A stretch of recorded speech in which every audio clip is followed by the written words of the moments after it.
Shout out to Black Men Unfiltered. What's up, my brother? Oh my God. My man, Black Man Unfiltered. Shout out to you guys. Go follow this smart man right here. This smart man right here. Black Man Unfiltered. Go follow him. It's a great show. It is an absolute great show. Yeah, you are missing out if you are not tuned in and subscribe to Black Man Unfiltered Network. I ain't ready yet. Everybody in this panel, everybody in this chat, before you leave here, make sure you hit the like button. Make sure that you are subscribed, because whether you agree or not, you see that this is a higher level of conversation that we're having. So if you can hang with it, you're more than welcome to come on in and support Black Man Unfiltered and the messages that he's putting out here.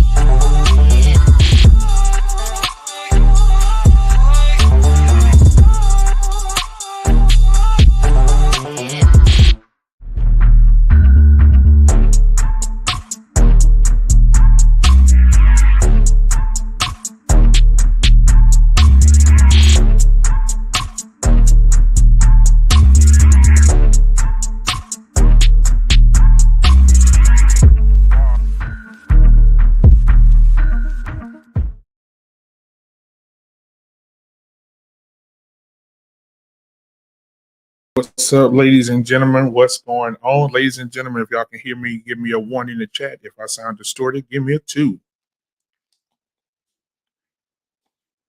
All right. If y'all can hear me, give me a 1 in the chat.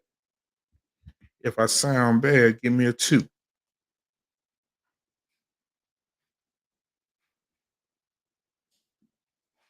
All right. All right. Man, it is good to be here tonight, man. Good to be here tonight, brother. Hey, so not in the studio tonight, out of town, but guess what? We still gonna get it in. We still gonna get it in tonight. So the first thing I want to do is welcome everybody to the sanctuary. You know how we get down. So let's see who we got in the sanctuary tonight. Let's see here. We got Von Bryant. Come on, man. One of the best moderators, Von Bryant. I didn't send you that email yet, sir, but I will. It's been a long week, brother. But I will. But tonight, have your way. Canadian-born Nigerian is in the building tonight. Stephen Day. Come on, Tommy B is here. Big Bad Bull is here tonight. The book, man, listen here. If you ain't got a book, if you ain't read a book, and you're looking for a book, the book of Genesis in the building tonight. Oh, yes. All right, all right. Who else we got? Stephen Day. We got Jenny, best moderator this side of heaven. Come on. The best female moderator in the business, one of the best. All right, let's see what else we got in here. All right, so that's what we're going to talk about. That's who we got in the building so far tonight. Get in the chat. Let us know how you really feel tonight, because we're about to talk about it. All right, we're about to get it in. So I want to go ahead and bring up my first guy here. Has his own sports show, and he's doing things, man. We're going to drop his. We're going to drop Tommy B's YouTube channel in the chat.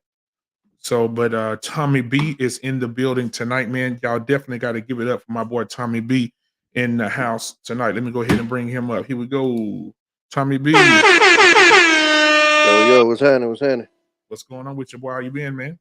Oh, man. Kicking it with the kids. I know that's right, brother. Hey, listen, so I'm going to go ahead and bring up the, I don't have his music tonight. I wish I did, but I'm going to go ahead and bring up my guy, and your guy, the stripper. We call him Bob, B-O-B. Huh? We call him Bob. Big Oil, baby. Give it up for yours truly. Canadian-born, Nigerian, Black David is in the building tonight. Give it up. Give it up. Thank you for the intro, Black Pimp. Black Pimp. Don't forget my cut, 80%. It's good to see you, my guy. Hey, listen, so, all right, now listen. Let me tell you somebody else that's here tonight. This guy right here, it doesn't matter. He's going to give you hell whether he's feeling good about it or he's not feeling good about it. They call him the Hellraiser. They call him Crazy Horse. Let's give it up for my guy, the free-flowing entrepreneur, Mandriel 211. Mandriel, what's going on, my guy? What's going on? Where's the applause? Oh, I'm sorry. Here it is. There you go. There you go. Yeah, you want another one? You want another one? Yeah, one more time. Yeah, there you go. Speak his language. Man. Hey, listen, guys, Yeah, with the gunshots, yeah. man, before I bring one of the queens up, I definitely want to kick a shout out to my guy in the chat. My guy, right? Helen Church Business tonight, but he's in the chat. My guy, Sir Hell Speaks, is in the chat tonight. Everybody get up for Sir Hell Speaks in the chat. Also in the chat, the lovely, the beautiful, the angelic herself, the unsolicited security boss is in the building tonight. All right, guys, last but not least, I'm bringing her to the stage. She can hang, she can stand 10 toes down with any man on the panel, right? She holds her own. And when she lay back in her chair and throw her head to the left, you better be ready for what comes out her mouth next. Let's give it up for my girl. The book of Genesis is in the building tonight. Let's go. What's going on? What's going on? So, guys, how y'all been? Hey, we'll start with the ladies first. Genesis, how you been? How's your week been going, huh? It's a week. I need to hit the lottery so I can do YouTube all day. Man, come on. Other than that, yeah, I'm wonderful. How are you? Man, I'm sunshine, partly cloudy. You know what I'm saying? I'm here. You know? Okay. Yeah. Hey, listen, Mandrea, how are you today, brother? How's your I'm week? on demon time. You on demon time? Okay. Yeah, 24/7. Okay. Don't change. Don't nothing change. Don't change. I'm on demon time 24/7. You ready for tomorrow? Oh, absolutely. Yeah, Genesis says she's coming through. Genesis says she's coming through. Genesis. Oh, Genesis, you coming for that? I will be there. I will be there at 8:30. See what this man talking about. Yeah. Good luck. Good luck. Yeah. I don't need luck. Uh-oh, I told you. I beg to differ. Yeah. I'm gonna go. Hey, I need to go ahead and you need to go ahead and send her the link to the show, man, so she can go and get in there and whoop you tonight in that debate. That's gonna be a good one. That's gonna be a good one. Listen. Unlikely. You don't want no smoke. Uh-oh. Yeah, I'm gonna go ahead and send it to her.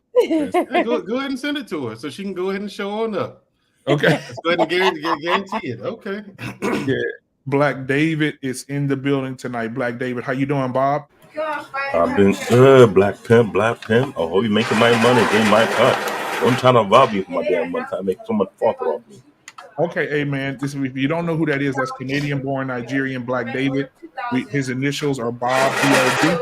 Damn, boy, you're doing construction. I got a construction site going on over there. But my wife making money. Oh, okay. Well, yeah, that works too. That works too. Bob is big all baby. So when next time y'all see Canadian-born Nigerian, call him Bob. That's it. All right. So guys, man, I just wanted to talk about a few things tonight, man. One in particular, in our community and in different states, we're starting to see a plethora of states trying to and states considering polygamy, polyamorous relationships, and because and the way and where they're stemming from is the fact that the Pandora's box has been open for every other person that loves who they love, and so now states are starting to we're starting to have groups of people say, okay, if we're passing laws for people to love who they love, then what if I want to love who I love, but love multiple people and marry them and be close to them and have a relationship with them? And so I want to go around the room and talk from an anecdotal experience from each one of you, and just to see where you are about it. How do you guys feel about polygamy? And do you know anybody in your life that is in that type of relationship? And if you were single, and if you are single, would that be something that you would consider if your husband or significant other brought it to you? We'll start with the ladies first. Genesis. Nope, and more no. No, I wouldn't do it, and I don't agree with it. I just don't. I guess I'm too traditional. One man, one woman is all it needs to be. Anything else is chaos. Let me add something to that, Genesis. I want to know what you think about this. So Black David and I were on a panel about 2 weeks ago. Black David, 2 weeks ago, 3 weeks ago, and there was a lady that had 3 husbands. She's married to them, legally married to all 3 of them. And Where was I? Yeah, you weren't on there, brother. You missed that Yeah, one. why didn't you have me on that one? You Yeah, messed brother. up. It wasn't my show. I was on somebody else's platform. Oh, I'd have turned that out. Yeah, so The Queen Dawn show. Yeah. Oh, I'm thinking about that now. Yeah, she said, man of prestige, I would love to have you up on the panel, brother. To give me a 1 in the chat if you're able to come up, and I'll send you the link, my guy. I'll send you the link. He need to come up. He need to come up. Yeah. Man of prestige, come on up. But you know, the lady says she's married to 3 men. We asked her about their intimacy, and she said the intimacy is when she has sex with one, she has sex with all. And there is worn out. Yeah. So yeah, she's What dude would be okay with that? I have no idea. Man of prestige, I will send you the link to your email address, sir. See, this is why I'm okay with the death penalty and euthanization. We ain't signing. You good? But yeah, I think that yeah, she said that she would have when she has sex, she's intimate with all 3. She said that she wants to get pregnant, but she only wants to get pregnant by one of the guys that she chooses. But I'm like, how do you control that when everybody's raw dogging? Right? Cesspool. Wait, so she had sex with all 3 of them in the same night? Yes. She said she don't want any of them to feel neglected. Oh, how nice. so she wants to be fair. Disgusting. That's disgusting. Yeah. So what do you think about that, Genesis? That's disgusting. That's too many different juices mixing and mingling and floating and nah. So you think that's too much? So you think that that's too much? Yeah. So, yeah. I mean, one person can throw a woman's pH off. She got 3 shooting up the club. No. Yeah, Stephen Day said he said the divorce is going to be crazy. If she have to go through a divorce, that's right. We ain't signing. You want to come up? I'm going to send you the link as well. I'll send you the link in your email as well. So tell me about it, Mandrill. Were you done, Genesis? Oh yeah, pretty much. So Mandrill, what do you think? Like I said earlier, this is why I'm all for the death penalty, and I'm even for euthanization. Okay, that what? All 4 of those people, their DNA should not be allowed to infect the rest of humanity. Okay, that is a corruption. Their DNA itself, it is. You put them out in the street like that. Come on, man. How are they gonna raise kids like that? And they raise the kids to do the same thing? Really? Everything is already out of whack and out of order as is, and we can't manage it.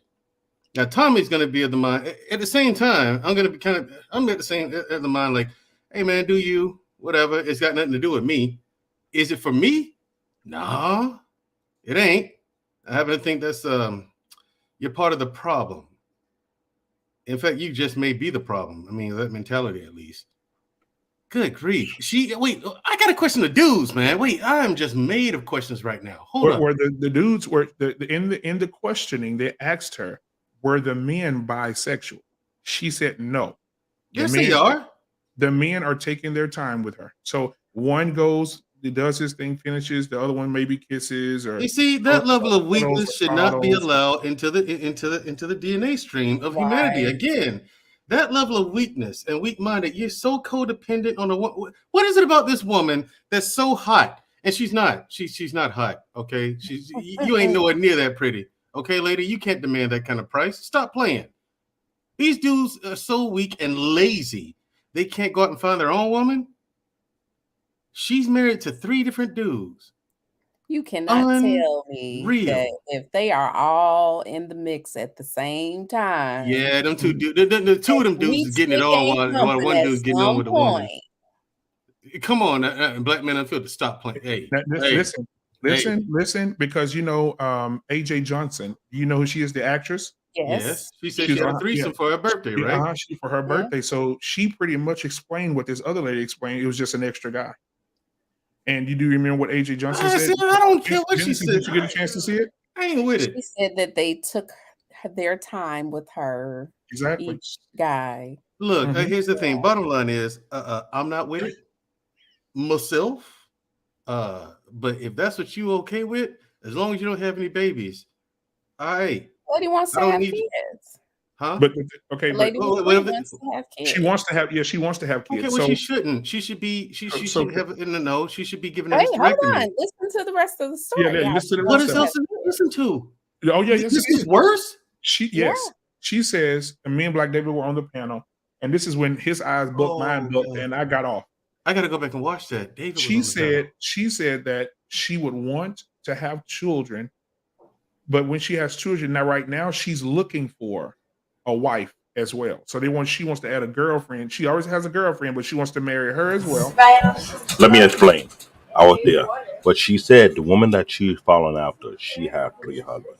She got an African brother who familiar with that type of lifestyle, but she's looking for a wife to come along, and he's okay with it. Okay.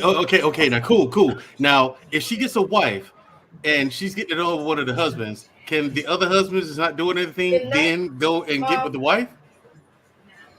Yes. Oh, so it's just a big, it's a big No, orgy going on, no. and everybody's married. Let me explain, because when I got on the panel, because I'm getting tired of people cherry picking something and trying to equate it to be a lifestyle when it's not really a lifestyle to begin with. It's deeply rooted with culture because, for one, I'm a Nigerian. It is known in our country that we have men of certain status, meaning you have to be one of the two. Either you're from the ruling class or you're from the one percenters. The ruling class are mostly people who run a particular community or they own a village and they own that particular huge acre of land. And they consider to be ruler, either the chief or king in that particular area. They're allowed to have more than one wife within that status. If they're one percenter, when you have acre of land, you got resource, you got house and everything, yeah, you can have 1, 2, 3. I am a byproduct of a polygamy family. I'll say it again. I am a byproduct of a polygamy family, so I have better understanding what polygamy really is compared to these idiots or doofus out there who want to promote it but have no idea what it really is to begin with. Yeah, but David, okay, damn what it is to begin with. Let's stick with this. Now, check it out. This is way more interesting. Okay, and I'm going to get back to the fact that you said that I'm not letting this slide. You said that a man with 1 acre of land is a 1%er. We'll get back to that, though. Okay, that's fascinating. Just 1 acre, that's it? Okay, cool. Not Now, here's the one, thing. not 1 acre. Have a huge amount of acre of land. Meaning, Oh, okay, huge lot of acres of land. Okay, got it. Thanks for the clarification, brother. Now, Black David and Black Man Unfiltered. So she gets married to a woman as well as 3 guys. So what if she's not having sex with one of the husbands and it's just, one of the guys happens to get with the chick, the wife, and the other wife, and falls in love with her? Can they then go and have kids with her and all that? No, she within said the, as wi- off. She within said the she's the contract only, of polygamy, you're not allowed to go outside. right. She says she's the only one that's going to have a baby in the house, and all four of them are going to work, and she's going to be a stay-at-home mom and raise the children. Up your ass. Wait, hold up. So wow, wait, and again, I gotta go back to the dudes. Tommy B, I'm gonna let you have the mic in a minute, bro. Hold up, I gotta get this out. Look, the dudes though, they okay with this. She's making all these rules. Again, can we have them executed? How would I put this? Let's. I don't know what the crime is. I right looked now. at it before in the past, about Let's make maybe a something up. decade and a half ago. There are some people who are practicing that kind of lifestyle in the country, but more on a hush hush. And I'm trying to find out how do they make that thing work. When I look back into it, it doesn't last for more than maybe 2 or 3 years. It's almost like a phase. I was about to say, David, that The can't reason why work. I'm saying that, because to make it to last that long, first and foremost, there's a couple of foundations you got to put in there. Because for one, I said it before and I will say it again. The American society is not fit to hold polygamy lifestyle, which is not a No, it's lifestyle, not. more of a culture. It's not going to work.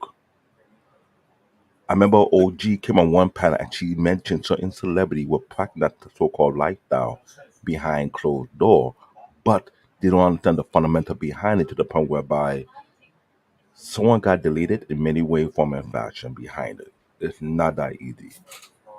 My family, my grandfather had 4 wives.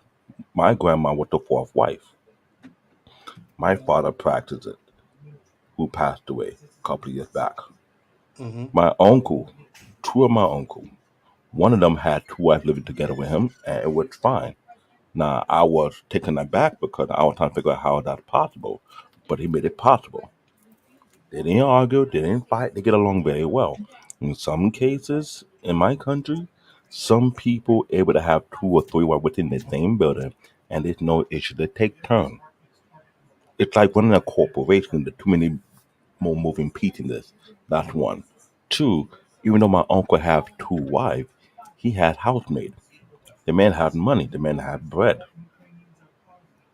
My uncle had 2 wives. One wife with 5 kids, another wife with 3 kids. Now, they didn't get along, but they didn't live together.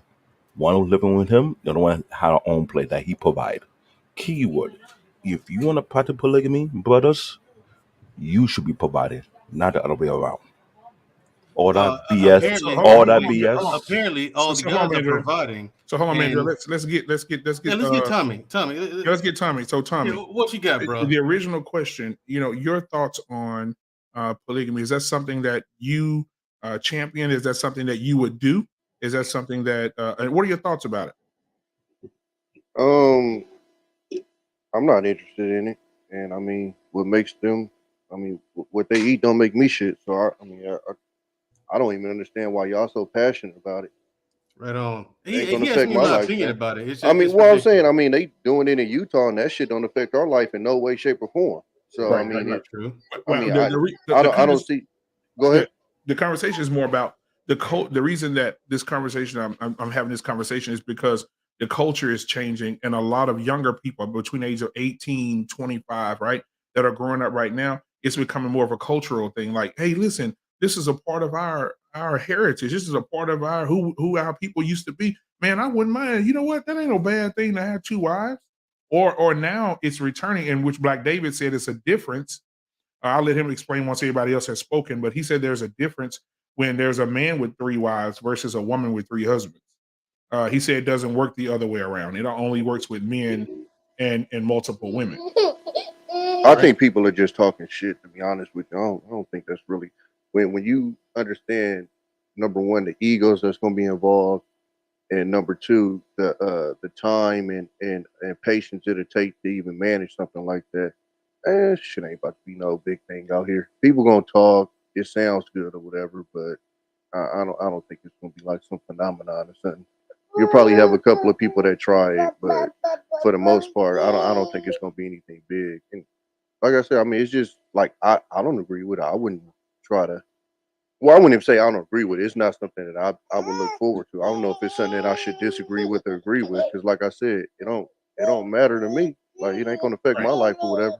Right. And So one of our YouTube partners, hey, is that my nephew or my niece? Which one is it?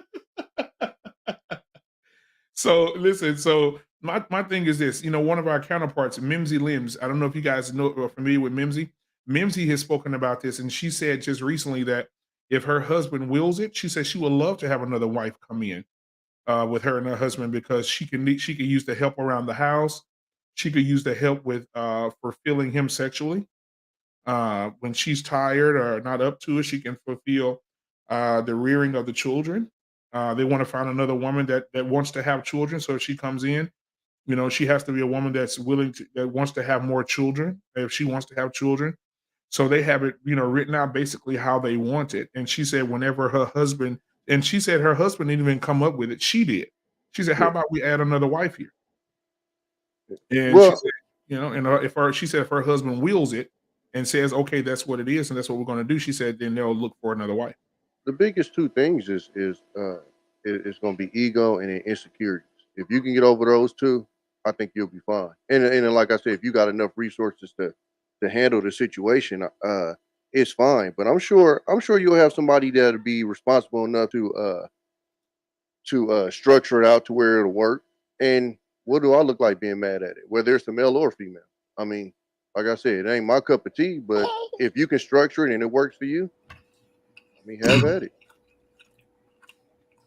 I just find the whole idea of it fascinating, Tommy.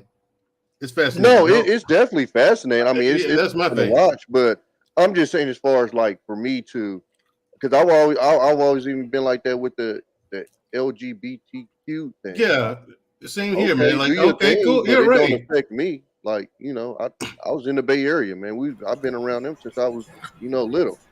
Let me Ain't say gonna That's how. this. affect me That's in no how. way, shape, or form. So Right. That's how. I don't stress on Exactly. shit that don't affect my life for the most part. So it's like, hey, have Let's fun. say that it's been documented that there's certain group of people in this country have been trying to practice this. First and foremost, you have the Mormon Christian, whereby it was recorded where it's a closed community that was trying to practice that so-called thing, polygamy. But the way they were going about it was so evil, if I want to call it that way.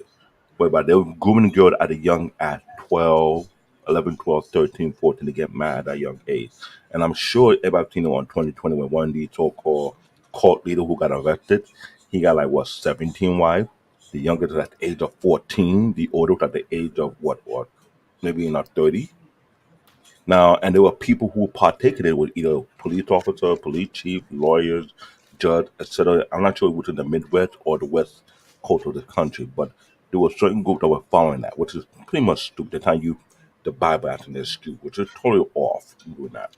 Now, for the black community that have been talking about it, there's certain YouTubers that are saying that polygamy might help save the black community. And I will say it very crystal clear. No, it won't. Say, There are too many factors concerning polygamy you have to fully comprehend first before you jump into it. When I say you got to be one of the two particular classes, I know exactly what I'm talking about. The ruling class. When I mention ruling class, they are people who are considered leaders or considered ruler of a certain community. In Nigeria, you either call them chief or you call them king or royalties. They control a particular piece of land within that country that the government had to negotiate with them because that's their birthright being passed down from generation to generation to generation. You can't take it away from them. Those people are able to have more than one wife because you know why? They have the resource, they have the access to do so. Now, if you're not part of the ruling class, you have to be part of the one percenters, meaning you have not only the money, you have the resource and the access, meaning you're not telling these women, okay, I'm going to marry you, but you got to find your own place. No, it doesn't work that way. Anyone who is a Nigerian or the African knows very well more than all you guys. The man is providing the household for them. If they don't want to be together in the same house, he'll make sure you have another house for them when they have space for themselves. Some men build a huge mansion with multiple bedrooms. They have housemates to support them. They're able to do that. The same thing with the ruling class as well. Now, if you're trying to finesse it, saying, okay, I want to have more than one wife, but you have to work and take care of your own bills, you're not practicing true polygamy. You're just BSing. I call it as it is because this is deep root in my culture. When I say I'm a byproduct of it, and I've seen it. I grew up in it. So I fully comprehend and I understand it. Now, there are too many people out there claiming they understand it but never been a part of it, never seen it nor experienced it. Unless you're African or you're Muslim or you're from the Middle East, those group of people knows it and understand it better. Yeah, and I agree with Tommy also Yeah. that So all unless that Hold on. shenanigans. Let's get we ain't signing in here. We ain't signing. So what are your thoughts? Salute, guys. Salute to the panel. hey, Pretty much. I personally wouldn't do that. I'm more of a modern traditionalist. I believe in the nuclear family, but I would say that I'm open to it. I think that whatever kind of works. I mean, I personally think marriage is just not working. I think marriage in today's society, modern society, is just not working. I think polygamy probably would be a little bit better manageable, but polyamorous, I mean, if people are into being polyamorous, I think that's okay as well. I mean, I just don't think marriage in mass just doesn't work. So if people can just kind of find what suits them that can produce some kind of stable structure in the household, I mean, why not? You But know, that ain't whether I mean stable. the black community is doing it already, right? You have your girl, you have your side chicks, right? That's polygamy, and then women having multiple Definitely kids. not polygamy, bro. Yeah, I mean it's a form of it. And then It's No, not it's even a multiple not. form women. of it, bro. Now, polygamy, both women know about Yeah, each other, polygamy is an Yeah, understanding. I yeah. understand, but the concept's still the same. A dude has multiple women, right? That he has to juggle and manage between. Now, I understand polygamy is where he had like sister wives. I totally understand. I get that. But the practice is still happening in the community. Same thing with women, right? Women have multiple children by multiple men, right? Women are juggling between different dudes. You see them on IG all the time. I got this dude for this. I got that dude for that. Right? It's happening already. Yeah, but that's not polygamy. Right? That's a So I mean, whore. but this is nothing new. I ain't Right? see So how I you mean, just did that. That's a whole other show, Right. No, though. Go go ahead, ahead, Tom. go ahead, Go ahead, Black Tom. Go ahead. No, I was gonna say I think it's something because you started off with saying marriage isn't working, so it's kind of weird to say marriage isn't working, so we should try this, which is actually even tougher, I would think, than marriage.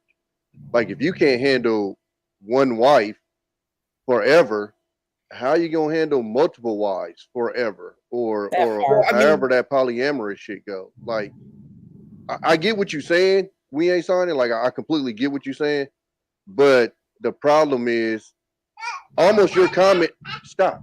Your no, comment see, almost shows the problem when you say it's mhm. essentially the same thing when it's not. Like if you break down polygamy, it's actually nowhere near the same thing. I get what you're saying concept wise because you're messing with multiple women, but that's super general. Like when you break down polygamy, it's essentially, and you can correct me if I'm wrong, David, but it's essentially marriage contracts with multiple women.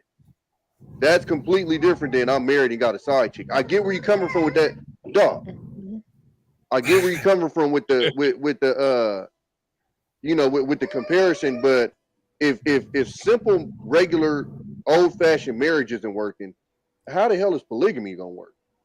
Well, because look at the reasons why divorce. I believe number one is finances, right? I believe number one reason for it. Someone correct me if I'm wrong on that, but I believe Yeah, in I think America. they said that's moved down now, but I think it's Okay, well, Communication. irreconcilable okay, differences or whatever. okay, Communication. irreconcilable differences. Okay, fine. So, but the situation is this, right? Being constantly, this is just my opinion, right? I think people, um, need the sense and option of freedom, and I think that polygamy, like again, I wouldn't do this, but again, polygamy kind of offers that because like from if we're looking at it from how the Utah do it, right? You have multiple houses and you're going between the different houses, whatever, right? And it just gives you that extra sense of freedom, and it reduces the responsibility on both parties, right? Because women today don't really want to take care of dude, and dudes today don't really want to take care of their women. No, So that's you not. Well, rotate. the thing is, I think you get the utility part. You're missing the utility part. Again, I'm with Tommy. I get what you're saying, the comparison of the Right. concept. But the thing is, if you have multiple wives, that guy still has to provide for all those wives. He still has to be the Yeah, provider for I all of them. understand that. So I understand that. if finances is a problem with a marriage between one man and one wife, Mhm. he takes on a Right. second wife, it's going to be worse for the brother. You know what I'm saying? Exactly. And So so, Right. and these Well, women they have real quick, multiple guys. wives for different utilities. Like the wife is a utility; she's to help him Mhm. do things, right. and each wife has to help him do something. So, Like so his let's go primary ahead. wife helps him with this. Second wife helps him with something else over there, and so on and so on. Right. So let me go ahead and get I want to go ahead and get Man of Prestige in here. Then OG Patrice. Thank you guys for being here, Man of Prestige and OG Patrice. So let's go ahead, OG Patrice. I mean not OG Patrice, Man of Prestige. What Can do you you hear got me? for us, man? Can you hear me? Yeah. All right, good. Salute to everyone on the panel. Shout out to everyone on the panel and the Salute chat. to you, brother. Yes. Good to see you again, Man of Good to see you. Prestige. Yes. Yeah. Good to see you, ladies and men of prestige, right? So here's the thing. It's interesting. I think the world is really moving very fast, faster than themselves, and I think we're gonna try all kind of different things before we fall flat on our face and come back to the basics. That's just what it is, right? And there's gonna be casualties, and casualties means it could be someone's lifetime. Like they'll waste a whole lifetime to figure out that, hey, this is not going to work. We have to come back to the basics. The truth is that polygamy is not a child's play. My grandfather had 6 wives on my father's side. My grandfather on my mother's side, who was a stern and devout Christian, had 4 wives. So he actually wasn't supposed to have more than one wife, but he had 4 wives. He managed to have 4 wives. And see, this kind of families comes with, it's a war zone. All right, it's a war zone. It's not a child's play. It's something that that traumatizes people for a lifetime, from generations to generations. There are issues that my parents still talk about to today. So my parents actually are the first generation that were not polygamy. And they struggled with that because what my father knew was polygamy. So he actually attempted it when at one point it was just, hey, be quiet. I have my baby running in front of you, so excuse us, okay? No, you good. I think Tommy, we're together here on this one, right? So my father attempted it. He wasn't going to do that. It's a little bit westernized. I was born here in Dallas, and he was supposed to be a little bit more westernized. But at one point, they had just 2 boys, myself and my little brother, who is 3 years behind me. I'm 42, he's 38. And he, at that point, he was like, okay, maybe I should have a second wife so I can have more babies. Because the problem at that time is that they thought it was just my mother that couldn't have more babies, right? So one of the solutions is like, have a second wife, since it's allowed in the culture anyway. And he didn't have that kind of personality, and he tried his hands in having a few girlfriends on the side, and then somebody got pregnant, and that person is 28 years old today, right? And even before that person became a wife, the person never became a wife. That became another additional headache for years to come in terms of a child that was raised outside of the marriage, in terms of the family members getting involved. It's a big mess. And then all of the trauma, everything they remember from their childhood creeps up to the surface, right? They remember all these different things. My father was born in what do you call babalawo in English? Baba, help me. David, help me.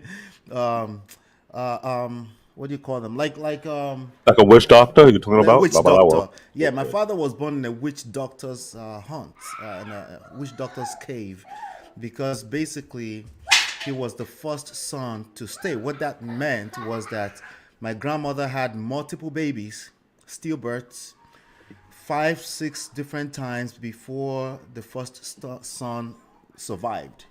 So what they believed was that him being born in a witch doctor's house was the reason, with all the herbs and all the different rituals that they did during the pregnancy, and he had to stay there. So the city that actually shows on his birth certificate is not the city where he was born. Their home city is what shows, right? So there's a lot of things that goes into when you have a polygamy, or you practice polygamy. It's a war zone. You have a bunch of women in one spot, right? It was done out of necessity to some extent. Also people got greedy, right? Men thought they could just have multiple women, right? But it was a form of basically women were owned. It's like properties, right? And also they took them to the farm. They had multiple children to help them on the farm. It was a form of survival. But of course, the greediness to have multiple women creeps into that, right? But what I need to shed light on for people is that, listen, marriage is as tough as, if you think marriage to one person is tough, right? Multiply every human being by 10,000, every additional woman by 10,000. And then imagine being in a house, right, where you have your room and there's multiple rooms towards the back of the house, and every room is occupied by another wife. And then you have to wake up in the middle of the night to settle conflict, right? And I imagine the kind of men we have right now. You couldn't handle conflict with a woman right now, right? So it's chaotic, right? Now the people that are talking right now, I believe them. I believe they're trying to figure something out. I believe they're testing different things out. It is what it is. And I allow them to do that because who am I to stop them from doing that, right? Do you, right? But it's going to take you a lifetime to figure out that it didn't work out, right? That's just what's gonna happen. We have to go back to the basic. I'm not exactly advocating for you gotta have one wife. That's not what I'm saying. What I am saying is that as a human being, you need to learn how to handle conflict. That is the main problem. You need to learn how to handle yourself, your emotional intelligence. That is the main issue. If you don't learn how to do that, all the shortcuts, different solutions, it's not going to work. It's just a matter of time before we figure it's not going to work. We have to learn how to relate. Avoiding marriage is not going to work. Avoiding relationship is not going to work unless you live in a cave, right? Avoiding relationship with people, just accepting people for what they are and learning how the human mind works so you can leverage it to get what you want is the only solution here.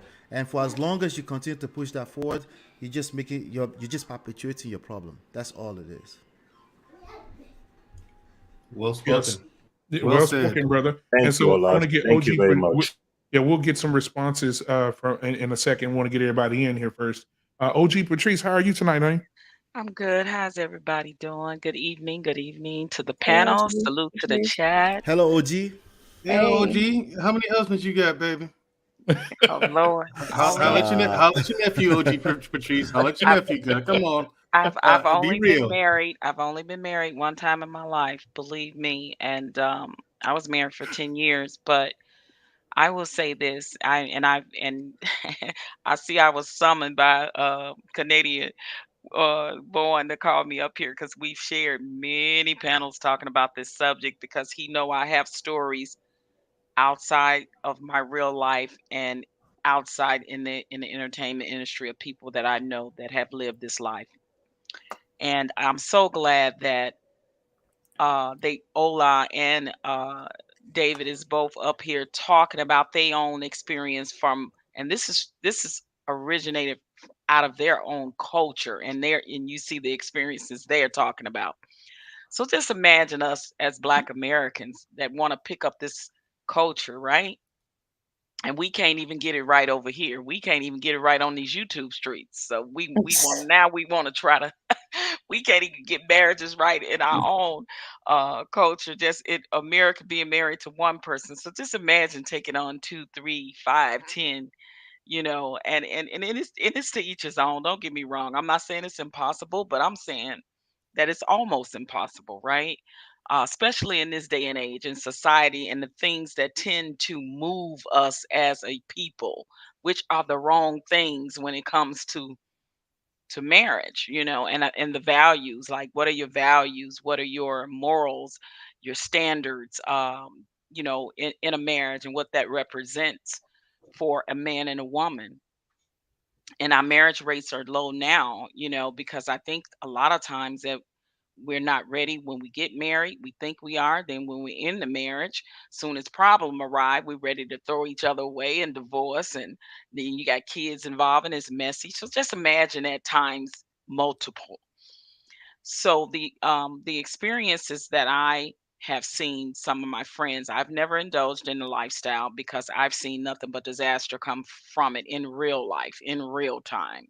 And that's with friends in my own personal life and then people I know in the entertainment industry. And it was just never ever. I mean, honestly, I can't think of one situation that was a good one. And it's sad to say that, and it's not to damper anybody else's thought or perception or decision to do what they want to do, but I just think for the most part we're just doing something just to do it. I don't think we're really researching it. I don't think we're really doing it with the good intentions. The excuses that I hear and the things I hear people saying for why they want to do it, I want them to just really rethink that and research it.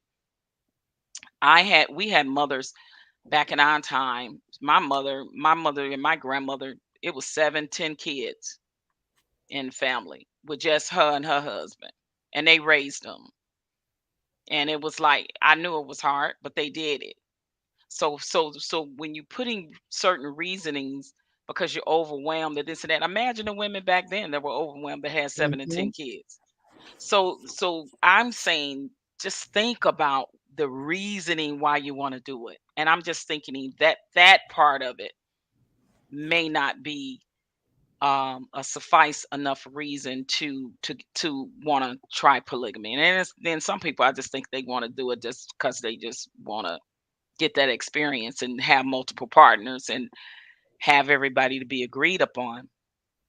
But Hollywood couple I know, and I'm not going to say their names because everybody know them up here. And if you don't know them, your parents know them. Because I say this probably happened back in the '80s, but they were living that lifestyle, and it went awry, and the end result of that ended in a M and a S, and I think y'all know what that is, the M word and the S word, right?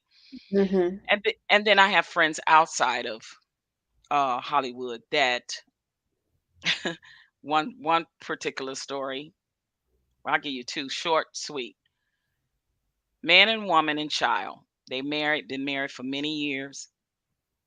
They want to spice up the marriage. They brings in another wife. All's going well for a little while, right? We're gonna be a happy family. And they was just gonna keep it with just the man with the two wives. And now the results of that is the two wives are together and they no longer with the husband. They done ran off together and left the man and won't let him see his child. Okay, that's one. Another scenario, same situation, man and woman been married for some years. And this is a very close friend of mine's friend. I met her a couple of times. I don't know her per se, but this is something that I know is real. And this is happening right now as we speak. They let another woman in. He kept the second woman and kicked the original wife out. And now the other woman is in and and the first wife is on the outside looking in, crying, hurt. So, what are we doing? And what's our reason behind it? Is it legitimate enough reason, and are we really, really wanting to do it for the right reasons and from a cultural base? You hear these two men say that it wasn't even that easy in their culture. And most of the times when you're looking at it now, what's going on overseas, these men are very wealthy and able to take care of multiple wives and multiple children. They're millionaires, billionaires, trillionaires, right? They got multiple wives over there. That's not the case with the black men that I hear that say they want to live this type of lifestyle. I mean, we just really have to be realistic about things, and I think that the reasoning is not really being thought out and planned and executed properly, in my humble opinion. I digress. Let me add to this because I'm glad Ola shared his experience. I have seen family members who I know who got multiple wives, who do it okay. Somehow I don't know how they pulled off. And I've seen the division whereby there is going to be jealousy. And I repeat, there is going to be jealousy. Let me paint you a picture so you can comprehend this. Let's say you're a man, you have three wives, and you have a 9 bedroom mansion whatsoever. You put your wife on a certain schedule when you will meet with them, right? Now, I know Janet is laughing, but all I know this very well, I know this very well. This is known with men with multiple wives. That's what I was talking about. That's the Mormon thing that was going on there with investigating. That's a whole different story. Now imagine this. You met with wife number one on a Tuesday. You met with wife number two on a Wednesday. You met with wife number three on a Thursday. Now they're comparing themselves who pleased their husband more because they can tell by the noise they make. Wife number one cook a certain dish. You love that dish very well. Wife number two cook a certain dish. It was great, but not okay like wife number one. Wife number three cook a different dish. Now she's the pastor too. Not a problem as well. You have kids involved. Wife number one kid is all right. Wife number two kid is above the average. Wife number three kid is all right. Now you have three different variables that have been set up whereby they're competing among themselves. It's going to happen whereby they go showcase who have the better son, who got a better dad, or who please. You think you would go through that headache on a daily basis? Let me help you Now, out. Let me now, help you out. oh, add it. Let Jump me in. help you out. That was on paper, right? That's just on paper, theoretically speaking, right? But let's just imagine for a second. That man is not going to follow that schedule. He's going to go to the room that he enjoys the most within a certain period of time, Yep. right? Imagine the kind of headache that's going to come from that, right? Yep. Now, imagine the person that the room is right next to the man's room, right? Even if he doesn't go into that room, everyone else in the house is going to imagine it goes to that room the first every time, right?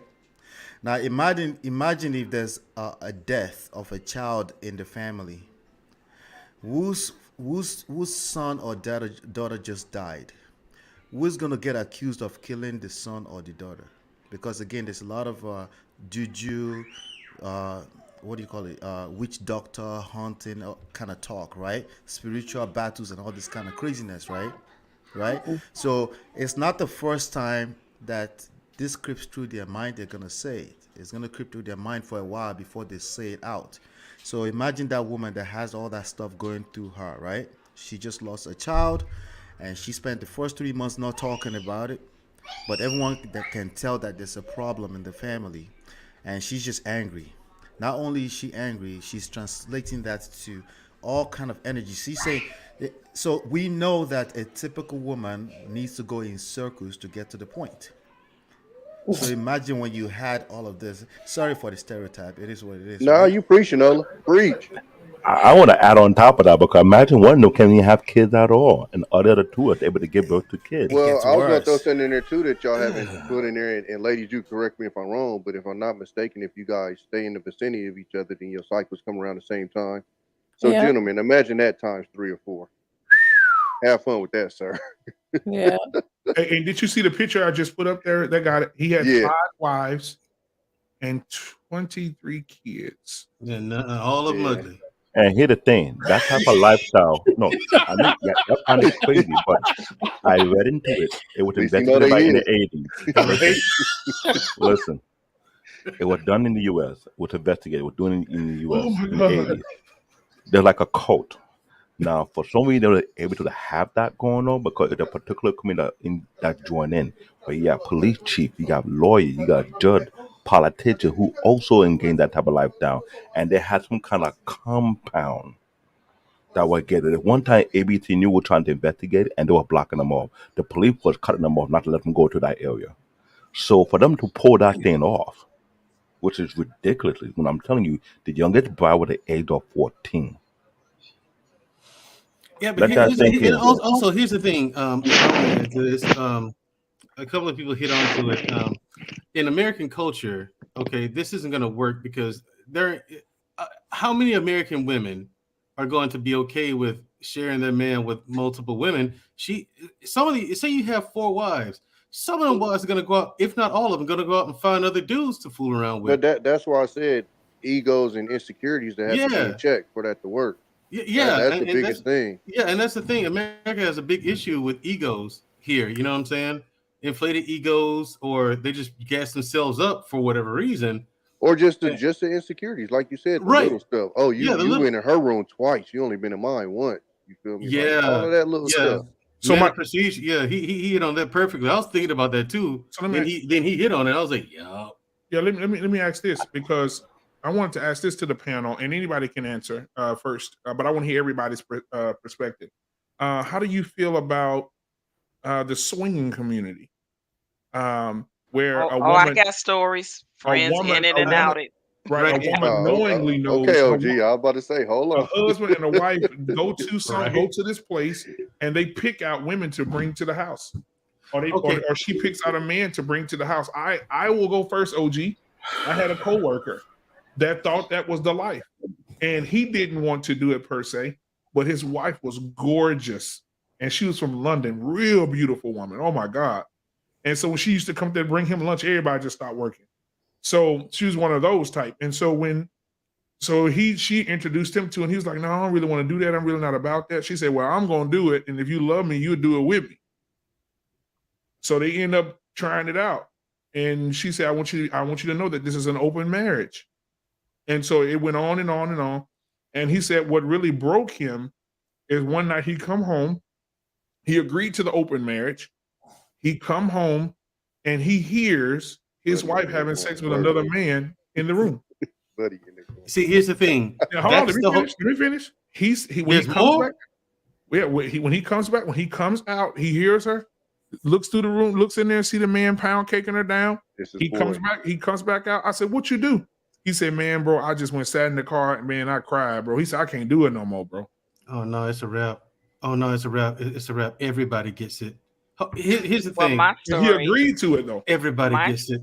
No. OG, come on. OG got one. OG got one. Go ahead. I'll let you respond, Andrea. Hold on. Because this girl, she was once my girlfriend, and this can't be worse. She had a fiance, and they were set to get married, and he did not know that she had a past. She had been battling her, borderline bisexuality or whatever, and she was trying to live this straight heterosexual life again with just man and woman, and she was engaged to this guy. But she tells this guy about her past of liking women.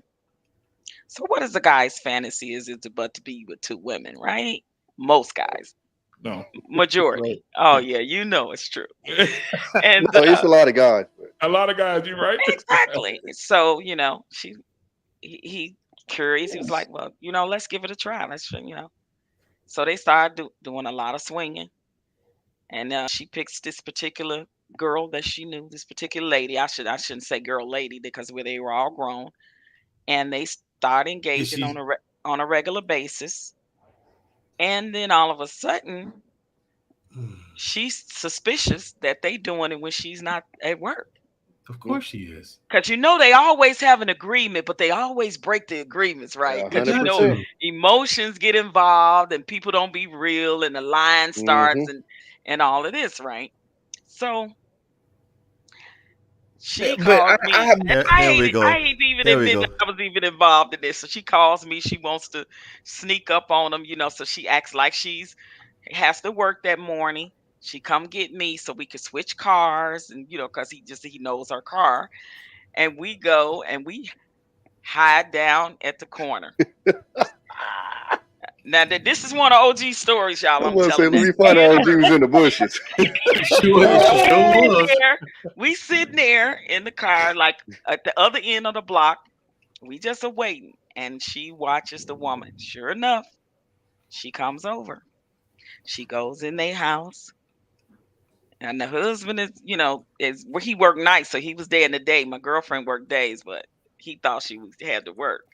So she's like, we're going to give it about good 15, 20 minutes, then Oh, let him finish. We're going to let him finish. Nah, let him get into it. Exactly. Catch him right in the middle. Exactly. Mid-stroke. Man, 15, 20 minutes roll by. And she in front of me. I'm like, walking real slow, but had like, I don't want to do this shit. I'm feeling all uncomfortable. I'm like, this is some bullshit right here. Like, bullshit. And so we in the hallway. I'm like, girl, I can't do it. I can't do it. She's like, come on, that whole thing. So we went through that for like 5 minutes. I was like, I ain't going in though. I was like, I'm not going in. I don't want to see that shit. I don't want to see it. I don't want to see it. So I stood right there by the door. She turned the keys real slow, went in there, snuck, did the whole thing. And sure, I could hear him soon as she opened the door. I could hear him going at it. Some shit. And she just politely walked in there, and all I heard was boom, bam, boom, throwing shit and hollering and screaming. Motherfucker. And next thing I know, I see her girlfriend grabbing, balling, running out the door half. I was like, oh my God. Jumped in her car. Now this is like about 5, 6 o'clock in the morning. I was like, and they in there fighting. I had to call the police. They Okay. both went to jail. Oh Right. shit! Wow. You see what I'm But saying? And then the marriage is off. They You don't said get the homie married. to jail with you. of course, So, and here's They the don't get married. it's So like I so said, you know, Can it we just address? it just never fails. It just Go ahead, But bro. I want to say something real quick if I could. If we're talking about like stability and longevity of marriage, I don't think anything is going to work because I mean in America, majority of marriages just don't work, right? Yeah. They don't last long term. So I mean, like, so if we're talking about is it a new trend? I think it is. Is it okay for people to do it? I think so. But if we're talking about if we're saying that okay, this is not going to work, I don't think that holds much weight because majority of stuff in America don't really work when it comes to marriage, right? We don't, we just don't stay together for whatever reason, right? yeah, but the problem So is it's being approached as if something that could work in place of what we're doing now. You see what I'm saying? yeah, that's the issue. yeah, It's See, if coming it wasn't across. looked at that I way, agree then with that's that. Not different. in But not if it's not looked instead at that of. way, Exactly. Yeah, I it's agree, coming. Tommy. It's but being presented as a my solution. problem with Yeah. like what Estella said is like, so I've been in the single streets for a minute, and a lot of these women say the whole, just tell me the truth, just tell me the truth. I'm here to Yeah, tell right. y'all that shit never fucking Nope. works. Nope. Never, Never. Nope. never, Nope. never. By the way, I've broken up with people that I was never with before. I promise you, it does not work. that's one of So right, but the most things don't work. That's what I'm no, saying. no, no, no, Most things. no. What I'm saying is because she said, But the more people involved, the worse the situation is. absolutely, exactly. and the problem with it, we ain't signing it is, now you're getting into, quote unquote, a marriage. So now you basically almost in a lot of cases guaranteeing kids from multiple people.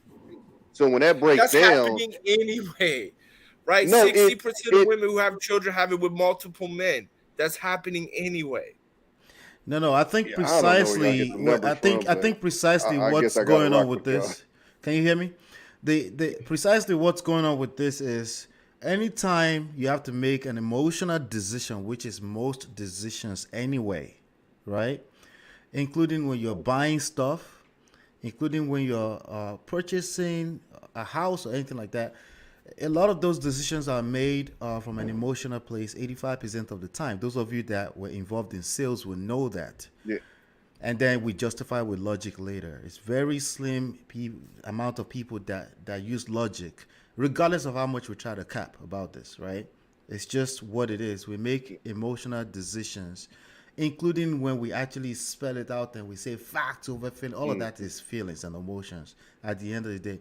So when you're talking about marriage, people are making emotional decisions. So of course, there will be failed decisions. There will be factors, variables beyond your control. I tell people all the time, relationships and marriage are 100% a move of faith.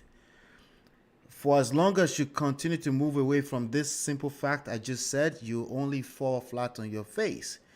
It involves a lot of humility. It involves a lot of time you just have to calm down about all the facts that you see on the internet. You have to back off those things, because those things, for every single ounce or data or unit of data that you acquire, you create additional blind spot for yourself. You only see 180 degree at any point in time. You can't see no more than that. So there's a level of faith that's involved in that. And the only way to mitigate against the whole thing, faith, I know people start to say, hey, so we should just move into it with blindfolders on. No, it's to humble yourself and listen. Because a lot of time, the information you need at any point in time is not a recorded data. It's just not. It's right there in your face. And if you're not listening, if you're not, hold on 1 second, we ain't signing, right? You already said you're not signing shit anyway, right? No, won't do it. That's a good one. Right? But that's precisely what I am saying. There's only so much you can see at any point in time. Yes, we should move. We should know as much information as we can, but you should also know that there's limitations to that, right? There is always going to be blind spots, and the only way to mitigate that is just to remain humble. And this idea, especially as we move into the technology age, we get exposed to more information, and then we get more arrogant. We think we know it all. That's what's going on with the young people. I'm telling you. Hold on 1 second. It's about using. Hold on 1 second. I'll land in a second. I promise. I'll land in a second. Right. The point here is that I know where the pushback is coming from. We have all this information. We should use it. It's literally impossible. That's the point. You want to lose the battle? Try to fight all the battles. That's how to lose. And the whole polygamy thing is coming from a place of this is another solution. This is another solution. And OG Patricia spoke to something, which is as much as we make decision intentionally, unintentional, all over the place, we're messy. You're a human being. Don't put yourself on a pedestal. You're going to fall flat on your face 100% of the time. I agree. And if your marriage is already messy, if your marriage is already messy, and you're bringing another one, somebody else into it, it's not going to get better because you're bringing somebody else into it if it's already messy. So yeah, I agree with that. Like, well, first I want to say I would not practice polygamy or polygyny, no shape or form. One is enough. It's one is enough. That's enough work for me. More than enough. I want to also say that, you can make educated decisions based off information. And I just hate when we always say it's just on faith. That's how we're losing a lot of times, and that's how we get caught up, 5, 10, 15 years down the road, right? You have to do your research. You have to vet. I wrote a 10-page report to share with my best friends before I married my wife. 10-page report looking at every fucking aspect I could possibly think about and ask them, what else am I missing? Now, did I find everything? No. But I was prepared and planned to make the best possible decision I can. And there's nothing wrong with that. But the question we ain't signing is, are they going to do that type of thing when they want to practice polygamy? Are they going to do that type of research? Are they going to do that type of homework? Are they going to do that type of vetting of family and friends? Anything, right? Most people aren't going to do anything, whether it's polygamy or not. After we ain't signing, we'll get Hakeem in here because he's been waiting. All right, okay. Well, I'll just say that was just my process. I'm just pushing back to saying, when you're making decisions, right? You can have faith, but just don't solely go on faith. I agree. You gotta be educated. You gotta get the I agree with that absolutely. That was my main point, and I will say this too, right quick, in defense of Mimsy. Like, I know, and I love Mimsy. Her and her husband kind of live their life off the grid anyway. Yeah. So it might actually work better for them as opposed to modern couples because I was gonna you know what I mean, because Mimsy don't seem like she got the ego and the insecurity, and they're not so modernized and so in the world like that, and they secluded. They live a secluded life pretty much anyway. She said so I can if they find a wife that can fit in within that structure, it might work for them, possibly. I will say that in their defense. Well, let's get Hakeem in real quick. Hold on, real quick. Let's get Hakeem in here real quick. Go ahead, Hakeem. What you got on the subject, man? Shout out to you, Black Man Unfiltered. Shout out to the chat. Thanks for having me on. What about? I'm actually gonna have to. Thank you. I'm actually gonna, much to the chagrin of Brother David and Ola, I'm actually gonna agree with Brother We Ain't Signing because I think I'm in agreement because I don't agree with polygamy as a replacement to what's going on. I think it should be an added option because I know currently in the U.S. it's illegal. So I do have a couple of friends, not only being from an African but a Muslim background that do practice it under the table. Now I just wanted to add some foundations for polygamy, good reasons, noble reasons to actually consider it. In terms of if one has a wife who can't have children, maybe the wife has some sort of illness or what so have you that prevents her from doing certain things. In general, I think it's a good idea for those who can do it. Now, in the United States, it's going to be tough because there's not criteria that we may have in Africa and other places in the world to practice it. But in looking at the marriage numbers, I think I saw something the other day, and I think it was through Pew Research or what so have you, is that if someone makes over 120,000 a year, they have a 20% chance of not getting divorced. I'm sorry, a 20% chance of a divorce being a possibility. But those who make under it, their divorce rate is higher. But I think adding polygamy as a viable option for those who make streams of income, we're looking at it from those who are maybe at a certain or below average level entertaining polygamy. We all can agree that those kind of people will not be able to entertain it. But in terms of what We Ain't Signing, I think is trying to say is I think there's capable people rational enough to go ahead and do this. Now, everybody's adults. So at the end of the day, it's not going to say that it's going to work. It's going to have 100% success rate, but it's something at least moving the needle in the other direction, because the 80-20 rule is already this. You hear these women, they get online, everyone wants a high value man, and they won't submit to anyone but a high value man.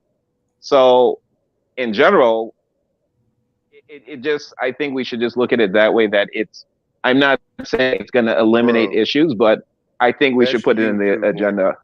That's not the real world.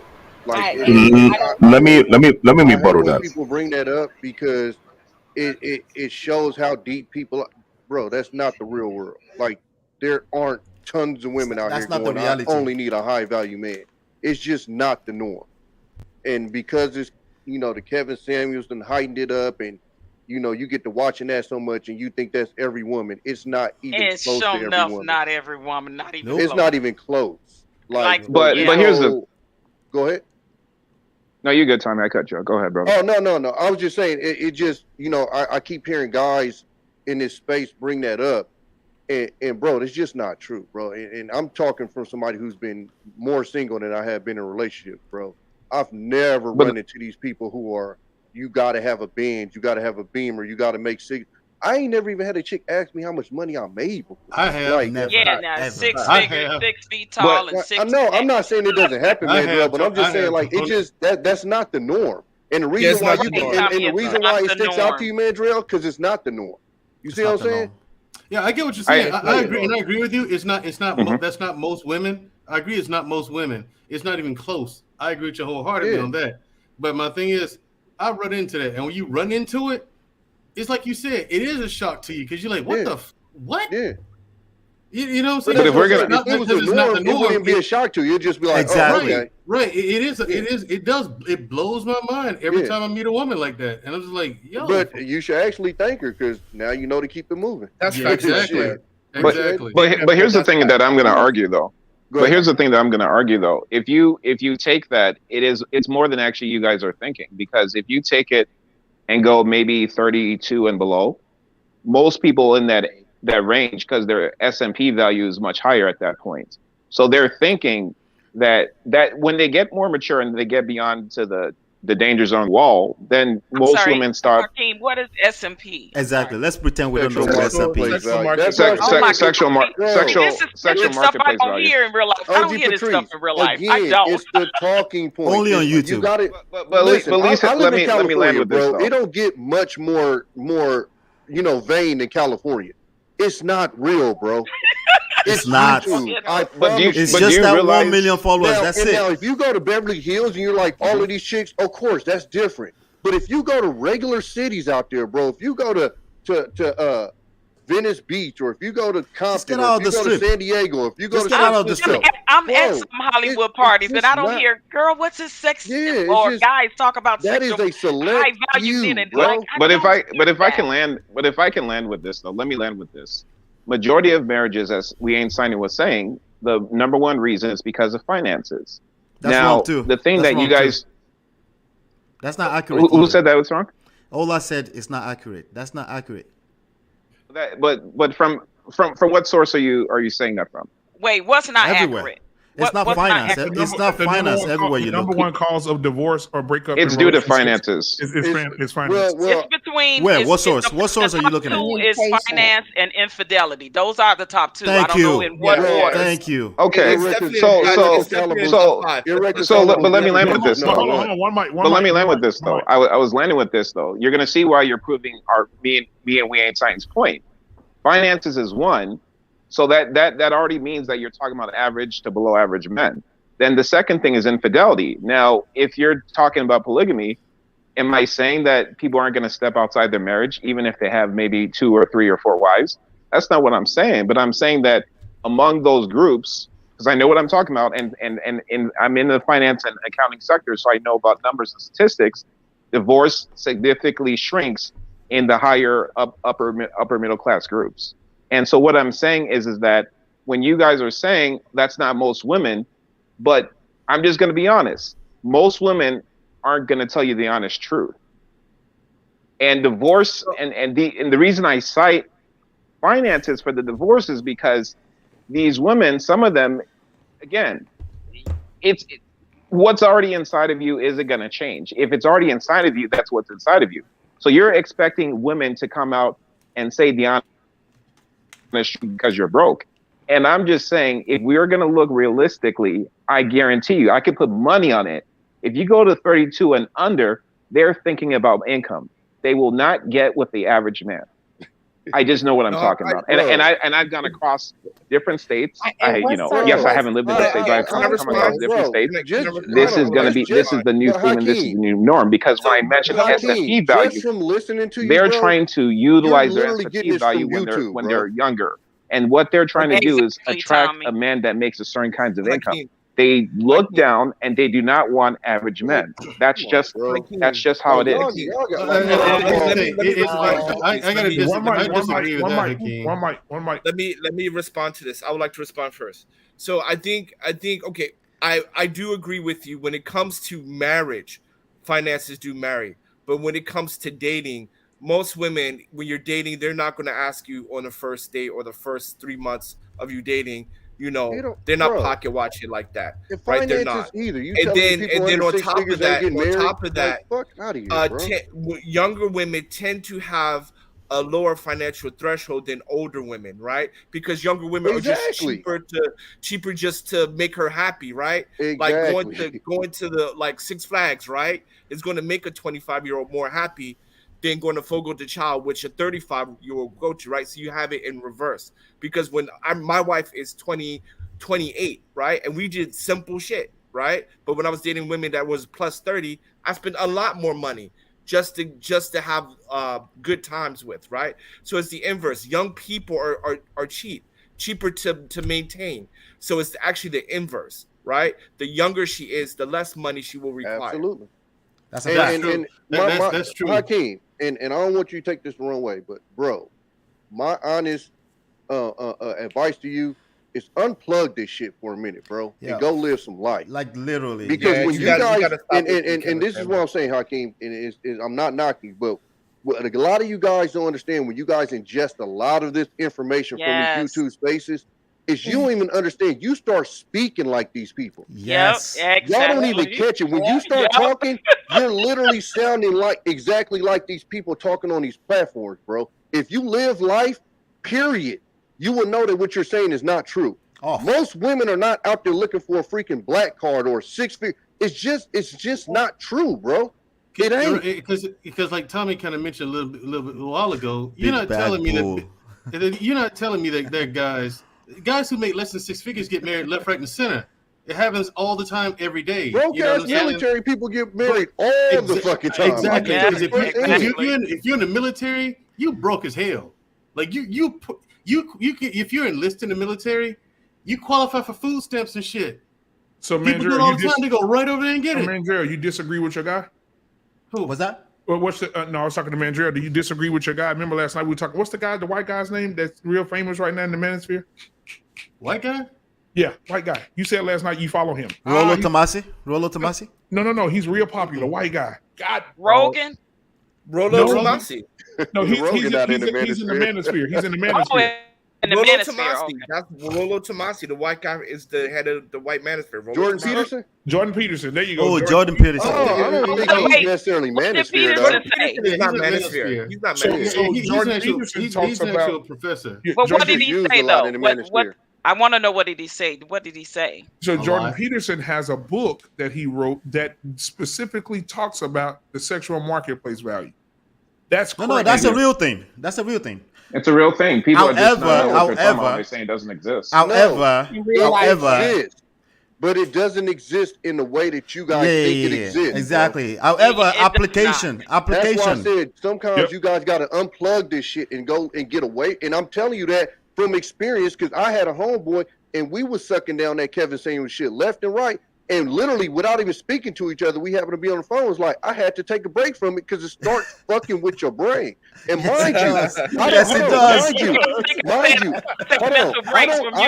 don't disagree with the man. But what I'm saying is, when you're watching the same, and a lot of that shit, it comes off as like toxic. But when you're watching this shit over and over and over again, bro, it fucks with the way you think. That's what I'm saying. When a lot of you guys start talking, I can tell y'all suck this shit in so much a day. It's not about sucking. It is. It's not bro, about sucking the stuff in. You don't talk English. You talk manosphere, bro. Regular people I'm not. first. Can I rebut that? I'm not part of any manosphere. I have my own, religious beliefs and backgrounds that I don't agree with every single point they make. But I think sometimes we gotta be realistic. Hakeem Cap. We gotta be real. Okay, but here's the thing though. Blackman Unfiltered backed me up about finances being the number one reason, and OG Pratis agreed that, and she said infidelity. However, men and women are cheating now at almost the same clip. So what I'm trying to say is this though. With polygamy, I'm just being realistic. It's just like we ain't signing is saying people aren't monogamous to begin with anymore. They're not. They're just not. And as we're moving into with higher inflation rates and what so have you, people are now thinking about cost of living and wanting to live a certain lifestyle. And to even get married, you have to have a certain kinds of finances and income. And again, I'm just telling you, that's how this younger generation is moving right now. That's just how that's just how they're moving right now. I have a question for Hakeem. How does emotions play a role in everything you just said? Genesis, you're next, Genesis. Where does emotion fit? Knowing that human beings are emotional beings, where does that fit in everything you're saying? Are you talking about in the context of what the wife will feel if one brings a second wife into the marriage? All of that. Like we want to be realistic and all of this and all that, and all that, right? Where does emotions fit in that? Because at the end of the day, when we're talking about romance here, we're not talking about people just picking up woods and having sex with them on the streets. We're talking about people getting romantically involved, right? So how does that fit into all of that? You mentioned the sexual marketplace and all of that, right? Where does emotions fit in all of that? But here's the thing. Or it doesn't matter.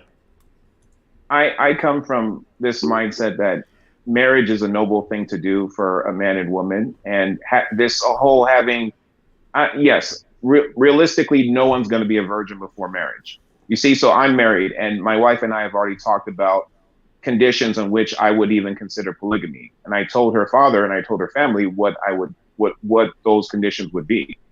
I'm saying from my approach, those would be viable conditions because I could afford 2 wives. But I'm not saying this is going to be for everybody. I was very specific and clear in that just like it's practiced back home and just like it's practiced in the Middle East or Muslim cultures, it has to be from a certain class or family that could be able to do this. Not every single person is going to be able to do it.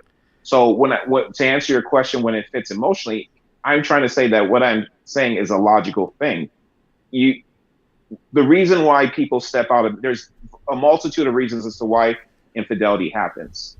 But if we're going to be honest, you have to be honest with the person. If your wife says no and there's legitimate reasons as to not doing it, that's one thing. But I'm saying at the start, this is a conversation someone like myself has already had. And that's what other people are expected to do. But monogamy and the way things are practiced in the US, it's already not working. I'm not saying this is going to be the end all be all solution. I'm just saying that it is a solution for a small sector. Now, whether it's going to work or not, that's only time will tell. I'm just saying it's an option. Okay. Right. I agree with that. All right, so let's get Genesis. I actually agree with that. I just wanted to say right quick too. That's why I brought up Mimsy's case. I believe if you are already kind of living a certain secluded lifestyle, it may actually work better for you as opposed to living so modern, type of lifestyle in this Western world. What we have right now, I think that could be the difference because Mims and her husband kind of live very, very close to like they did in the Bible. So just so it for them it may actually work. So Genesis, I know you've been waiting, honey. So go ahead, Genesis, and then we'll get Black David. I got lost. I got so many points I wanted to make. I had pushback. The most recent pushback was about young people wanting the high value men, and we all know that couples get married young and they're poor and they don't have any money. So they're not looking for high value men. They're struggling until later in life after they've established themselves. And the second thing that I remember when they were talking about like upper middle income people and how they're doing, or this whole modern thing. And I've told y'all before that I ride motorcycles, so I'm hanging out in these circles, and they tend to swap or share. I actually had a personal experience where they're women, bro. I was being groomed by a couple that was swingers. You talking about a motorcycle set? Yeah, on motorcycle set. What motorcycle set you in? You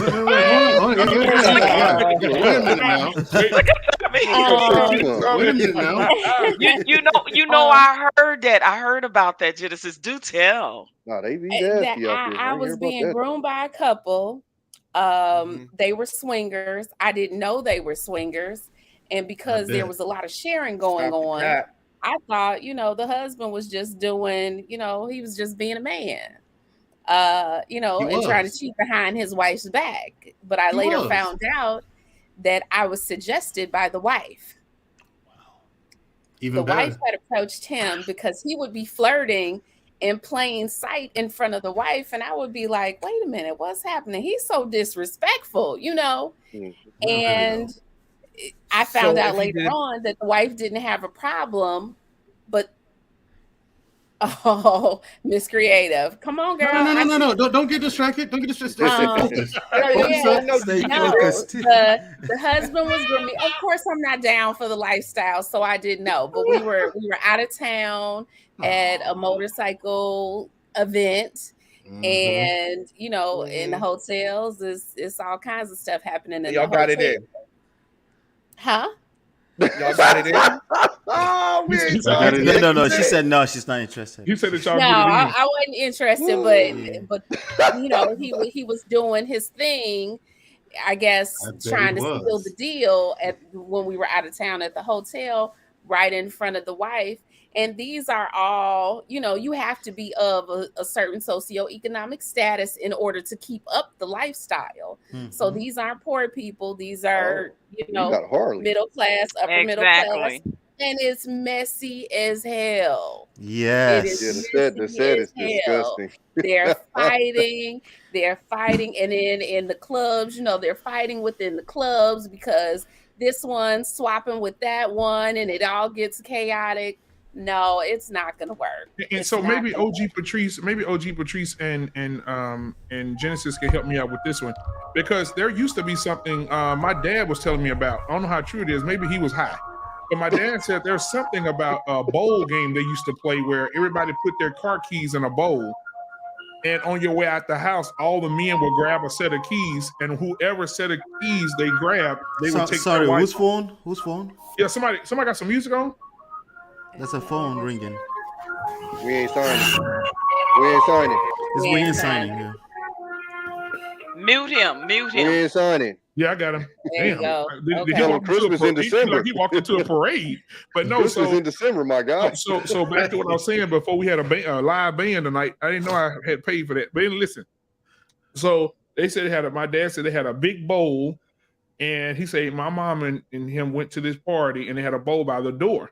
And whoever And car keys everybody you would- picked up, that's whose wife you took home. Yes, whatever keys, all the men would drop their keys in the bowl. Yeah, Wait, yeah, this is I where? heard of This that. is So where? wait. So the women are picking up the keys. Yeah, No. no. The men drop them in. On the way out, the women pick them up, and Okay, whatever okay, car gotcha. keys Thank you you. have, Okay. that's the man. That's whatever's husband in there. Whoever That's who keys. you going Yeah, home with. I've And heard this of those is in type what of parties. setting? I've never heard of that. Yeah, we ain't It's like playing that game. it's like a house gathering. Like they have like a Yep, Christmas I party. heard of it or- in like I want to say maybe Yeah. the 70s and 80s, maybe. I heard that Uh-huh. yeah, I heard Yep, those and my stories. dad- my dad- Absolutely. Here they Not do that that too. old, then. Here they do that too. Yeah. There's a place in Shenzhen and also a place called Hainan. Hainan is like the Hawaii right here, and they do that. They do that a lot. They do a lot of swingering and stuff like that. How you spell Where that? We ain't sorry. everybody just kind of come in and How you make spell that? Not far from where I Say again? live, How there you is spell how you spell that city a again? home. Hainan, that is set up. Hainan, Hainan. No, apostrophe. Right, that's Yeah. where like the Tommy that's what Not they do far in from where I Shenzhen. live, there is a home that is set up. It's not a swingers community, but it's a swingers meeting place. And I have a friend. Now, I'm not saying telling one of them stories like it's a friend and it's actually it's actually a friend. Friend of a friend of a friend. It's an actual friend who was interested in the lifestyle, and she went with her significant other, and there's all kinds of restrictions and rules that they have to follow when they go. But the two of them went in and they were swapping, it was heterosexual where they were swapping partners, and they came out. They went several times, but they came out. And in their regular life, I guess the husband, he ended up being the husband. He decided he wanted to continue the swapping without her participating. And it was kind of one of those scenarios. He ended up going off with one of the women. I tell you, it never fails. And- It was a couple like that. It was a couple like that in Las Undefeated. Vegas. Again, it ended in the minds. You take an average housewife. This couple they were wealthy. She was a stay-at-home mom, bored with her life, and the husband suggested to try the swinging thing, and she was against it at first, and it went on, and I guess she went on and just gave in, and then she started going when he would be at work. She'd get somebody keep the kids or whatever, drop the kids off, and she'd go to the swinging club. She had this particular guy that she just obviously had a thing for. They connected in that sense, and again, the husband. And these were wealthy couples, guys. This is shit you can pull up on Google that happened in Las Vegas at the time, and I was living there. Las Vegas is full of swinging clubs and the houses. I used to perform a couple of doors down from a very popular one called the Green Door in Las Vegas, and he went in and shot up the whole swinging club and killed. Sorry, M'd a lot of people. And then took his own life. I'm telling y'all, it's just listen. We want to pretend that emotions and feelings and jealousies and envy and shit don't get involved. That was Like, the look, point I was making. people are human beings, guys. Yep. And when someone But can I- deceives them, even though you have a rule, you go in with those intentions are good. I've seen it happen all the time. You know, OG, And Patrice, once I done somebody break broke that up with rule, people I wasn't with. You can set the rules out all you want to. Once them emotions Exactly. get in, nobody Thank gives you. a fuck about a rule. It doesn't matter. In And project management, right? In project management, there's something we call contingency plan, right? It's basically the plan that you make for when shit goes wrong. That's all I'm asking for. Stop. Like the idea, even in project management, you have plans for when events that are not planned for happens. You create plans for how to respond to it. I think when it comes to relationships in general, that involves emotions 100% of the time. I think that's the most important thing you can do, as opposed to putting all your energy in all of this empirical data and all the data that you find. You also should plan for when all of that education, all of that stuff that doesn't work. You should also have a plan in place. You should also have a plan in place when the other human being does not follow the plan because they're caught up in emotions. What about when you get caught up in the emotion yourself? Do you have plans for that? Can I ask Miss Genesis a question? You sure can. Go ahead. So when you brought up swinging, were you equating it to polygamy, or were you putting it as an option? No, somebody had brought up swinging earlier in the conversation. I understand what polygamy is. Hakeem, I think And what you Okay. was I doing. still, I don't think in this day and age, in this culture that we live in, that it's possible to have it without being messy, because we're not We're just mentally. messy. We're just messy. Tommy, real quick. Okay, since you put it that way, OG Patrice, yeah, we just messy as hell. We're not gonna So- cooperate. The ladies are not So, gonna Tom- cooperate. They're gonna be pulling hair and weaves and lashes and everything when it Well- goes south. Wait, with Genesis, let me say this. Yes. Because I saw this lady, Black David, I got you next. I know you over there boiling crab and ready to pull it out the boil. I got you. So listen. So there's this lady that was on TikTok, and she told the story. She got emotional, but she told the story about her and her. She moved to Atlanta, didn't know nothing about Atlanta, and her friend said, "Hey, I want to take your. I'm gonna take my son to his birthday party. Would you like to go with me?" She said, "Sure, I'll go."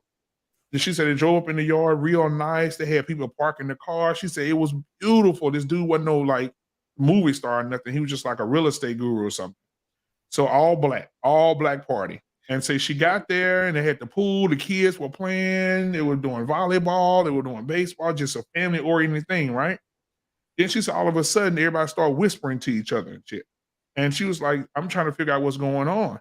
All of a sudden, they took all the kids in the house and have a huge wing of the house where nothing but kid stuff. Like a room full of the soft little balls where the little kids can go. They had ping pong. They had a movie theater over there, like all kind of stuff for the kids to enjoy. And so as the kids went over there, she said, oh, the party moving inside, okay.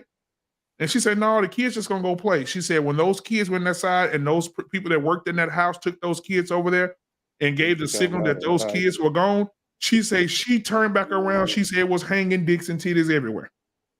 And she said everybody started kissing on each other, having sex by the pool. One dude went over, left his wife bent over the table for one dude. They all ate the whole backyard, just one big orgy. And she said, I might have a problem when you do that to me without telling me, invite me some doggone, like I'm gonna have a problem with that. Yep. And she said she called her Uber and she said she stood in the middle of the street until the Uber got there. She said she couldn't do it. She said, man, it wasn't even 5 minutes in. They were all bent over, butt naked, just one big orgy in the backyard. She said people was having sex in the pool, on the chairs. They couldn't wait. They couldn't wait no longer. Get these goddamn kids out of here. Patrice, I got a question Right? for you. Yes, ma'am. You're from Chicago, or you lived in Chicago at some point, right? I am from Chicago, born and raised. Okay. Are you familiar with the mansion? I've heard of it. My brother told me about it. Okay. The brother of your brother. I bet he in did. Chicago, there is mansion where they practice alternative, sexual pleasure, whatever.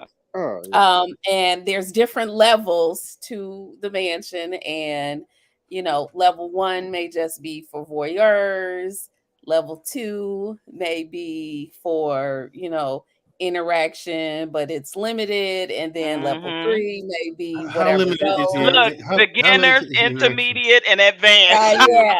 Yeah. San Francisco got whole clubs out here with that shit going on. Yeah, and how advanced is the advanced stuff? I mean, how advanced is the Yellow advanced out stuff? there with you too, Genesis in Oh, is Chicago. he? Mandrill, you don't want them problems. Mandrill, to answer your question, They you gonna said fuck around, have you sitting on some meat hooks or some weird shit. Oh no, yeah, I ain't with that. No, yeah, I don't have all that. Mandrill, me and Tommy come to look for you, and they got you strung up, butt naked, bent over the side. Oh no. Yo, Tommy. No. Tommy. What's You're up, in California, Tommy? right? You're in Tommy? California, right? Yeah. All right. Next time you see a Chinese girl, you can ask her. Does she like giving her man green hats? All right. Just ask her that. Is your man wearing a green hat? Don't get Okay. beat up, Tommy. I That was about chick to say, don't put get that me kung slapped. fu. Yeah, that chick put No, that kung fu on your ass. Because here, well, in Shenzhen and Hainan, right? You have these clubs where these married women will find African dudes to sleep with in front of their husbands, right? And their husbands will watch these African dudes, slaw them out, and I it's need to go called get a green hat. tan. What the fuck am I Hold on. missing? First of all, hold on. Now that's what they call it green hats with them. In America, that's called the bull. I'll be a bull Yeah, in a bull. motherfucker. Yeah. We gonna walk around It's here French called the called, bull. face. So yeah, white men pay black men to They have do. sex with their wives. They do. I ain't visited Chinatown and Frisco in a minute. And they Go pay see what's up my these people. African dudes to do that to their wives. Yeah, They and pay. they video Oh it sometimes. wow. And pay them. And Cash them out. They'll pay them. Yeah, Yeah. cash them out. Here's my thing, though. Like I said, I find this whole thing, the swingers culture, these guys. I think most of these people who say I want more than one wife, the whole polygamy thing. I think these guys are number one, just being greedy. Thank you. Long They're guys, as they fantasizing. say. And number two, they have no idea what they're getting themselves into. Because, like I said, you have to be able to provide the same thing you do for the first wife. You now have to do the same thing for Emotionally, two wives. financially. Yes, And black You men gotta unfiltered. please I them. You see. gotta please them. They have trouble pleasing one Listen. woman, and now you're gonna take on two. Thank you. Exactly. And I think I most only of want them, one. I think most of them ain't never dealt with a roster, because if you ever dealt with a roster, you know the fucking headache. Exactly. It seems like as soon as one Exactly. hangs up, the Yeah. next There's one actually a God. formula to do it. Jeez. But Kevin Wesley, I see you use him as a thumbnail. He's the guy that's so popular on social media because I saw you use him as a thumbnail, Black Man Unfiltered, and he has a thing where he have panels with young men and he talk to them because he tell them, like, he asks all the right questions, and he said, look, what is your reasoning for wanting to do this? Because he has a whole big platform, right? Because he has Mhm. two wives, and he's telling these young men coming with these talking points, like, no, that's not a reason why you want to get into this. Like, Yeah. you want to get into this because you want, two pieces of ASS, or you want, whatever. Like, no, tell me, like, why are you doing this? Because of course he's a Muslim, and Mhm. that's, a part of his, faith or culture that they Right. do in the Muslim, Right. community or whatever. But he tells these young men that come up on his panel and ask him questions that is curious or want to get into it. And he be straight up with him. He's like, if you're not ready for this, don't do it. You got to be financially, you got to be emotionally, mentally, you got to be have the capacity and the wherewithal. He said, and believe me, it's gonna be some issues. He was like, cause one of my he was like, my wives was arguing with each other one time because I bought the one that liked flowers, some flowers, and the one that don't like flowers. What the hell was she arguing with the one that liked Mhm. flowers for? She didn't even Oh, like dog. flowers. So he said, so trust me, it is not. Listen, I'm just saying. It And is not dumb what shit it like that. cracked If you up to dealt with be. multiple females, you know dumb shit like And that she's pops like, up. yeah, I have to think about it. I don't even like flowers. I don't know Man. why I was arguing. Because you're emotional. That's why. Yeah. Exactly. But Hey, here's y'all, the give me, thing. But here's let the me give, thing. I've been waiting Go ahead, and Black David. waiting. Go ahead, Black David. I'll let you go. I'll let you Black rock. David, whatever you about to say, Black David, whatever you about to say about to be God sent. Matter of fact, Let me put it like this. I Yeah, you listened to the know it whole ain't. conversation. I found it funny. Now, for all you fellas, what Kevin said, we're talking about SMV, secondary marketplace value, he did put a label onto something that people of the higher hierarchy have been talking about for ages. They never call it SMV. In our country, man with value, meaning he got money, resource, and access, don't look at young girls who want to marry up at the age of 15, 16, 17 to add to the wife because of their womb. But they never call it SMV. Kevin Samuel put a modern name to something that's been spoken about for ages. That's number one. Number two, the issue about behind polygamy is this: 80 to 90% of the brothers out here are not ready for that. They're not mentally ready for that. They're not emotionally ready for that. Nor they're spiritually ready for that. Because I'm saying that first and foremost, you want to take something that comes from a deep level cultural background. You got to have a strong foundation. Even though you read up upon it, are you a part of that culture? No, you're not. Do you have that cultural foundation in this country? No, you do not have. Now, why we want to engage into something that you don't have the structure, nor the foundation, nor the back of a particular culture that will support you in that type of thing? Number three, the women of the U.S. not gonna fall for that nonsense because one, their ego ain't gonna let them do that. How long that gonna last? I doubt it will last for more than 3 or 4 years. Reason why, like I said before, what you gotta do for one wife, you gotta do for two other wives. Yes, there will be ego, there will be pride. If one not able to provide kid, there'll be a problem. It's never going to work that well unless you from a particular background. Either you're Muslim, which is number one. Either from deep culture, either with the Middle East or Africa, it's within their culture they're allowed to do that. Like I said, I'm a byproduct of a polygamy family. It happened. I've seen it. Now you had to educate these women in advance. Now, how long that would take you to educate these women, I don't know. Because first and foremost, it's not no something you can take a short study and you just jump into it. No, there's no short study. You have to fully grasp and understand the foundation that what that culture has concerning polygamy and why it worked for them and not out here. This country cannot take something from another country and you want to pull out and plug in here like it's gonna work when the legal system don't work with it. Well, yeah, there were countries like Africa, the continent, they can support that type of lifestyle. The Middle East have a culture that was embedded within their law, and so that can support that kind of lifestyle. That is true. The U.S. don't. There'll be a lot of pushback because you got politicians that gonna look at it. Nah, we're not gonna allow men to have the type of life that they can do what they want. So you will have battle within the defense state concerning the law behind that. So let's 30 drop it after seconds. this. All I'm trying to teach you guys is this. The reason why you're bringing it up is because of your ego. You got no foundation, you got no culture, you got no spiritual belief that you follow that is down to the T. Because let's be real, the idea of polygamy to fix the black community is not gonna happen. What 15 you'll do, seconds. you create a factory of more kids that you cannot even take care of. All right? They're not to be making factories. Let's cut it out.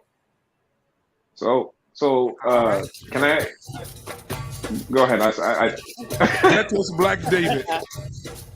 Hey, you can I play hear that some music. African music in the background. You can play that music. It doesn't matter to me. But I'm saying this. It is something that I've been telling people for ages. Polygamy is connected to a particular culture and foundation. You can't pick something to turn into a lifestyle. It's never going to work. If you don't have that, it's like you build a house. How you gonna build a house with no foundation? Black David, another prime example. Ask Naomi Campbell, and she's very wealthy, and her guy was a multi-billionaire, Mm-hmm. and they were doing it back in the day. How does that work out for them? She's by herself.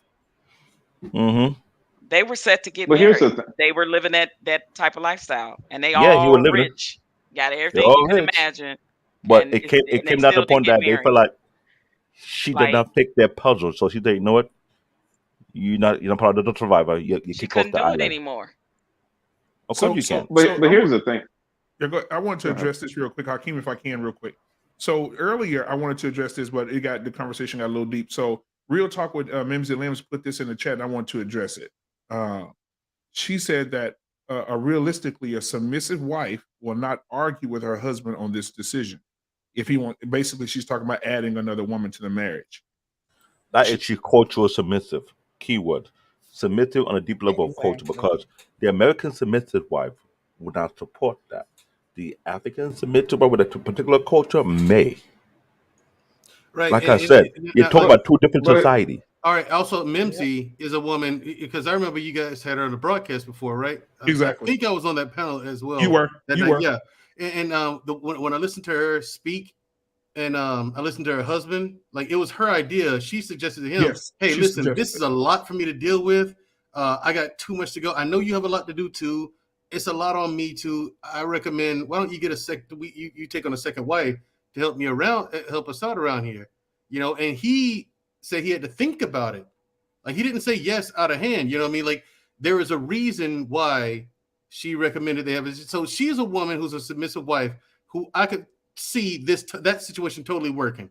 I could completely see that working for them. Yeah, that's why I said because what she I understands. said Yeah, about because them. she understands the utility and the necessity of it in their circumstances. You know what I mean? Yeah, and that's really what having second and third wives are all about. And that goes about what she said in her second to follow up. She said, as long as the purpose and reason is not a wicked or lustful reason. Right, like I said earlier, most of the guys these days, most of the guys you can run into say, "I want a second wife." It's because you're just being greedy. Shut up.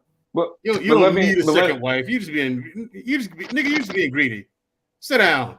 But sorry, real quick. But greed is right? Sorry, before you go, right? Okay.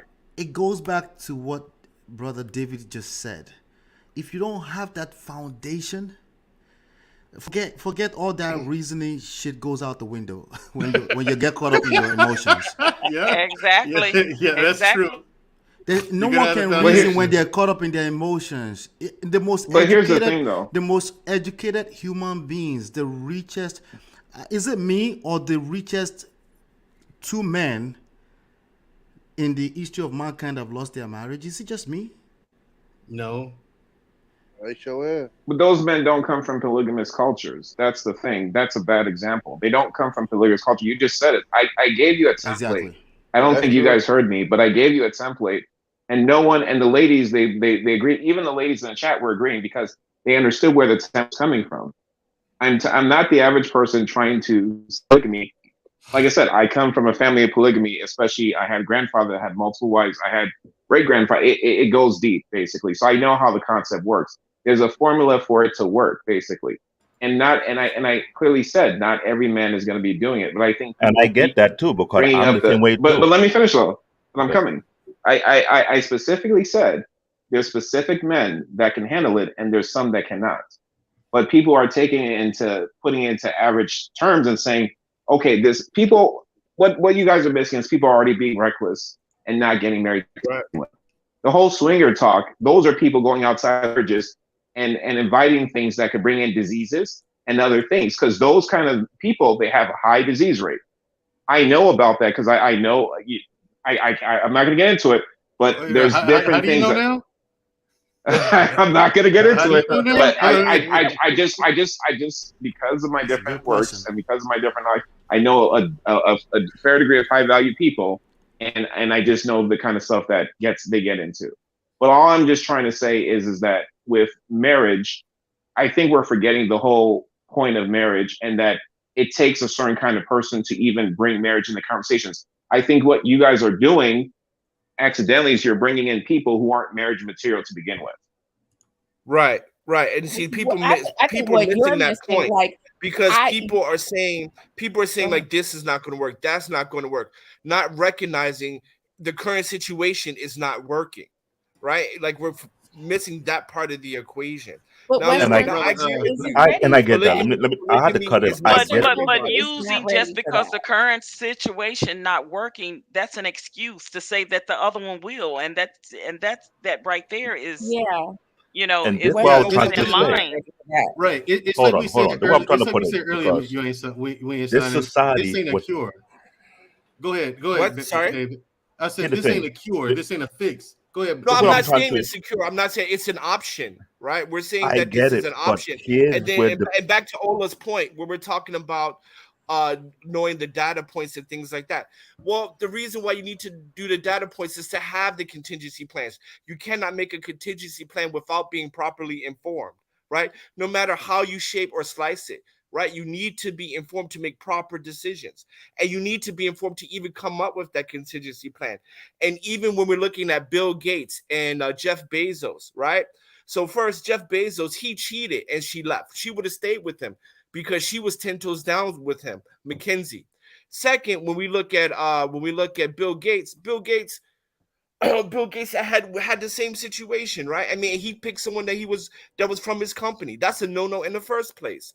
And just because they're rich doesn't mean we can automatically assume they did their due diligence and vetting, right? Right. But those going back to the earlier point of the high value. Remember the high value thing? We were talking about Black people specifically. Those aren't Black men. Just addressing Ola's, and we're living in a society where Black men are saying that it takes two incomes in order to be comfortable, in order to live comfortably.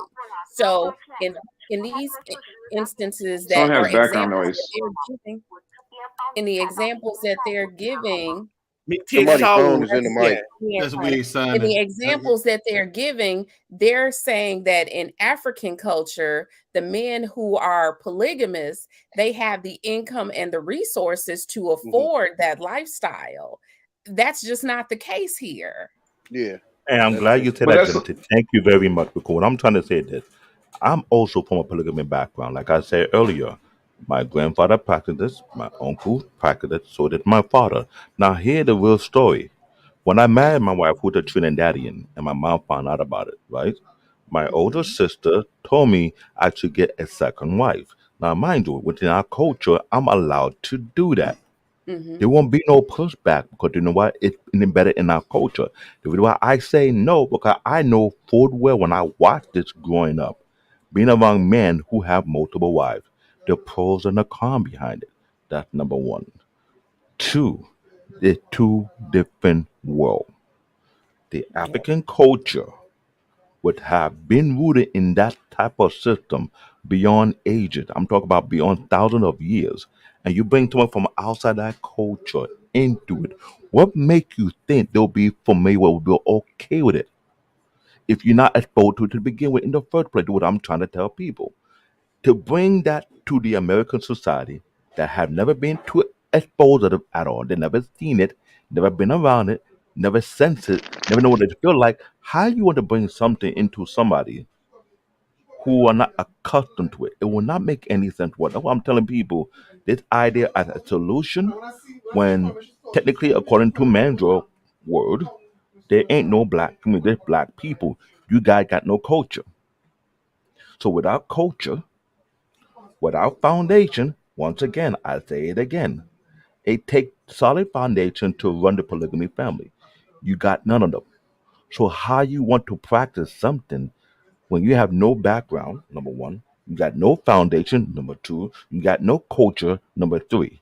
We're gonna do a plug it out of the midair? Are you kidding You me? left finances out. but The right I'm not, but here I'm not going to mention the finance because people are trying to finesse it, saying, okay, I will have a polygamy family. She'll work and she'll work. They'll pay. No, no, no, no, no.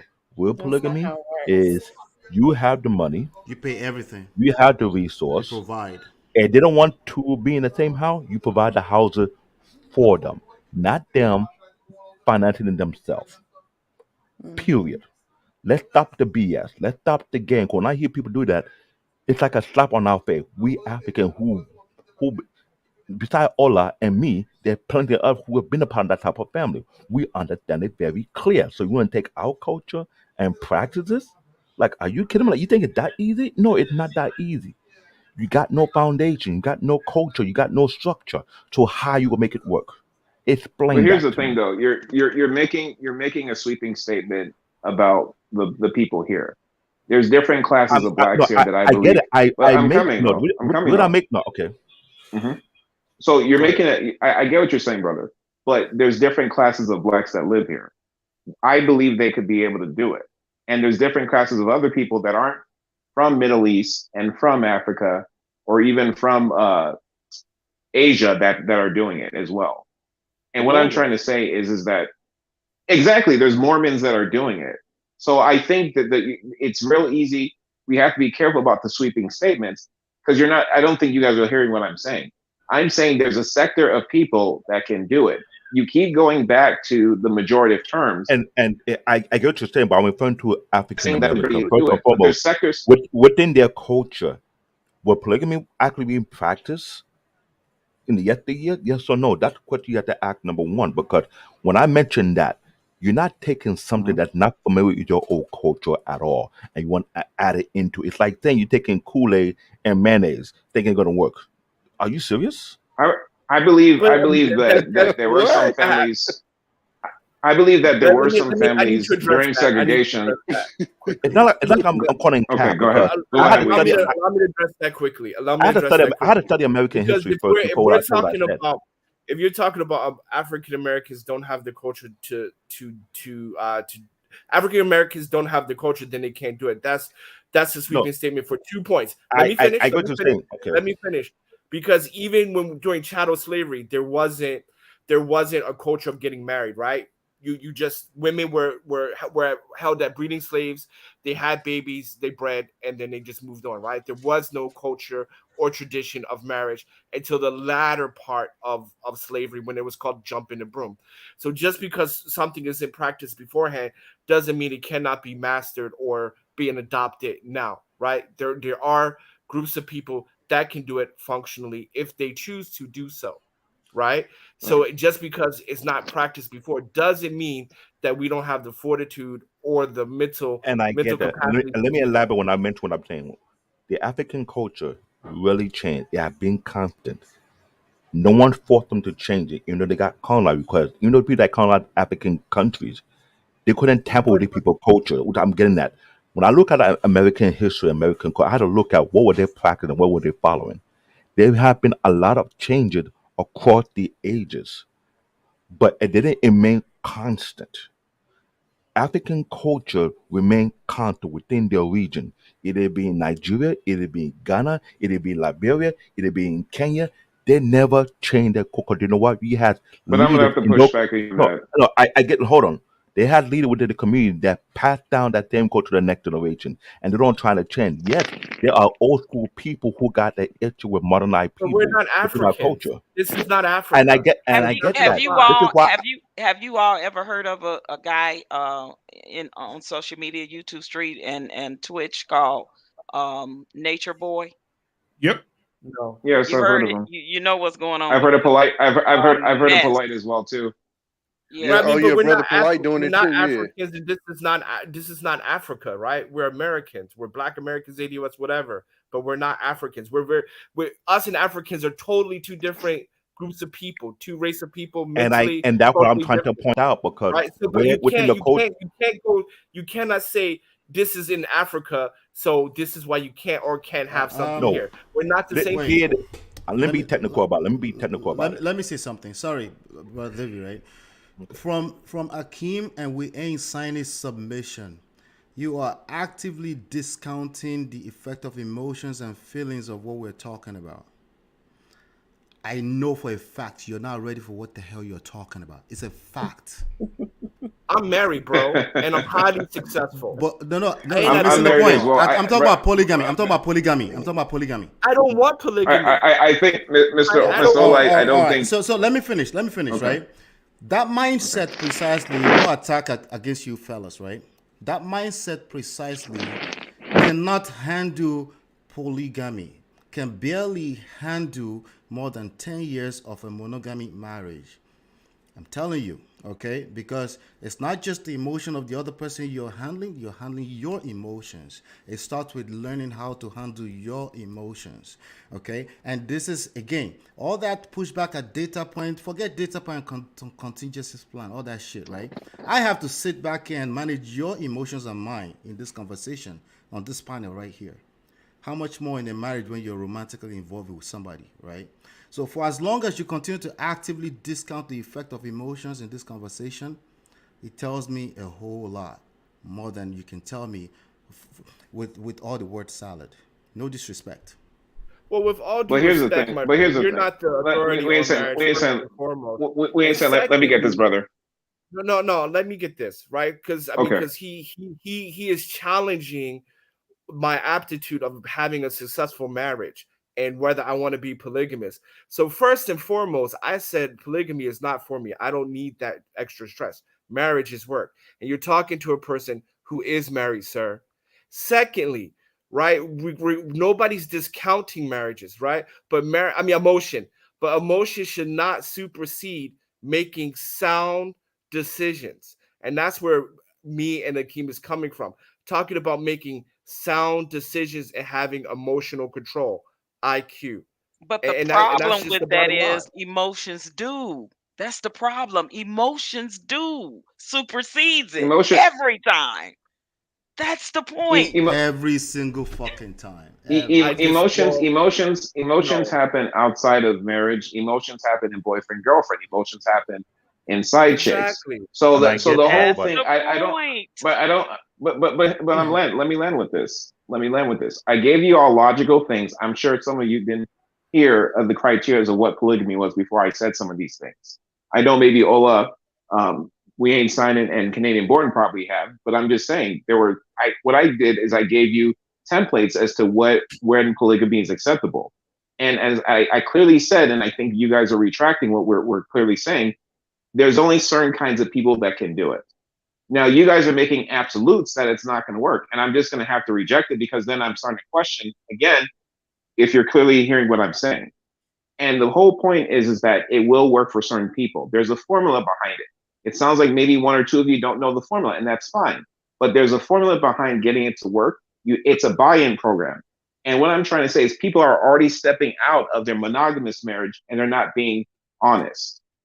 So I think we're living this fairy tale world that people, it's just human nature that some men that can handle it and that have the resources and that have the capability to do it are going to want to do this. And there are already people, as I said, that I know that are doing this within a Muslim background as well, a Muslim and African background, to be honest with you. So there's Mormons that are doing it, like someone else just said as well.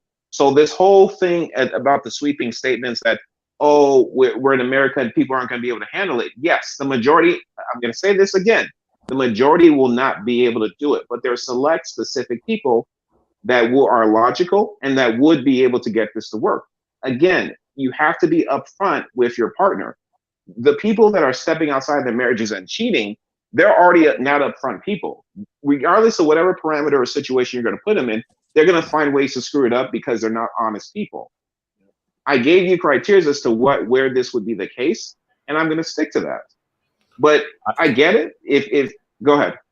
So let me use your language. What you're speaking of is the exception to the rule.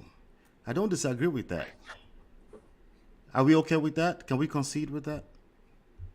Yeah, I think we all pretty much agreed upon that. But it's a rarity. How about that? It's a rarity, especially in America. I would just say, my humble opinion. I'm not saying it's not impossible. I just use Mim as an example of that because I know she live a whole total different lifestyle that is off the grid. I think that the possibility of it working for her is greater than the possibility than it working for the average people that I hear sit on these panels. So I think you do it. Now, I say Mormon because, for one, I remember reading and I read the article about it. These people called Mormon or the Christian, a lot of they say what they were doing actually brainwashing young girls to believe that it's okay. Until further investigation, that was child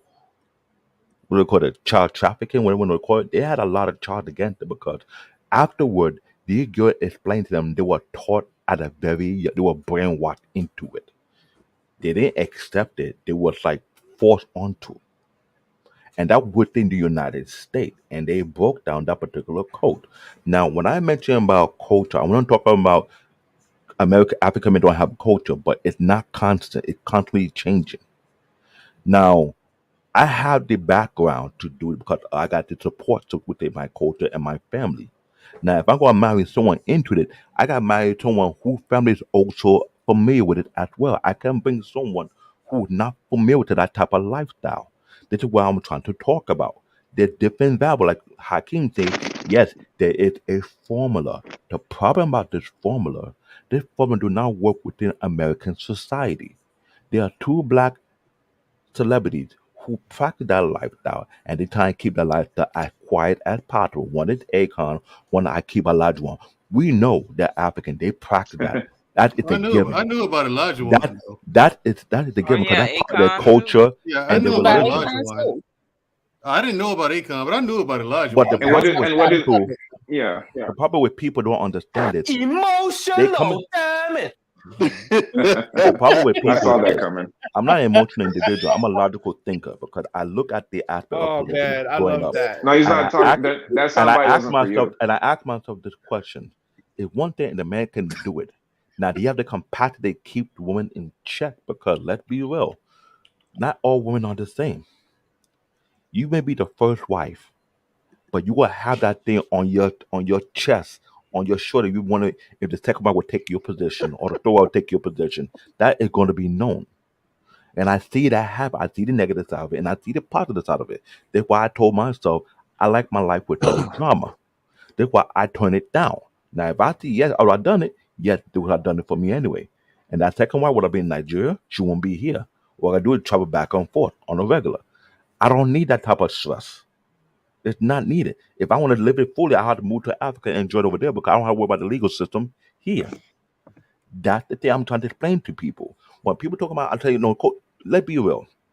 Keep on saying that the American culture is the boiling pot. African American culture, they pick and choose, add to their own. They're not constant. When you don't have a constant culture, you're not practiced it for the past couple of decades and never been changed. You can't tell me anything otherwise. It's like me and go to the Mexican community and try to practice something that be deeply rooted for 100, maybe thousands of years. It's not possible. Real culture that haven't been changed, that been passed down from one generation to another generation, is because they want to make sure they don't lose their foundation. This is what I'm talking about. But when people trying to attack me, I'm being logical, I'm being technical, I'm dissecting everything like an IT technician. I look at the problem, I find a solution, and I explain to you what the problem is. You cannot practice something. But here's the if you don't pushback. have, you can put, but let me finish. You cannot practice something if what you have not going to support it. Yeah, here's the There thing. are too many cracked a hole in it. If you try it, it will get even worse than what it is you have already. Well, the thing is about But here's the culture. pushback. Hold on. Here's one. Let me, if I could interject. Here's the thing that Man of Prestige and Canadian Born, they're absolutely correct on two things. One is the emotional stuff. Now, I'm a person who has been literally trained to exercise emotional intelligence and control my emotions. No matter how upset I am, I have to manage how I respond. Period. That meant at once upon a time in my career, that meant the difference between life and death. Okay. I had no choice. I could not overreact. Otherwise, it could cause an international incident and the whole nine. Now, even with me, that's tough to do. And you see people all the time overreact to things. You know what I'm saying? In grocery stores, mothers beat the shit out of their kids no matter where they are. I'm like, and here's the thing. And they're also right with Black culture. Black culture changes with each generation. Each generation, and we lose more and more. With the past, I say 4 generations, we lost more and more of it to here we are today. And no one can define what Black culture is. Yes, people, what's Black culture? Fried chicken, collard greens, watermelon. Okay, you sound as racist as the white boys do. Like you have people don't have no idea what Black culture is. You just name shit that we eat. That's like, and rap music and saggy pants, which is gay, by the way. So, I mean, tell me, you know where sagging pants came from, man. You know that shit gay. Nah, that shit fake. That ain't where it came from. Okay, fair enough. But anyway, what I'm saying is no one knows what Black culture is anymore. Not really. There's no clear, fine definition of it. So, I mean, that's true. So, there's no clear definition. Right. So if polygamy is not a part of our culture, I mean, what chance do we really have if we choose to adopt it now? Adopt it into what? What culture are we adopting it into? Yeah. Like, I mean, but here's the thing, though. I mean, relationships between one man and one woman is messy enough. And like me and Tommy agree, that shit, polygamy, that shit ain't for us, man. I mean, I don't have the time, the patience, nor the interest for two wives. Stop playing. And we wasn't groomed into it. Right. I think that's what they're saying. We like, even us as the men, we wasn't groomed into it. Exactly. You know what I'm saying? And like Thomas said, if you ever had a roster of just dating chicks, please. Yeah, that shit's sick. Please. That's why please. I ain't got time for that. It's like, as soon as one hang up, but here's the other one called. The other one called. There are more people. Here's another fact that I'm sure a lot of people let me get this. I'll let you finish. Let me get this. But here's the thing about it. There are more people and women that are actually more on board with this than you guys think. Now, I get the point.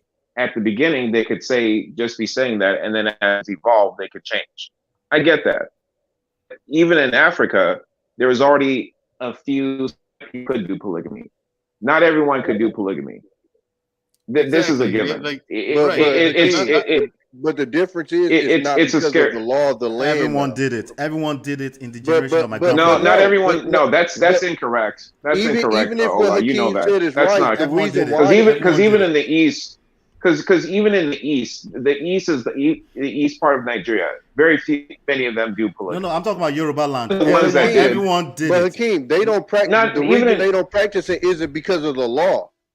Like our law says we can't do it. That's what we're bringing. But did I not? I did say that at the beginning. I did say that it's illegal here. But I'm saying that as a solution, it could be added to the law to allow things. But here's what I'm trying to say. We're talking about different classes of people. There are already going to be people who aren't fit for marriage. I think what we keep doing is we keep inserting those people as a monolith into this conversation and saying they're not ready, they're not going to be ready. I'm not even talking about those people. Those people aren't even in this conversation, because if you can't even grasp the idea of marriage and financially as a man taking care of one woman, this isn't for you. And what I'm trying to say is there's already people that there's already people that again are excluded from this. So I'm going to stick to my premise and say it again. This is going to be for a select few of people. And again, people are already having multiple partners. It's just that they're not taking care of them. This is a more noble, honest way of doing things. And you're being upfront with your wife. You're trying to let her know upfront this thing. And again, this is not something cowardly that you're doing behind the scenes. That's all I'm saying. You know, Akeem. Now, here one thing that a lot of people not talking about. Yeah. About polygamy. The children, how much effect it will have on It's them. a war zone, Akeem. Stop the cap. So let me tell you right there, right now. As a byproduct of a polygamy family, I have seen other family friends back in Nigeria who from a polygamy family, they will tell you, you thinking of the adult part, the children part is not even a joke at all. That thing will go from generation to generation. Let me tell you what I say that. Imagine you whereby you're the child of the favorite wife and you get certain favor. That passed down to get the all the kid, money. and the kid act a certain way to other kids. And imagine that going from elementary school to middle school to high school to college to the point when they get a grown adult, they're vindictive among themselves. Let the man pass away and have a huge inheritance. Who's fighting for what? Let me tell you a This is story. this is why I tell people, you want to talk about polygamy, you have no idea. It's like running a corporation.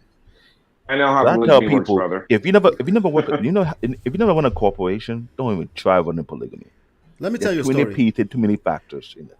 Let me tell you a That's short logical. story about polygamy, right? So my grandmother that I mentioned earlier, she had 6 children. She had the most children among 6 wives. The first wife had 3 children.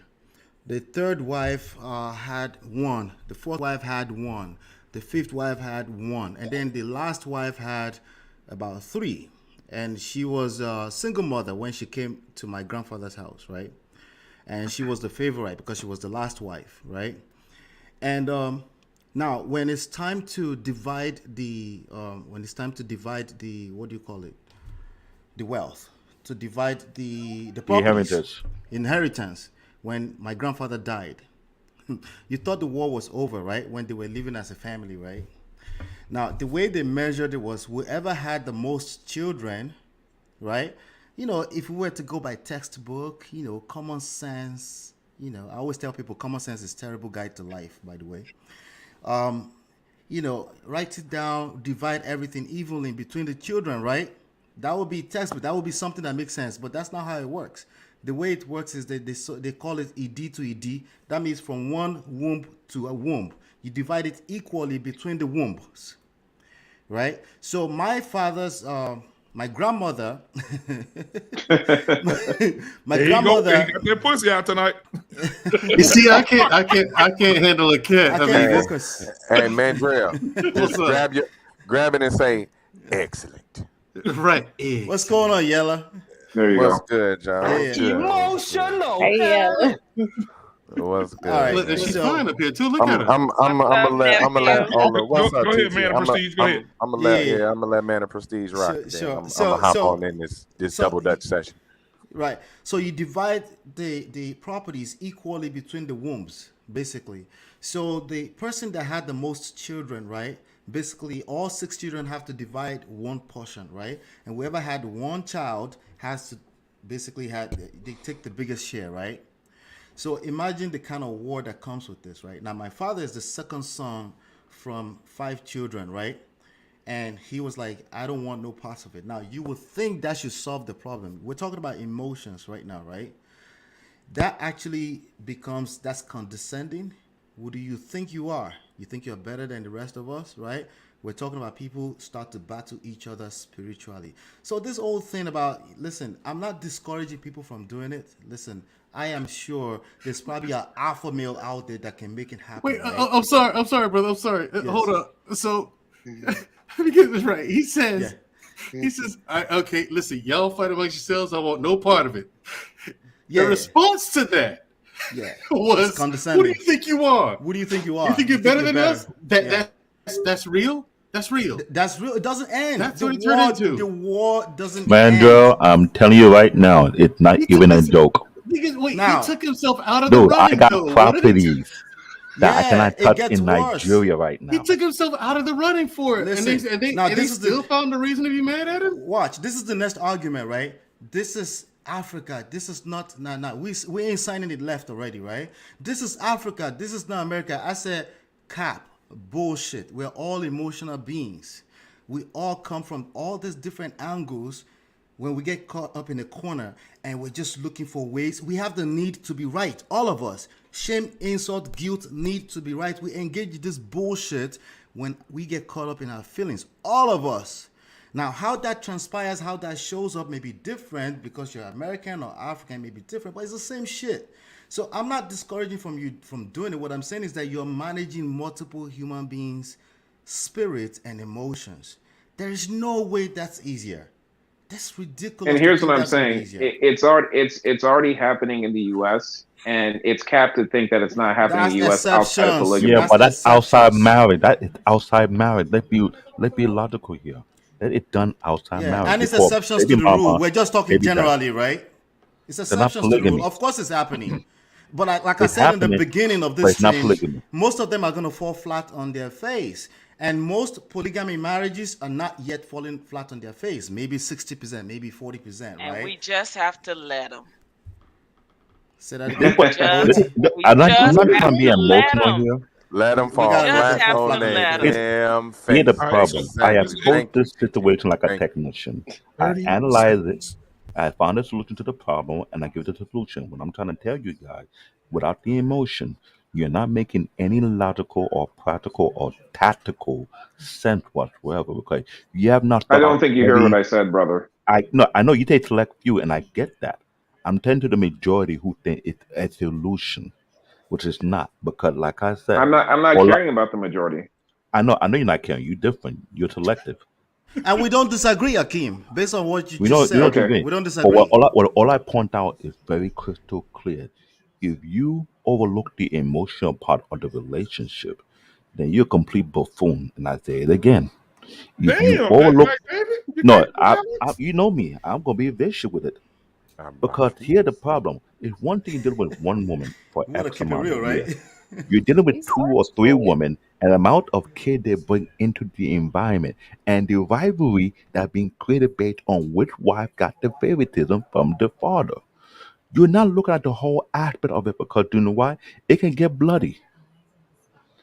It can get bloody. All I know that we hear article how one their older child was trying to kill the other out to get the inheritance. Damn, so what is like being a child of polygamy is like the fucking African Squid Games or something like that? But let's let Brother Yella go because he's been waiting. Let's let him rock. Like the damn Lion Games and shit. Child 103 has been eliminated. Like damn, what the hell? That is the harsh reality. The problem with people, they're thinking with the wrong side of their brain because they're not analyzing properly. And I'm being vicious about it because I'm trying to bring a harsh reality to it.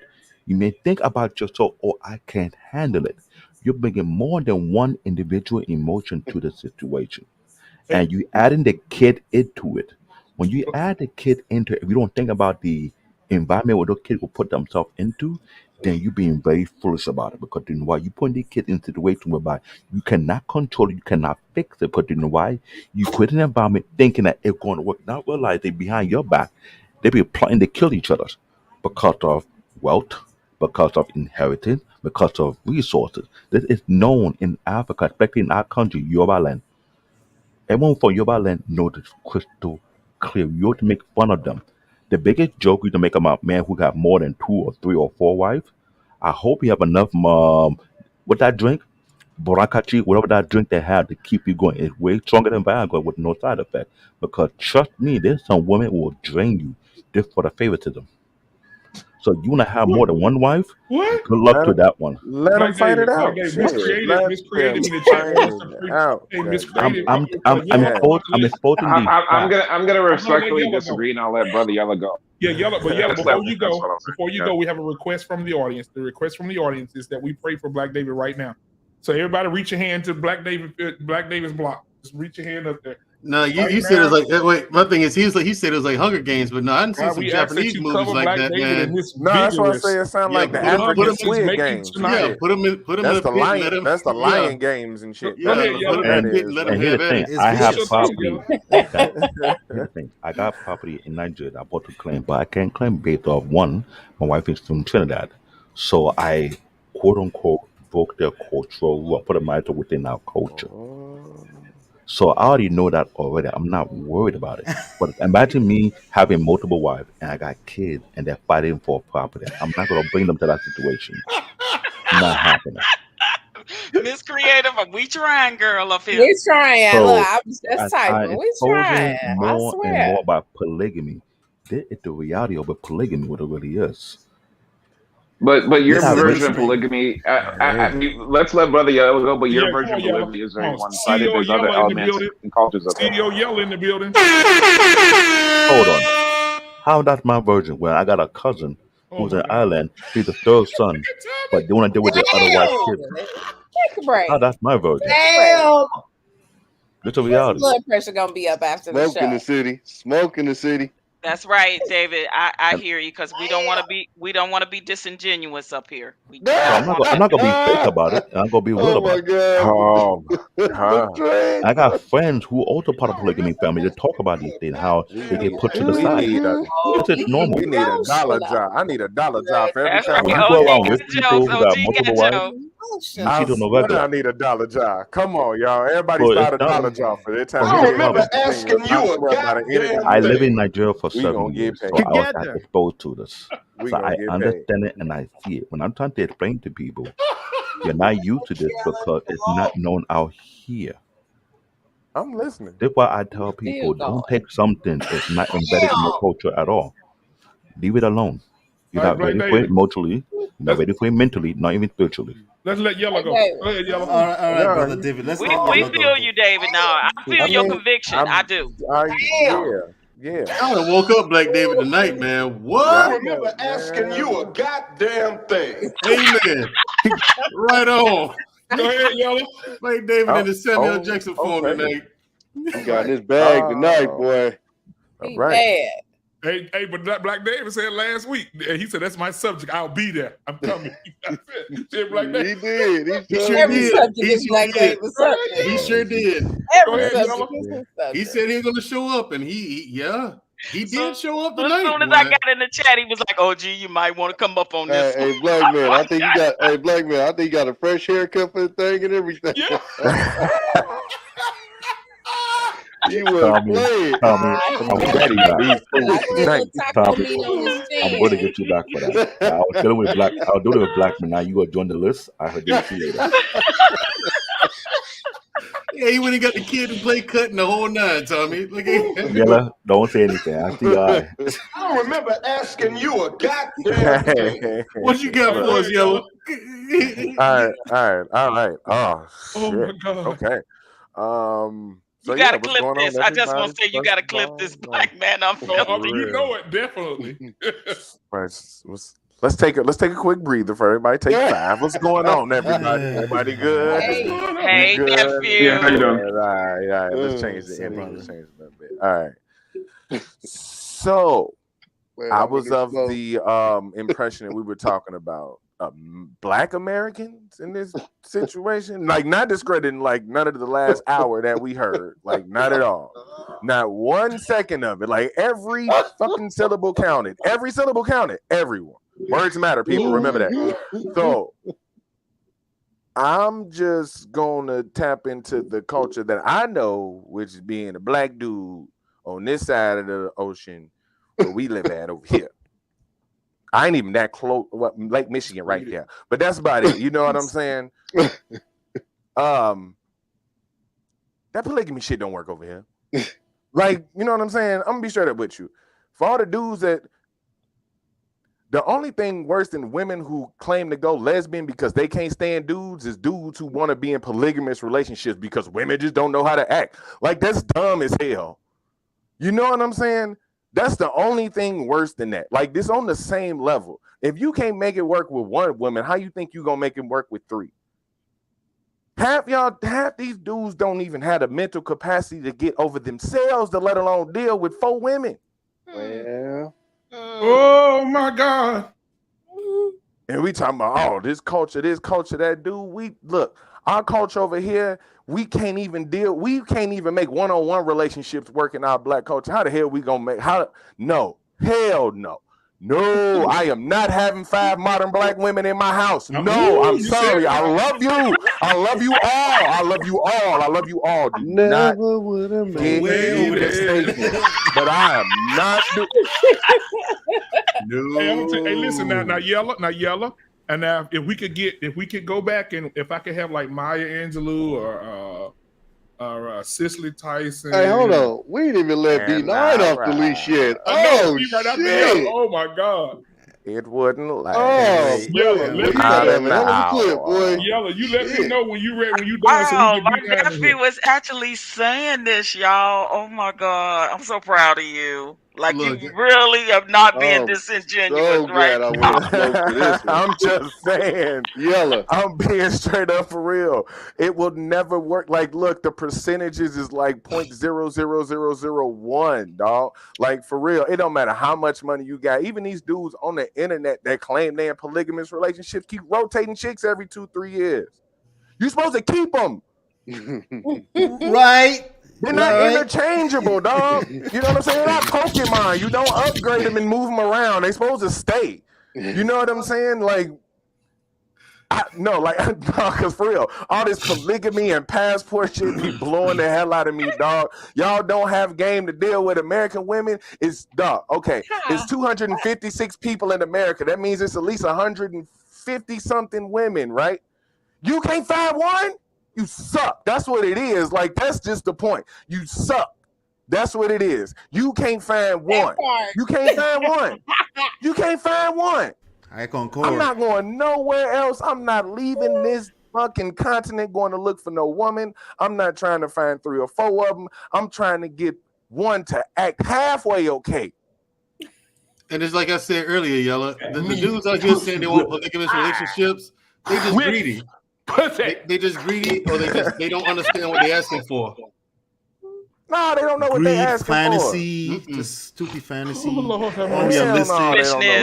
Selfishness, self-centered, self-indulged, self-absorbed, every kind of self. Can I ask Brother Yellow a question? Yeah, like Kanye. Yeah, Yellow. He said he got a question for you, Yellow. What's that? But Brother Yellow, did you hear my argument of polygamy? Yeah, I heard it. I'm sitting right here. Okay, no, but I'm saying, did you hear it? So what did I say? Did I say that it's the permanent solution and that everyone can practice it? No, you said only African people can make it happen. From what I got. No, I never said that. That's what I was saying. No, he said select few.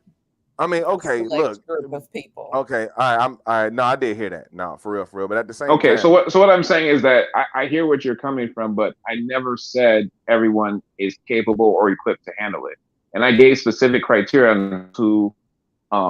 Based on income and finances, and then specific reasons, meaning their wife can't have kids. Because in some cases, people divorce if their wife cannot have children. And in those cases, the honorable thing to do is to keep that wife. But again, people want their own legacy. Right. You but you guys not letting me rock though. You're not letting me rock though. I'm saying some people would. I'm saying some people would. I'm saying some people would. Don't deserve to have wives, dog. Like, what are you saying? If you would leave your wife because she But can't have we're no just child, gonna. when we So got I'm saying millions some of people kids in the would. foster I'm saying system ready to be adopted, some of them sitting at the okay. fucking window with the Sounds cup African banging on to the me. damn goddamn window like, hey, could you take me home? No, but you're not letting me But you want rock to leave though. your wife? I'm saying Bro, I mean, how many rocks you I'm need? saying Plymouth that Rock, some people Dirt would Rock, leave their 30 Rock, I Rock, Z28. How much okay. rock you want, bro? Damn, I've been sitting Yellow, up you here gonna let letting me you rock, finish? bro. How many finishes you need, No, bro? no, no, no. But you've been every sentence I say, you say something afterwards. Bro, So I thought we were having. I'm spoken asking you a question. 10 minutes. I spoke Nephew, in let 10 him minutes. rock. Yeah, let him And in rock, fact, nephew. no, hold on, Nephew, let him rock a TT. I'm minute. gonna just say it No, like go this. ahead, Yellow. That's okay. I didn't what I said didn't have nothing to do with what you said. So can we move on? But I'm asking, but I'm asking you a Hakeem, question though. I said go ahead, Hakeem, go may I ahead, ask you a ma'am. question? Go ahead. May I ask you a question? No, I just Yes, want to please. ask you. I don't want you to think that we up here didn't hear your side, because we did, and we actually heard it. agreed. I think that the majority of us heard up it. here actually agree. We know that it is the exception is not the rule, Yes. right? Like, we do realize that. So I don't want you to think that it's just all one-sided, because I hear your points, and they are valid, and I want you to know that, really. And you're absolutely right, but it's a rarity. That's what I said. I think I said, but absolutely, you are absolutely right on that point. And Miss OG Patrice, I'm not saying you understood my point. You don't do that. I'm saying Yellow did not, and I'm saying that he kept saying that I kept saying leave the woman. I'm just saying realistically, there's some men that you got to be realistic. People want their own legacy. They don't want adoption. There's a lot of criteria with adoption. Not everyone's just going to be able to go in there, and you can't dictate to someone and say, okay, go adopt. But some men, like I said, for polygamy, the honorable, noble thing is to keep that wife and then find another wife that could give you and bear your children. And that's one of the components of polygamy. So that's why I was asking if you heard that part. And then your first wife kill you in your sleep because you got your second wife pregnant. Because that's how American women work, dog. Okay, but that's a sweeping statement, though. That's a sweeping statement. There's no the shining sea, because that's how America works. You keep talking about this small percentage. Okay, bro, we get exceptions. But my thing is this: the title of what we talking about is, and let me refer to it, is polygamy the new trend in the black community? And I'm trying to tell you, it shouldn't be. It really shouldn't be. Because we can't get it together. That's why half of us on the internet not talking about how relationships should work. Exactly. Yeah. But those people, that's what I said. Those people have no business talking about polygamy because they're not even marriage minded to begin with. But they are. They're the one. They're the loudest. They're the loudest about polygamy. No. But what makes them marriage minded though? What makes those people? He agrees with me. What makes those people marriage minded? What does that mean to be marriage minded? I'm sorry, both of you said something at the same time. What? Say, Yellow. I think he was asking the same question. Yeah. I mean, basically, I'm asking like that. I'm gonna tell him like this: the people in America ain't marriage minded. Exactly. So that's like across board. We not. There's people that are marriage minded. In general, and what I mean. And what I mean marriage minded is that if the right person came into your life, would you be ready and have the ability to marry them? That's what I mean by that. But the thing is, the vast majority of people don't have the stamina for a long-term 30, 40, 50-year relationship, because a marriage is a relationship. It's just a solid, legally binding commitment. That's it. That's the only difference. But it's a relationship. But it's a relationship nonetheless. Like myself, I know that I have the stamina for that. I understand, because I'm going into a marriage understanding that person's not going to like me every day. Emotional damage. Right. They're going to come with their emotional damage. You know what I'm saying? And I'm going to wake up some mornings and she's going to want to talk. And I'm going to say, hit the Samuel Jackson joint. Hit the Samuel Jackson. Yeah.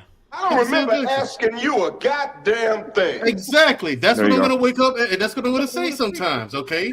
It's going to be, you're going to have days like that. Now, the second you get into the problem is the second you get into that part of it, most people bail.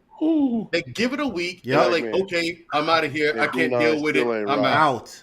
They're out. And it's like me, I'm sitting here like, what are you talking about? We had a disagreement. Right. No, you disagree with me. Mandrill. Yeah, I did. Mandrill. What's up? You always take Mandrill. other people's Mandrill. sides. Hold on, y'all. Get Hold on, y'all. that thing. You Pussy. better Hey, have a whole nother I don't know what that's outfit, boy. about. I'm gonna grab my tools and get out the way. Come on, Hey, listen, we B9. got I'm gonna grab my B9. tools and get out So the way. this evening in the B9 sanctuary, we have a special guest. Bishop B9 is in the building tonight. Bishop B9. The Reverend Fella. Bishop OG. Cardinal After Bishop B9 rock, we're gonna get Genesis back in him, and then OG Patrice will follow her. B9. That's all I was saying though. Most people in America do not have the stamina for a long-term relationship. So polygamy, that ain't gonna cut it. But can I say I know B9's got to go, but my pushback to that is that divorces are aided by women. That's regardless. The polygamy ain't gonna fix No, that. but I'm saying, but yeah, I'll let B9 rock. Yeah. Go ahead, B9. What you got for us, brother, with that big ass basketball afro? I'm jealous. I ain't gonna lie. I can't grow one, man. Dude, I'm gonna eat in hell after tonight, bro. Y'all, golly. I'm jealous. I ain't gonna lie, man. What's up, B9? How's everybody doing? I hope everybody's okay. Salute, B9. Salute. Righteous, brother. I want to say that Black David, you are hilarious. I can tell we hit a chord tonight, and I understand why. But even with that, the funniest part of the show tonight was when Ola was talking about being emotional, and then We Ain't Signing got all emotional right. Hey, didn't he be there? Answer. Like that shit was a classic right He there. sure did right Undefeated. Right after he talked about the emotional part, he got right in his feelings, man. But I agree. As y'all already know how I feel about it. I mean, this is nonsense, and it's nonsense. No, how do you feel about it? Because did you say something earlier? Tell me what I missed, B9. I don't know how you feel about it. No, he just hopped on. Emotional damage. But the problem is with it is that this will never work for all the reasons that Yella just named. But it goes even deeper than that. Y'all know I gotta go to the macro on this shit now. You know, we're shout out to my man Jedi Mike. You know it exactly, Genesis. You knew it was coming. Oh shit. B9, I want you to go into it like you normally do. See, guys, From the micro to the macro.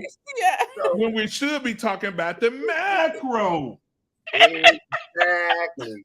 And so the biggest issue out of all of this is that I respect everything Canadian born said. I respect everything Ola said. But you are talking from a perspective of a country where you are the countrymen.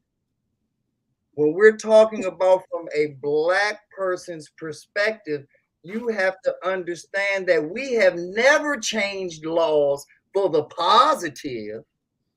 We only change laws in America for the negative. So if we're ever going to see this polygamy thing on a large scale, it's going to be for white men and white women. It's not going to be for us. We act like, and the funny part about it is that we act like this is our country. Now, we know all of the travesties and all of the stuff that we go through and have gone through to get to this point. But then we having this conversation as if we on even playing field here. Now, homosexuality was something that my grandmother never thought that she would see in her lifetime as far as them getting married, as far as them being out in the open. But look at the world we live in today, ladies and gentlemen. And we did not get these laws because there was Black homosexuals. Okay? Black homosexuals got to benefit off those that they aligned with. And it's going to be the same thing if this polygamy bullshit ever flies. It's not going to be by us. It's going to be that we get to benefit from it. And it's not going to be the benefit that we make it out to be from an African standpoint or anywhere else in the globe, because everywhere else in the globe is a male-dominated society. We don't want this shit because it's going to be more women doing this shit than men in the Black community. There's going to be more women going around having husband after. This is going to be the new child support, the new way to get multiple payments. How much is gas prices right now, ladies and gentlemen? How much does it cost to make ends meet? Don't be fooled. This is, if we're going to be a part of this, women are going to be the ones that's getting 2 or 3 niggas. It ain't going to be niggas out here getting 2 or 3 women, because we already doing that. But when you're bringing marriage into it, you're bringing in something that's totally different, because what did marriage do for the gay community? It took away shame. It took away them having to hide in the dark. Polygamy is already going on.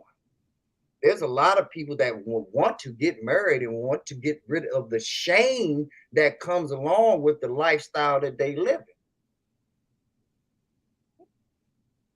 We didn't think we was going to see a Black president. There's a lot of, we didn't think that white women was going to be the ones that took advantage of minority set-asides and affirmative action programs. Everything that they put out there has never been for our benefit. So if this law changes, you better watch your back, because it's not for our benefit. It's for their benefit. And as usual, all we get from our country is the side effects of what they intended for it to be. We dealt with drugs in the Black community first, and the problem was dealt with jail, jail, jail, jail, jail. Now that they did the problem, what do we got to go off of? Health clinics. You can't get fired from your job. Oh, it's a sickness. Oh, we've got to do something to save these kids, because it's their kids. Stop acting like y'all on equal playing field when we have these conversations. Name me a time that they've ever said, you know what, this law is going to help Black people out. Let's change it for them. Let's make it easier on them. Every law that's ever been about us has been about locking us up, taking something away from us, not trying to help us. When laws are changed to help people, they only help certain Americans. And that's why I talk to y'all about Black embassies. That's why I talk to you about the stuff I talk about, because y'all want to have these conversations as if you want an even playing field. But you know you're not. You live in this fantasy.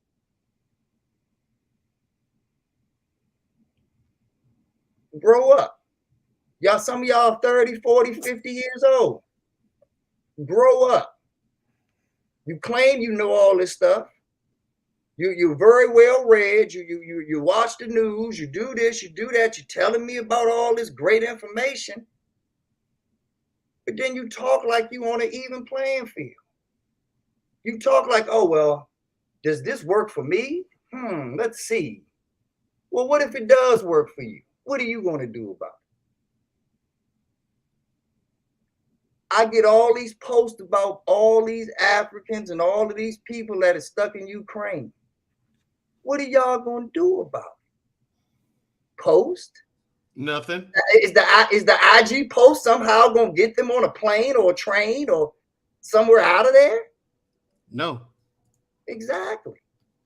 But we feel good about ourselves because we made a post. We feel good about ourselves because we put it out there. We down with the cause. What's all this fake shit going on out here? You can't handle one wife. If you do get one wife, you divorce 10 years later, or you don't get married at all. Now we talking about 2 wives, 3 wives. Really? Really? How many times y'all heard me come up here and say, if you don't know basic math, don't ask me to teach you trigonometry. But now we done skipped that and gone straight to calculus.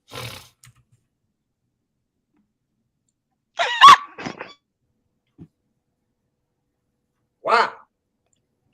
Well, I'm gonna let these intellectuals and all of these folks that got all of the solutions and the answers and ready, to If you don't know what I mean by calculus, then you failed already.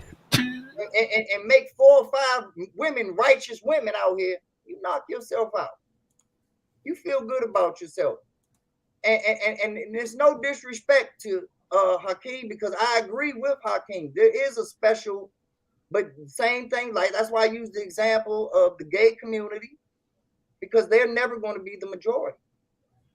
They're always going to be a minority. But are they a strong minority? Do they have a strong voice? Do you talk shit about them? Can you get canceled because of them? Ask Dave Chappelle. Mm-hmm. So they didn't cancel Dave Chappelle. I'm Sure the sorry. hell didn't. They did not cancel Dave. But they tried. They tried to cancel the baby too. They Boy, tried, they but tried. they didn't. Well, No, you know they what? canceled the baby, but They- not Chappelle. Right, and you know what? The You know baby's what the still difference on Baby. Rolling Loud. you know what the difference between the baby and Dave Chappelle is? The baby, Leverage. they took his money from him and his and all his his concerts, Exactly. and he went back and they told him, you know what? Are you going to say you're sorry? Are you okay? Because the He had to go on that apology LGBTQAI tour. plus community, Apology tour. they have power of a king, and they said, "Are you going to apologize to baby?" I'm sorry. Okay, y'all can give him his concerts back, and he started getting his concerts back like this. Dave Chappelle said, "Fuck all y'all. I don't care about y'all. I'm gonna do what the fuck I want to do. I'm gonna say what the fuck I want to say. That's it." That part. And he got a new deal. Yeah. And he just signed a new deal. He got 3 more specials coming. Yep, he just did a special with Earthquake. If y'all haven't seen that one, Yeah, I saw that one last night. Uh-huh. I watched it last night. Rollins coming next. Yeah, but B9, I was gonna say the percentage of people that can do it in this country will be on the micro side, right? Not on the macro side, right? Definitely the micro. Like I said, you see what gas prices are right now? Imagine you had to fill your That's a tank monolith. and 2 wives. We over $5 out here. And 4 more tanks. All right, if y'all ain't over $5, I ain't trying to hear nothing out your mouth. But B9, can I ask you a question? Yes, of course. Okay, because I like that you always think of the macro, because that's where I agree with you on that perspective. So if you're saying the amount of people that could do it is on the micro, if they made the change to law, wouldn't it not affect anybody then? Once again, over time, yes, it would affect everybody, but for our community, we would get the side effects of it. We would not get what it was intended to actually do, because when you make laws like this, there's a social economic component that goes into making these laws to make sure that there's this word in America called a privilege, to make sure that privilege stays in place and that the haves have it and the have-nots don't. Because once you make these laws, you have to now separate who they apply for and who they don't. The simplest thing to do in America is set up a business just to take advantage of the tax advantages that come along with them. But how many people actually do it? How many people still just file under their social security number and literally get less than 10 tax exemptions? And honestly, they can use an EIN number, which is the exact same amount of numbers as a social security number, and get hundreds of tax write-offs. yeah, honestly, that community absolutely does get some humongous back-end tax breaks. They do. The answer, and like I said, and the answer is right there. Something simple. How many times have I had said, come and subscribe to Black Man Unfiltered's channel? It's free. Something simple. But yet, Habesha King Habesha is always a troll. But once Yeah, again, we're always the troll. but once again, we're going to calculus.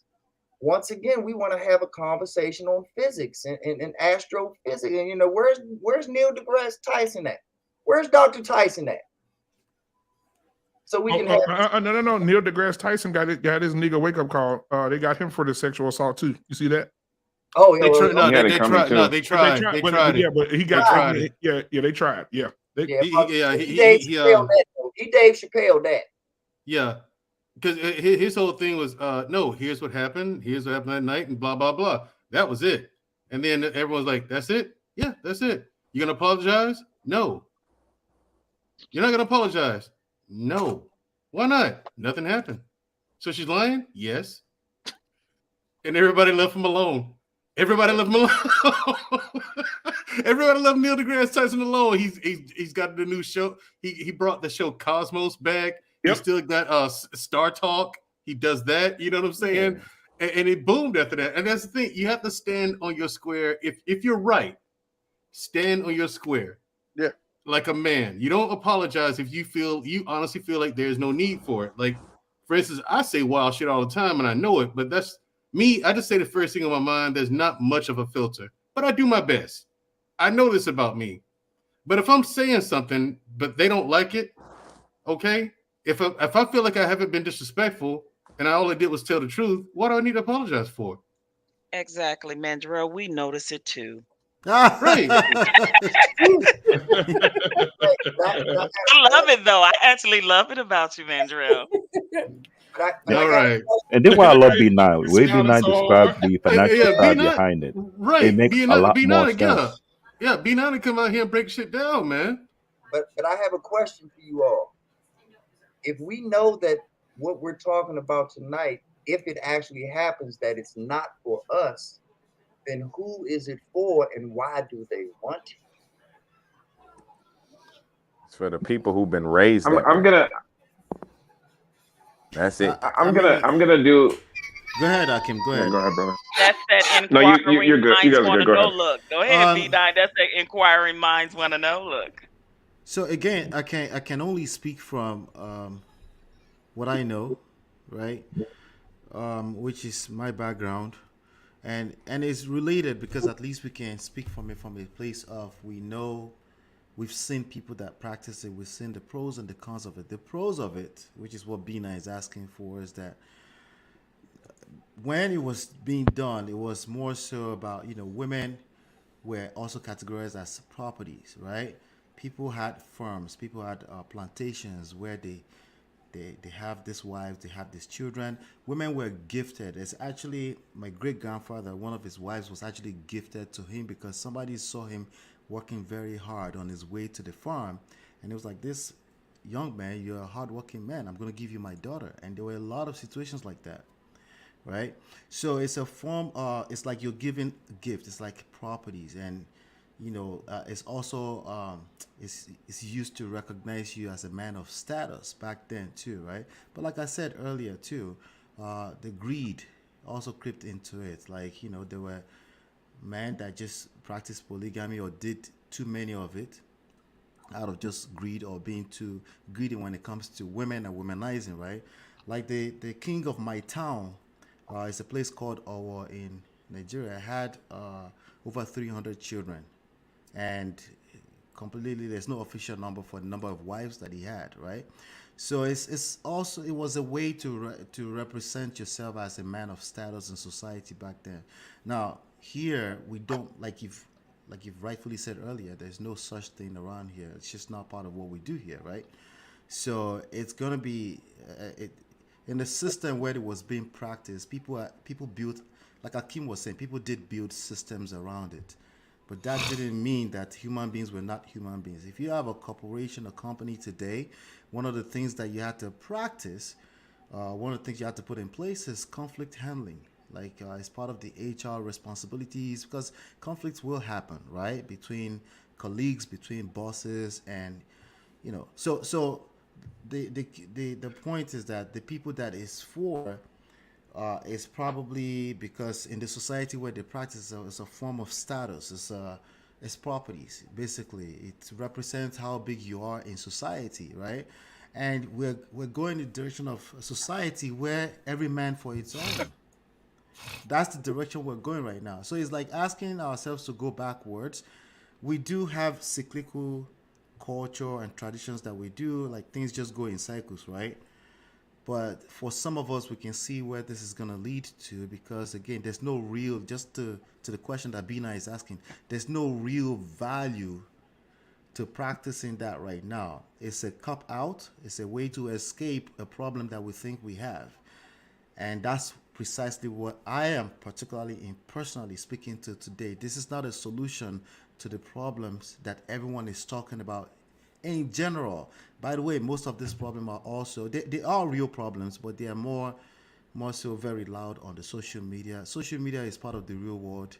I agree with that 100%, but I don't think there's real value to doing that today. There are other options that most human beings would want to practice today. For example, the example that Akeem keeps giving, which is your wife couldn't have kids. There are options for 2022 outside of I'm just going to tell my wife to become the second wife and then have a second wife. For most people, right? Now, if you're in a religion, a tradition where that's possible, then you do you. Then hopefully you and your wife, you subscribe to the same values anyway. So there's no conversation here. We We didn't agree even on think that. about surrogate. Surrogate, that's an There's option. options. There are options, you know. And there's another thing that we have to take into consideration too. If you have, and this goes to what Yellow was saying about being married to 5 modern women. If you actually have multiple wives, do you think they're going to work? Do you think that they're going to split time with another woman and actually work? Are you fucking crazy? All of that work, all of those bills are on you. All of that responsibility is on you. So you out of your mind, you think you're going to just spend Monday through Thursday or Monday through Wednesday with a chick, and she's still going to put in 40 hours of work and this and that to make sure that all the bills are paid and this and that. You're wrong, B9. I'm the man of the house. I'm king of my castle. They will do as I say. Right, exactly. While I'm Right. at They my will do as I say. yeah, You while guys I'm don't at my other understand. house, I'm the man, okay? I'm captain of this ship. These are just parts of my crew. I don't know which one is the second, the first mate, because the wife's supposed to be the first mate if you're the captain, right? So and this which wife is the first mate? Is it the first wife, second wife? Right. We'll work out that later. Anyway, they're gonna do exactly as I say. Period. but this is where Tommy B should be jumping all And over let's see how well that works. because this is Tommy B's point for all this time. Get off the damn talking points. Get off the YouTube fucking talking points because you have not put in any analytical thinking behind making this a reality. You are literally doing the girls having the pillow fight and end up kissing and this and that. You live in your fantasy right now. Right. Logically speaking. But here's the thing though. You guys, here's the thing that I think you guys are missing here. You're with what I'm saying again, not everyone is going to practice this and not everyone's going to go for this. You are making it seem that once you enact polygamy into the books, everyone's going to be going for it and getting married. That's just not how it's going to work. It's going to what I'm saying is that it's going to be a law, but not it may be a footnote, but not many people are going to take part in it. There's going to be a select group of people that will do it. But you are making it seem like, oh my God, it's going to. I agree. Okay, go ahead. I got a question. It's gonna be the B9. equivalent of making. It's gonna be the equivalent of making weed legal. Earlier, King, that as big Right, as much and as big as the gay community has grown over the past 10, 15, 20, 30, 50 years, it's still a minority. They still can't write shit to law. So it's still, and it will always be a minority. So I agree with you, Akeem. It's even if the laws are passed, it will be for a select few. And especially here in a capitalistic society, that select few will be the wealthy. It won't even be the rich. The rich aren't even comfortable enough to marry one woman without a prenup.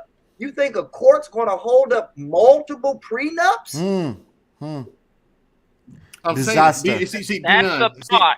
you're Now right. that's food for thought. Right now, He B9, I was about to should get into get that. signed to a 4-year, $300 million wife contract.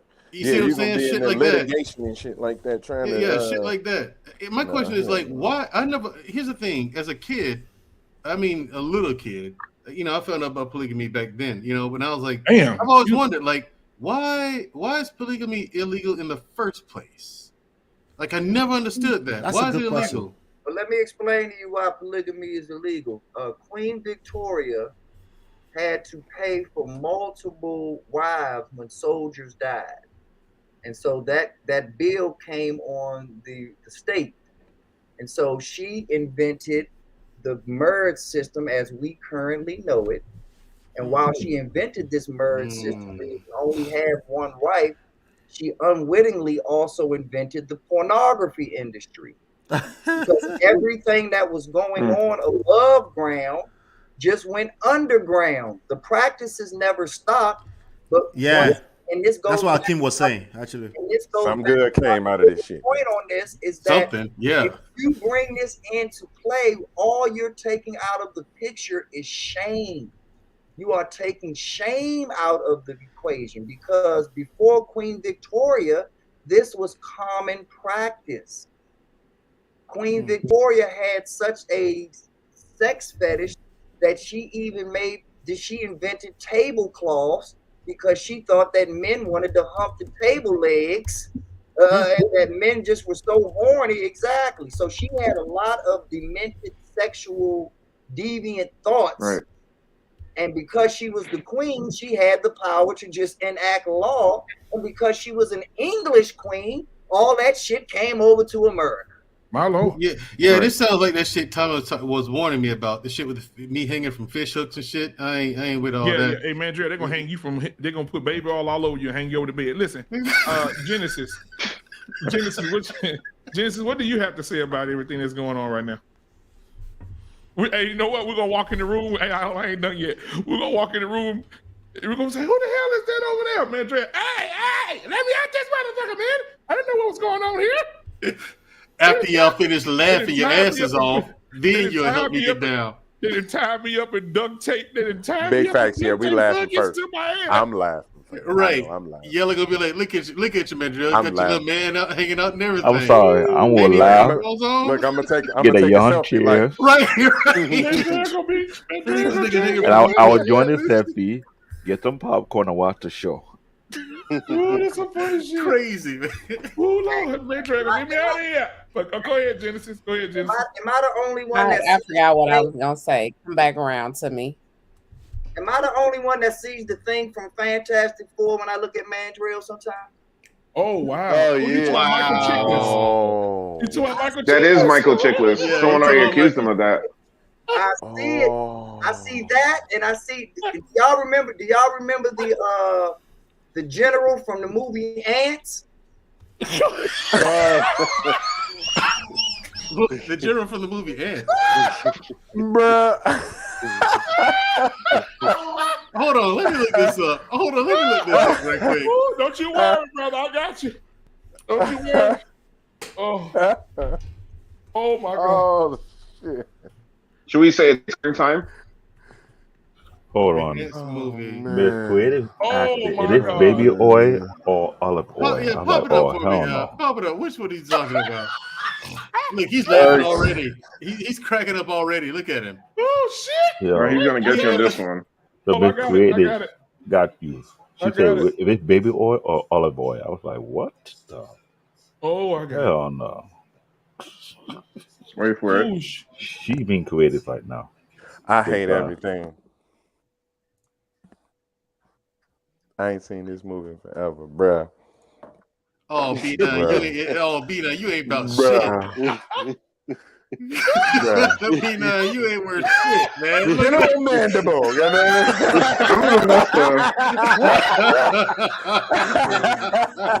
Is that really the one he was talking about? Yeah, that's what he was talking about. It was a real person. Everyone you got it right.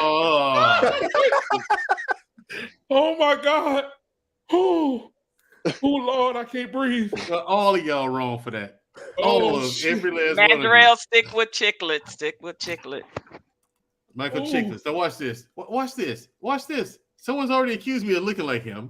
Okay, Marcus. Or at least did the one with the leather jacket being built like this. People have No, he's talking about the one in the bottom right in the second row. The thing picture. The thing. Oh. And the thing saying is it's clobbering time. Horrible. Y'all need to stop it. Horrible. You see, friends like go this, to right? bed. They need to go to bed. Friends like this, right? Look, all of them. Man. Oh Man of prestige. Man of prestige over there about to die, man. Hey, Somebody look at him. Somebody get him. Y'all niggas ain't about shit. You hear me? Oh my God. Now the one that got me, I ain't gonna lie, B9, the one with the ants, that did get me, man. That was funny as hell, man. Oh my God. Oh brother, that was funny. He got me. He got me. He got me with that one. Oh, try not to cry here. This is too much for me. You, man.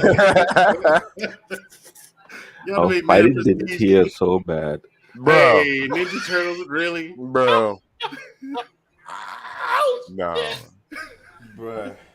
Y'all better stop. Ninja Turtles, really? I don't even see that that one's not even. Oh. Oh. Bruh. See? Friends like this, man. Oh my God.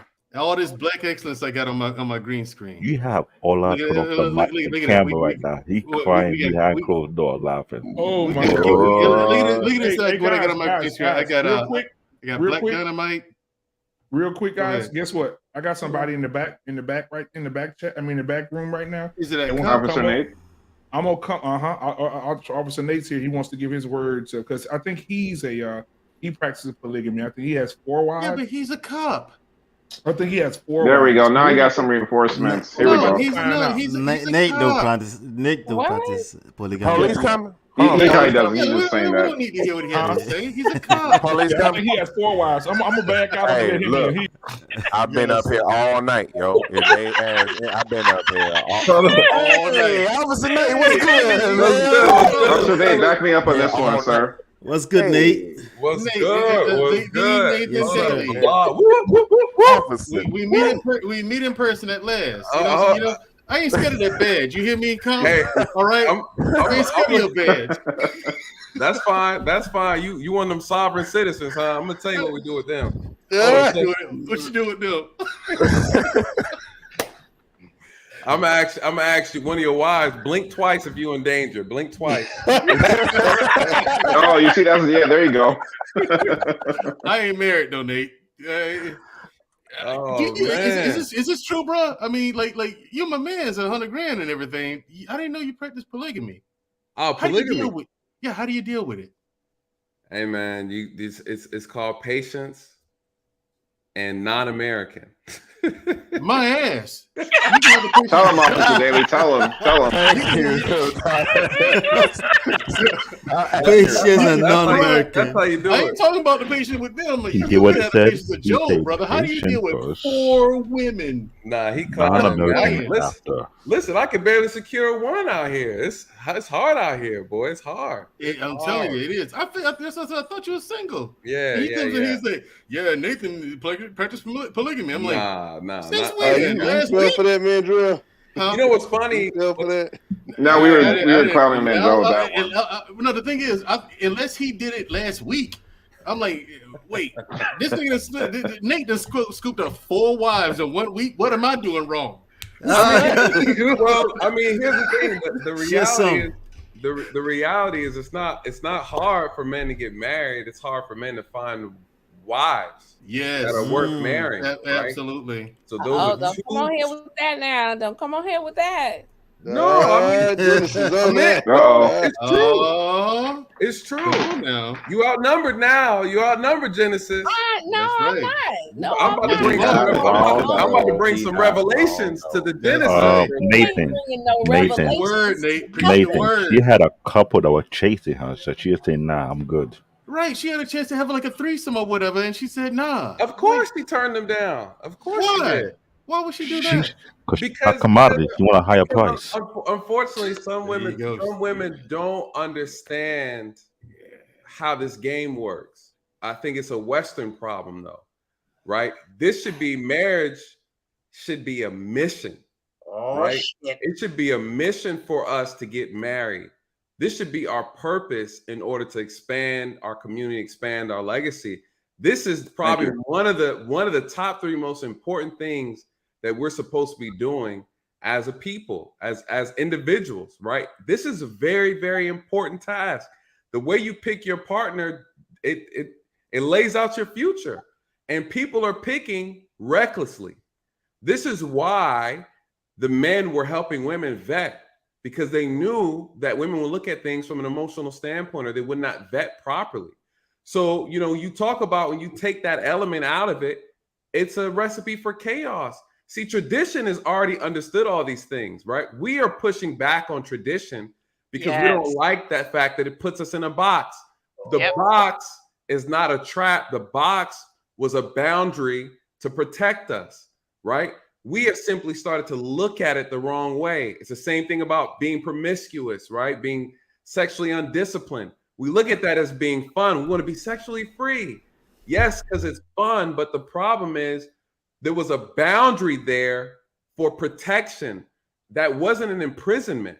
And so we started to look at these things in tradition as a form of punishment, as a form of restriction. And in fact, it was there to protect us.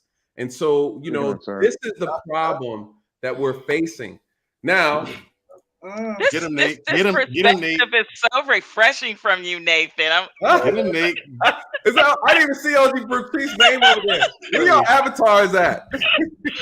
Get him, Gotta Nate. say Genesis. This is a new account. And I He's ain't on put the my bottom picture up right. yet. Okay, y'all need to get Nate. your avatars up. We already be struggling with y'all camming. Y'all don't even have your avatars up. Get him, Nate. Get him. Y'all killing us. I Show want him to that you hear. ain't playing. I want to hear what the book of Genesis has to say to retort.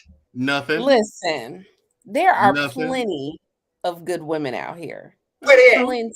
It's not about good women. Point It's them not out. You about good guys women. are It's about looking in the qualified wrong women. places. This is You guys are looking for those women in the wrong places. Point And them if out. you guys want traditional women, you have to be traditional men. I Where these am. women at? Where these women at? You have women that are single, that are heading households by themselves That's and the doing problem. a great job of it. No, And they're you not. have men trying to convince those same women who are heading households by themselves that they need to go 50-50 and that you need their help. So they're That's a looking at it roommate. like, But they That's a do. roommate. That's bullshit. 50-50 if is a I roommate. can manage and maintain a household by myself, but you're saying that you need my help in order to maintain a home, then what is the incentive or what is the motivation that I have to marry someone like that? Because once you take your half and you take your resources, I take my resources, we put them I don't together. need your Now we got resources. more. I don't need your She resources damn near because ain't I'm wrong, heading though. a household by myself. You're saying that you need my resources. I don't say no. that. Wait. I don't need Hold on. I don't need a woman's Here. resources. Hold on. You guys got hold on. The conversation is twisted here. Okay, Because- what's It's shifting now. Straighten me out. I got you, boo. I got you. I was a chiropractor back in my day now. I know Right. Yeah. Figure Hey, them out Genesis. now. He used to be a Listen, chiropractor and he here- still got them handcuffs. Right, exactly. So I see the here's video where it got dragged now. but you saw I held on to that car. Damn, Genesis, shit. But hold on now. But you see, the brother got hit by 3 cars and got up and walked though. Yeah. All right. Okay, All Yeah. right. that He was one. on that stuff. Exactly. He was on that. I was on That, that. yeah, that dude was on some hero juice or something. Hey, Yo, I call that God power. That's God power right there. Your boy on that stuff, man. So here's the thing though. I think where the disconnect is that women have forgotten that men are responsible for marrying them, right? He who finds a wife finds a good thing. A man has to find you. Your job is to accept him. So it shouldn't even get to the point where y'all talking about finances, all that, unless you've already acknowledged and have accepted him. The problem is women are giving themselves to men that don't deserve it, right? Again, this falls back on the responsibility and accountability of women. You guys are in complete control over the men that you bring into your lives. So when a woman makes an argument, when I hear an argument that a woman makes in reference to, she now is looking at what she has to offer and the guy doesn't have, he can't offer or match what she's doing. My thing is, why are you wasting your time with the guy of that caliber? If you don't feel confident and comfortable what he brings to the table, you don't have to deal with him. True. What is the issue here that women who are running their own operation are coming in conflict with? That men who are also running their own operation don't want women who are running their own operation. We are supposed to be building with one another. And what ends up happening is we are not operating together from the bottom up. So when women are building their whole little empire on their own, they don't realize that they're having a hard time acknowledging a man the way a man wants to be acknowledged. Men do not care about all those things. And if a woman who's created her own atmosphere, her own clout, she's built her own empire, she got her own stuff, that's fine, that's beautiful. That doesn't change what a man is going to be asking of you. And what ends up happening is men are battling the ego of a lot of women. Well, those women are doing that. Those women are doing that out of necessity. I'm sure most of them would be willing to turn the reins over. But it's not about necessity. They're not willing to turn those reins over to someone who isn't capable of running that, who isn't capable of leading. They have to be capable of leading, and will gladly relinquish. Then that's fine. But that's fine. The problem is when I hear women say that, the issue is you keep talking about the men that you're going after that's not qualified. So my thing to women who say that is, why are you talking about unqualified men per your standards? You keep talking about and complaining about the men that you're dealing with that aren't good enough for you. I'm saying, wait, hold on. Let me give the disclaimer. That is not my story. Not but you. I'm not talking about you. I do hear that from women. Yes, I hear that from women too. And I think Pookie and Rary just entered. What I'm saying about women who feel that way is that you have control over the men that you talk to. So when a woman is saying that these men are up to their standard, that's the man that you picked. But those are the men that are thinking that they are, for lack of a better term, worthy of those women. And then when they get rejected, it turns into a whole other narrative. No, you have to select. I'm telling you, because I've gone in these houses and I've had conversations with women who are dating these guys. These are successful women who are picking up bums off the street because they can control them, right? You chose that man. Just a couple months ago, we had a prominent attorney here in Atlanta get shot and killed by a street thug that she was in a relationship with. Yeah, I know read the report of that. I sure did. So she has access to men who are equally just as successful as her. And she chose someone who was a bottom feeder. That is a choice. Right. Which proves that no matter how much money she was making, she wasn't a good woman. So where are these good women at? There are plenty of good women. There are plenty of good women. I'm not going to say she wasn't a good woman. She's just, I'm not going to say she's not a good woman. I'm going to say she's just not choosing good men. Doesn't make her a bad woman. No, right. It just makes her but a woman I'll take it further. I think she's broken. choices. She's making bad choices, whether it be self-esteem or something is going on with that Right. woman when they choose guys like that. You can make as much money as you want to, but if your self-esteem and your self-worth as a woman is very low, you're going to choose You're what not you a think good you woman. deserve. Here's You're my not a question. good Here's woman. my question to the women on this panel. Okay, because this is something that also gets me too. Now, take this woman in particular that Nate brought up. This woman was attractive, Very a good attractive. job, fantastic career. She lived in a really nice part of Atlanta. Okay, had everything going for her, but she chose trash to date. My Yep. question is this: if it's about self-esteem, what in the world popped up in her life to make her feel like she couldn't do better than that? Because think about if this, you're telling me, Mantrell, well, hold too. on. Here's the thing. Let me finish with this. Problem If right you're here, telling man. me that that's all she felt she deserved, I'm calling cap. You're full of it. Well, There's no way. Well, think about this too. Think about this too. Sometimes people put on their best representation. We think we vet people and we vet people to the best of our ability sometimes, and they still will fool you. They can go 3, 6 months, a Big year facts. with being a different person. You think you seeing someone else, and then boom, you come out. Listen, people have married people. Literally have married them, and later on they turn out and they're a whole different person, and they But wake this up wasn't that case. and This wasn't wonder. that No, case. I'm just saying. No. Listen, I'm just saying that sometimes you can vet as much as possible. Doesn't mean you're getting that true person. You're getting a representation. Let's be real. We all show a representation when we first meet someone. Not me. We do I'm for the Not most me. part. We gonna put push back on on that one. we No, put I on don't. no wait. We put on a good impression of who We we all do. think We that all do. person. Yeah, come on, y'all capping now. Not the kid. It happens. Exactly. It happens. It happens. And some of these women have Don't subscribed be to the shaking your head, idea. Nate. Don't be shaking your head. Some of these women have subscribed to the idea, like after they've been single, after these women have been single for an extended period of time, people look at that as a negative and convince them that their standards are too high. And sometimes they believe that, and then they lower their standards and get with the Pookies and Ray Rays when they deserve better. Then why do they get with the But can I say something to that?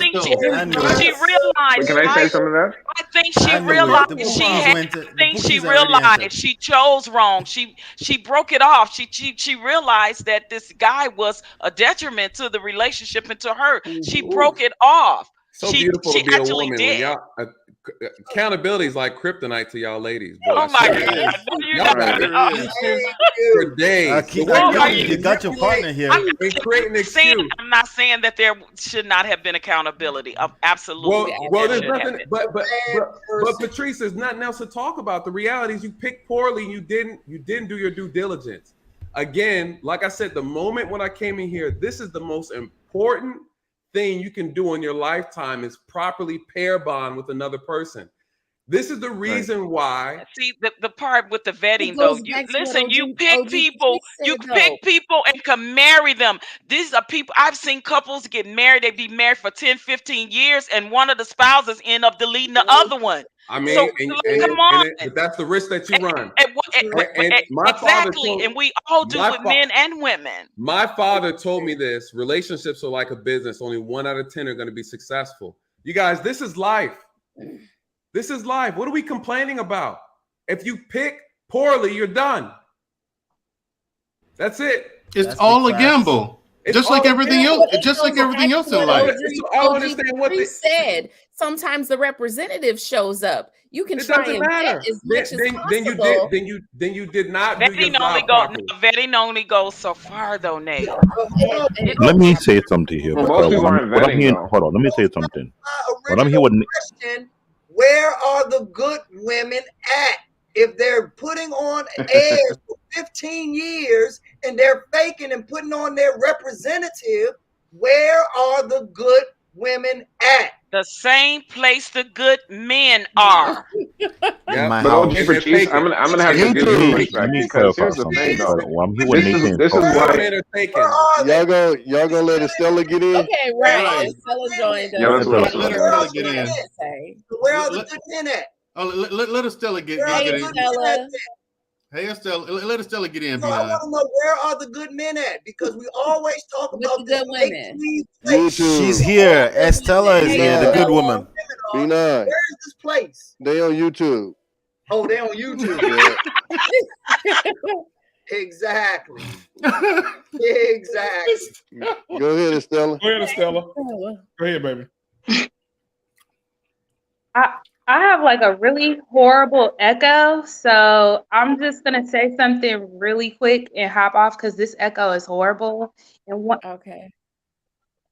Shit. Okay, so Nathan, you said something about women, like I don't know, it's like directed toward modern women, but everything that you said, I'm responding to. Basically, we have to remember that in my generation, and I don't know what generation you are. I'm 34 years old. We dealing with a whole generation of people who are literally emotionally inept, who don't have the knowledge like what you're talking about the understanding of what marriage is actually for and about community building.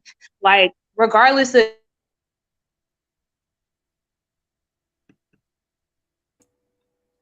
Oh. Did she cut off Did everybody she else too? Did she just go out? Yeah, Oh, we okay. can't I hear thought Only you. Be Nice hearing it. Only Be Nice too. hearing. We can't Only hear you. B9's hearing it, apparently. No, he's fucking with her. Look at her. We She can't look hear like you. she's spitting B9, fire. man. B9. We can't hear you, sweetheart. Let me say this. She's gonna log in and log back out. And the Miss Creative said I should know better. Miss Creative, listen, I don't mean badly by that. What she's trying to say with the what Estella was saying, I don't disagree with her.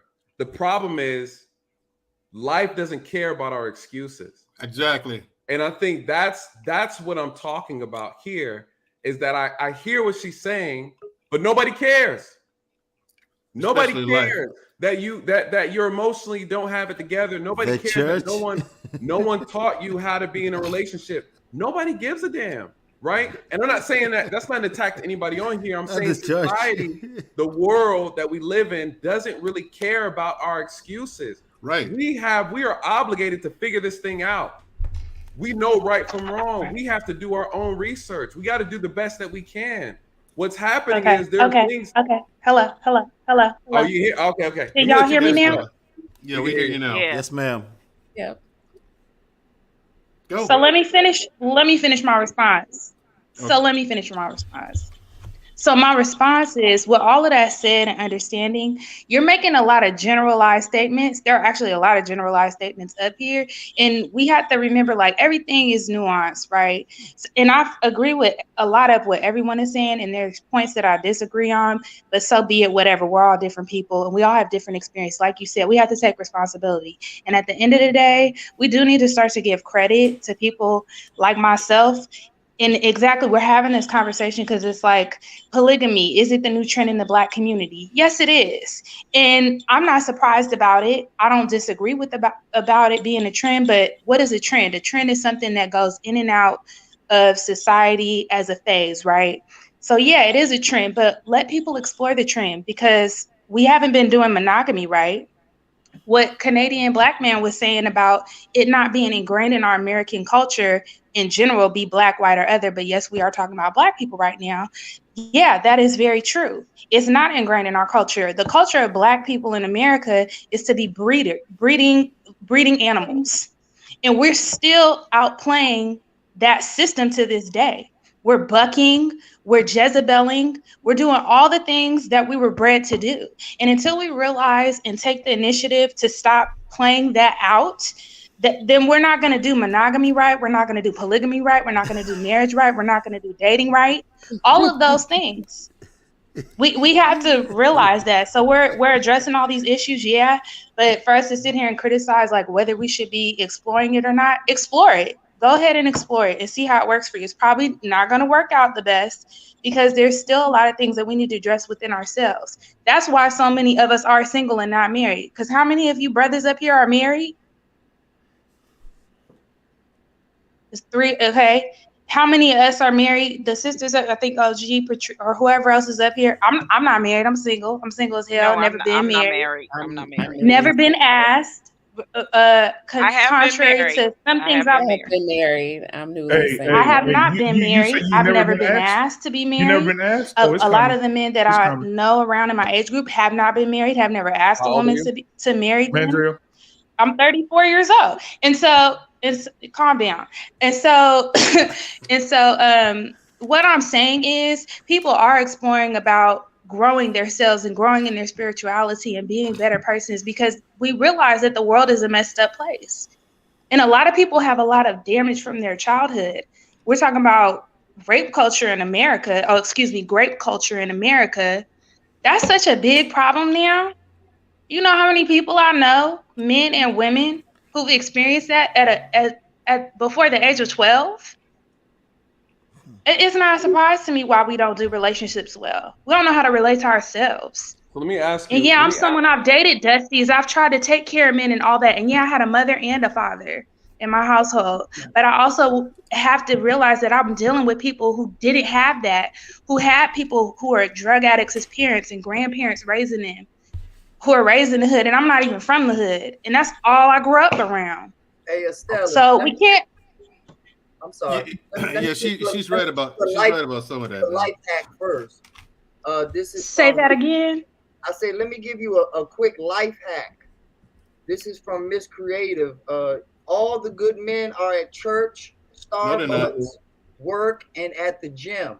So if you want that marriage proposal that you're looking for from a good man, those are the places to go get it. And you can thank Miss Creative later. I think she was being facetious when she said that. Because good men don't go to church anymore. I grew up in the mosque. I grew up in the mosque, which to me is not different from the church. So I know that that's not true. And I go to the gym, and it's a whole lot of bums at the gym.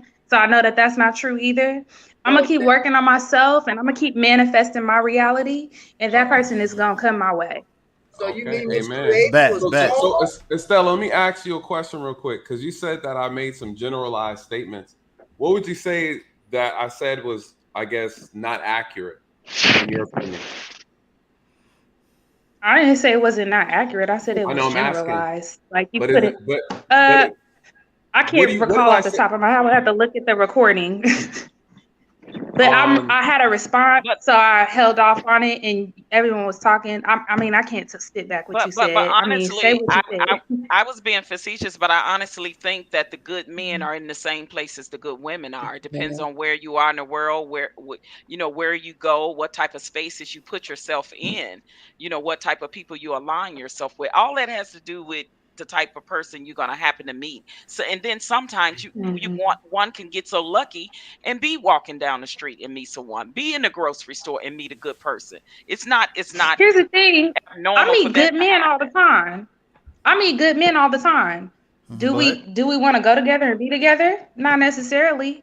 Are they attracted to me? Not necessarily. Am I attracted to them? Not necessarily all the time. But that don't mean they're not good men and good women. Correct. And am I what they're looking for? Like, why? If we're a generation of entitled people too, we want what we want. I want them to be this, all that stuff, right? And we can get into the Kevin Samuels talk. It's like, oh, it's not realistic, but we're the little manifestation babies. We forget reality. We gonna create it and draw it to us, right? That's the mindset that we're dealing with. Us bad women. That's the whole point. You're giving the reason that they're bad. You're giving the variables that make them bad, that they're superficial, that they want things that aren't really mattering. We're all superficial to a degree. We're all superficial. I'm not saying I want what I want as far as he got to be 6'9" and make 6. That's not what I'm talking about. I'm talking about we got to be compatible. We have to be. I want all of the things, right? I go 50-50. I don't give a damn about the finances. I'm already doing it by myself. Estella, I'm not looking for no man to take care of me. All right, so here's the problem, and this is why Kevin Samuels is probably one of the most important YouTubers in the Black community right now for this very. Oh, okay. Tell me why. Because I talked to his drunk self on his show twice, and he be drunk. So okay. Get it, Nate. You know, the problem is a lot of our sisters don't understand what the men that they want actually want from them. And until you guys understand that, you will continue to have the outcomes that you guys have. It's just that simple. You're not listening. The men are on this panel. They'll tell you exactly what we're looking for, and you will do the exact opposite. It's just that simple. It's not complicated. What is it that y'all are looking for? We're talking about polygamy and stuff. What are y'all looking for? Again, you came on here and you said I was making a lot of generalizations. And I asked you if you can speak to something I said that wasn't accurate. Right? I was very clear on what I said. And I asked you to repeat yourself because I said I couldn't remember it. I would have to go back and rewind why I had my response I ever had. I can't remember. I'm not getting on you. I'm just saying, you know, women want to be married, right? The average women. All women do not want to be married. The average women want to get married. The average amount of women want to get. The majority of women want to be married, right? That's the truth. The majority of women want to be married. Men can sit here and tell you what we're looking for, and you will do the opposite. It's just that simple. It's just that simple. A lot of our sisters are not getting married because they don't listen. They're not being asked. How about they're not being asked? Agree with that too. How about they're not being asked? Listen. Why? Yeah, but if you're not being asked because the man doesn't want to marry you, I would agree with that to a degree. Hold on, OG Patrice. Hold on 1 second. If you are entertaining a man and you are laying down with that man for years to come, right? What is happening? Women are picking badly. They're picking poorly, and they're staying longer than they need to stay in relationships, right? They're not intentional. They're not intentional. They're dating men that they don't truly see value in, and they're giving their body to them. This is okay, and that was part of what I was saying. It is a problem, but you're putting the onus. You have to put the onus on yourself. But until you realize that that's what you're doing, then you're going to continue to keep making those choices, right? But whose fault is that? It is a personal problem. It is a personal problem, but culturally, it's all over the place. That's why so many women are doing. Guess what else is all over the place? Murder. Robbery. Absolutely. Okay, and who's getting murdered? We're being general again. We're being general. That's what I'm saying. We're being hella general. I have a question. I have a question for both Nathan and Estella, right? For the men, for the women that are choosing badly, right? They're choosing badly, but people just don't choose badly. They're getting some kind of value from whatever they're choosing. What is that value that they're getting from that? Usually nothing. It's attention or from the sex. They don't know. No. We need to unpack that. We need to unpack that because there's no such thing as nothing. What we know that it's not whatever you offer, right? Whatever you call good men, right? Whatever you label as good men. What is it what kind of value are these modern women getting from these Pookies and Ray Rays? What is Control. They're getting control. Control. Yeah. They get to dictate what's. Can I answer the question? They get to. Can I answer the question? Yeah, after him. Yeah. I'm a woman who's dated a Pookie and a Ray Ray. Can I answer the question? The answer to that is, from my personal experience, what I got out of it was that I was seeking a form of attention that I didn't gain at a younger age, that I did not learn from my parents about dating and how to vet for men. I had to figure that out myself in my 20s. And in my 30s, I'm learning it. Because no one could tell me at that age, like, oh no, yeah, he just wants this or that from you. Because when I was 16 and 14 and 12 and attracted to boys in school and was scared to talk about it with my parents, and my parents were always working at home, no one was teaching me how to be courted by a boy. What did your parents? And I was being courted by boys who didn't know how to court girls properly. They were just trying to stick their penis in me. What did your parents teach you about sex? Nothing. I learned everything about sex from being exposed to pornography at a very young age. I learned everything I learned about sex from talking to peers in school. I learned everything about sex from whatever they taught me in public school. And I went to some awful public schools. So the issue again, and this comes back to conversations we had on this channel before about the value of family and the parents' responsibility on raising their own children. So all these gripes that we have about what men are doing, what women are doing, you need to take that up with your parents. And for those who And I have, and that's what I'm saying. It's nuanced. You cannot generalize every woman. We know it's nuanced, but nobody cares about the excuse.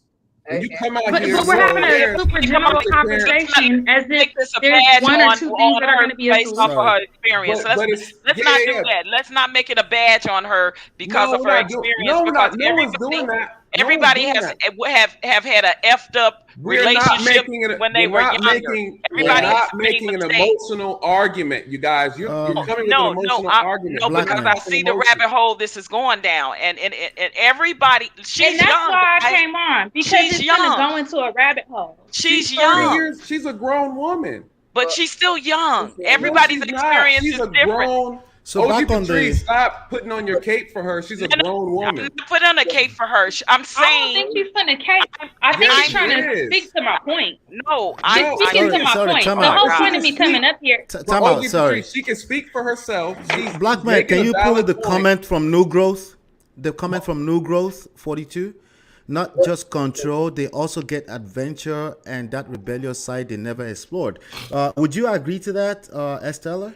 Is that a thing too? Or you disagree with that? Adventure? No, I wasn't seeking any adventure. I had never not seeking. Did you get adventure before? And the first guy that I dealt with was like literally a bum, but he gave me a certain amount of attention. So back to the question, right? So back to the question: what did you get from them that you don't get from good guys? No, back to the question: what did you get from them, those kind of guys that you didn't get from good guys? That's the question. What is it that you get? Oh, you can't hear? Yeah, you're starting to freeze a little bit, Estella. Yeah, can you hear now? Is it better? Okay, yeah, she's still. But while she maybe she has a does delay. A whole lot to answer your question, you just saw it happen and materialize in real time. I was just letting you know that they want absolutely, yeah, control. That they want to. I'm here now. Can you all hear me? You can hear now? Yeah. Okay, so back to the question. Let me be precise with the question. What did you get? What did you as a person get from those kind of guys that you don't get from the good guys?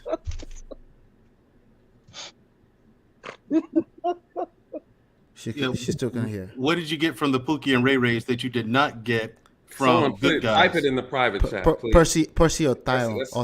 Listen, you know, here's the thing, and let me just say this real quick, because we are confusing the difference between good people and qualified people. We're talking about marriage. Do you have the qualities to be a husband? Do you have the qualities to be a wife? You have to have the qualities and the characteristics. It's not about good or a bad person. Those things, we're not talking about that. Right? I agree 100%. There's a lot of great, amazing women out here. No one's denying that in our community. Beautiful, educated, successful, all rampant in our community. The problem has nothing to do with that. The problem is we're talking about qualifications. What are the qualifications that men are asking women to have for marriage? You guys, that's the issue, and women are missing the point. B9. And it is about good women, because this is a conversation for men. And when men talk, we do not talk about where's the qualifying woman. When we know what we're saying, when we say we're looking for a good woman, we know the context of what we're talking about. And women are always trying to change the narrative to accomplished women or educated women or compassionate women or this. All of that is great qualities, but a good woman is a married woman. A good woman is a woman that is about to be married, that is not going to last on the open market that long. And if you are lasting on the open market for a long time, whether you like it or not, male or female, you need to look in the mirror. And you need to say, what do I need to do to meet the person that I want to meet halfway? And hopefully they're doing the same thing on their end, because you're only going to go halfway. So they have to meet you at the halfway point. But it all depends on, like Nathan said, if you want to get technical, do you qualify for it? But we don't talk like that. No. And stop trying to change our language in our barbershop talk, in our circle. We call it a good woman, period. That's what grandpa called her. That's what great grandpa called her. I married her because she was a good woman. Right. AKA she qualified, she met the qualifications A that good I wife. see for a wife. And so the question is, if we have women in our community that are saying that they're not being married, men aren't marrying them, you have to then turn around and ask yourself, what am I not doing to get married? The problem is women are conflating the issues. They are looking at what they believe is qualification material, but it doesn't meet the standards of the men that's trying to marry you. So again, no one cares about your success. Men are more we care more about your damn attitude than we care about what you got in your pocket, what type of house you have.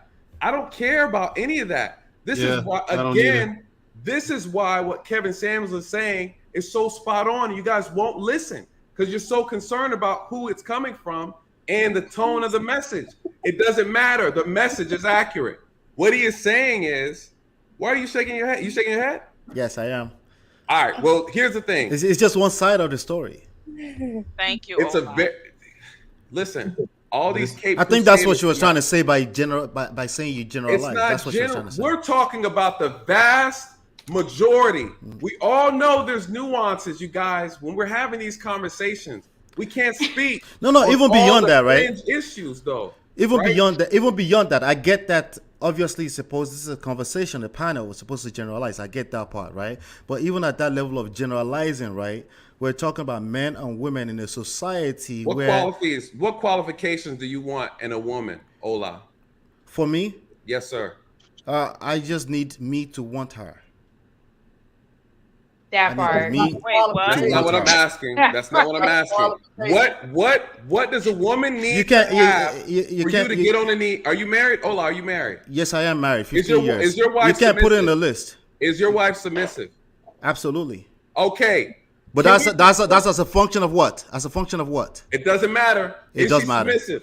It does Well, matter. she have to have the right man to be submissive too, sweet. It does matter. Well, That's the reality. The man have to be the right man to submit to. Every woman. And I'm not excusing Estella, by the way. I'm not excusing Estella. Yeah. But OG Patrice, that's common Have to be sense. worth Why would a submitting woman submit to a man that's not submittable? But Why they would do she it. submit It's to a Because man that's her not nature submissive? is to But I'm be saying submissive. they That's do the it. whole Let me keep thing. it simple. That's how. No. That's no. my Let point. me is keep it that simple. you could be- Nathan. If you submit to the wrong man, that's your business. Nathan, let me keep it simple. Exactly. Let me keep it simple, right? Mhm. Submission is conditional. There you go. There you have it. Absolutely. Love is conditional for that matter. It is. That's the reality. That is the reality. Sorry. I'm sorry. No one. Nah, why you look like that? He always do. He always do when he. I'm not when gonna he's lie ready, to you. when he's ready to be. After being in this space, I think I kind of agree with that. I used to didn't rock with that, but I kind of agree with it. Submission. Now. I'm listening to these dudes, and a lot of these dudes that I ain't never had a problem with that. Like, so it's weird to be in the space Got it and or hear you a bunch don't. of these guys going. I only hear it in these spaces. I don't hear it in my Yeah, real life. And I'm so glad I'm older, and my experience is not what Estella is going through. I don't qualify in that Kevin Samuel realm of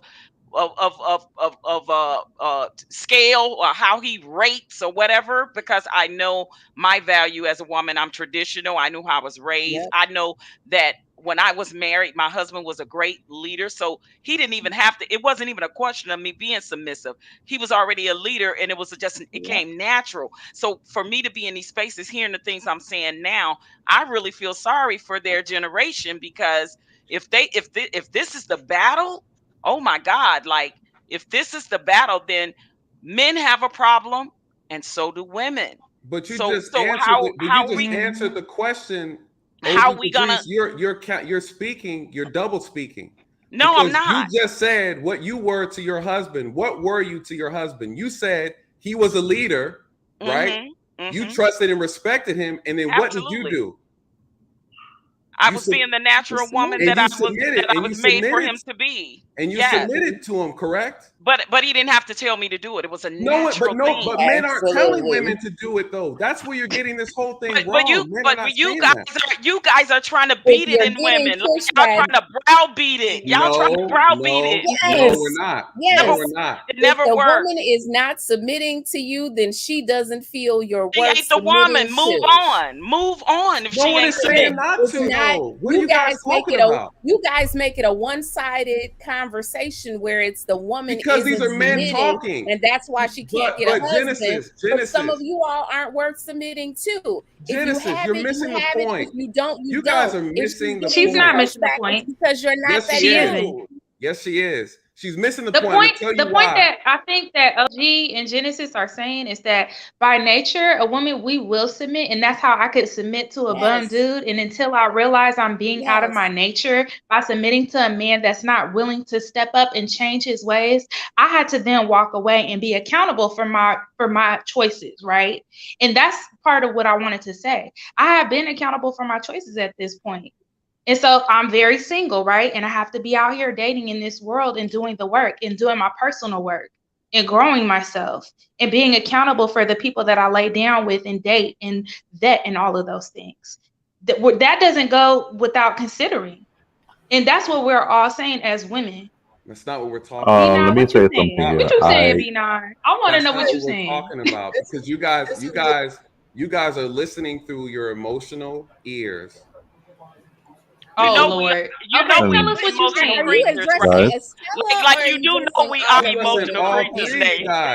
Because can I say something? Emotional creatures. Officer, come on, man. Help me, bro. Help me. All three of us. I'm addressing all three of you guys. Put us in chat, man. We're all three in completely different categories, though. No, you guys are all making the same conversation. Here's the for problem. Very different reasons, though. No, you guys are all standing on the same premise. We're standing on the same premise, but all of our Oh, okay. Then tell us what it is. That's what I'm saying. You guys, Estella has never been can I say something here for We're you? not talking about that, though. I'm saying you guys are all in agreement with the same thing. Am I correct? Nathan, let me put you on the spot. I'm not Nathan, argue with you. Can Canadian Nathan. black man go?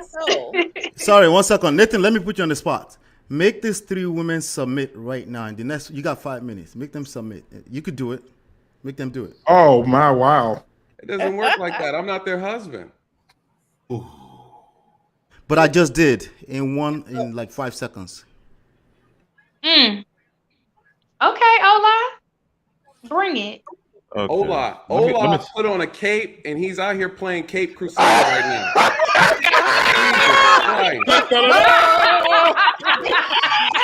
Everybody, take a moment. The new Jared Jackson, Ola Jackson Jr. He just low key. That's what he's doing. Low key calling himself. No one's mad.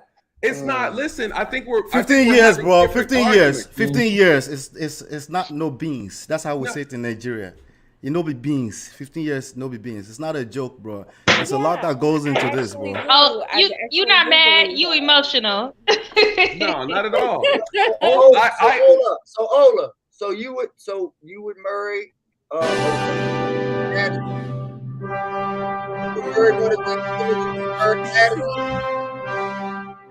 Wait, what did he say? That's a Superman theme song. That's a Superman theme song for people who don't know. The cape does work. The cape works. Hell yeah, the cape work if you know how to work it. The cape works if he know how to work it. Let's just be real. The cape works if he know how to work it. If you know how to work it, absolutely. Oh man, Ola can't save y'all. Keep playing if you listen to him if you want to. He can't save y'all. He already got a wife. B9, I know, right? I'm not gonna be a polygamist today either. B9, what B9 saying? I want to know what B9 got to say. B9 had a question, yeah. I want to hear what he has to say too. He finna take us on a macro level. Right, exactly. See, you have to understand that we have to look at these things at a macro level instead of the micro level. And no, once he you said something about that, the American then women. we can further understand Y'all seen The Living Color?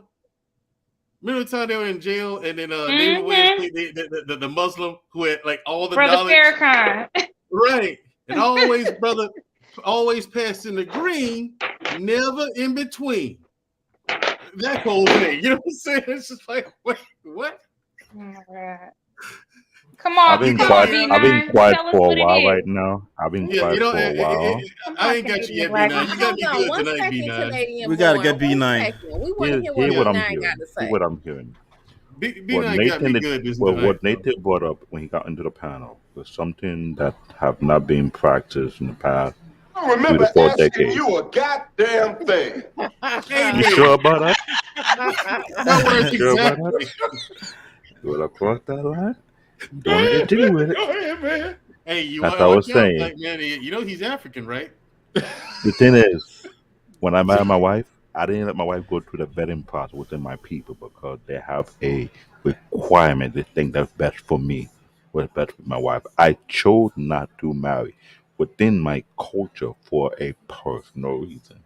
Now, from a structural household, structural family, either be male or female, if I'm going to marry a woman within my culture, she is going to be vetted by my family, by my mother, by my sister, by my father, by my uncle. We want to know what she is, what she's all about, before she partake and join me and was connected with my family. Because when it comes to a certain family, they do a vetting process. They want to know who you're getting with. Same thing with the men. If the man want to marry a particular woman of the yesteryear, with an American culture similar to Nigerian culture, you meet it with the father. You interact with the father. You tell the father, I made a decision. I want to marry your daughter, but I want to get your blessing. But before you get the blessing, you got to go through him first. Not find a chance while you're going through him. You got to go through the brother, the brother, or the uncle. The same thing apply with Nigerian culture from prominent family. 9 out of 10, marriage could be a political thing. We joining two business, two hierarchy, in 2 different levels. We don't have a vetting system anymore. That's why you have the dating scene. It's like a gamble. You went to Las Vegas, you roll your dice, hope you get lucky. Some people get lucky, some people get a dud. So when NATO talk about the betting part, we don't have a betting process. Emotional damage. That's what you would get when you roll the wrong die. You get some severe emotional damage. You can either lose to a broken heart or an extra kid out of wedlock. That's exactly what it is.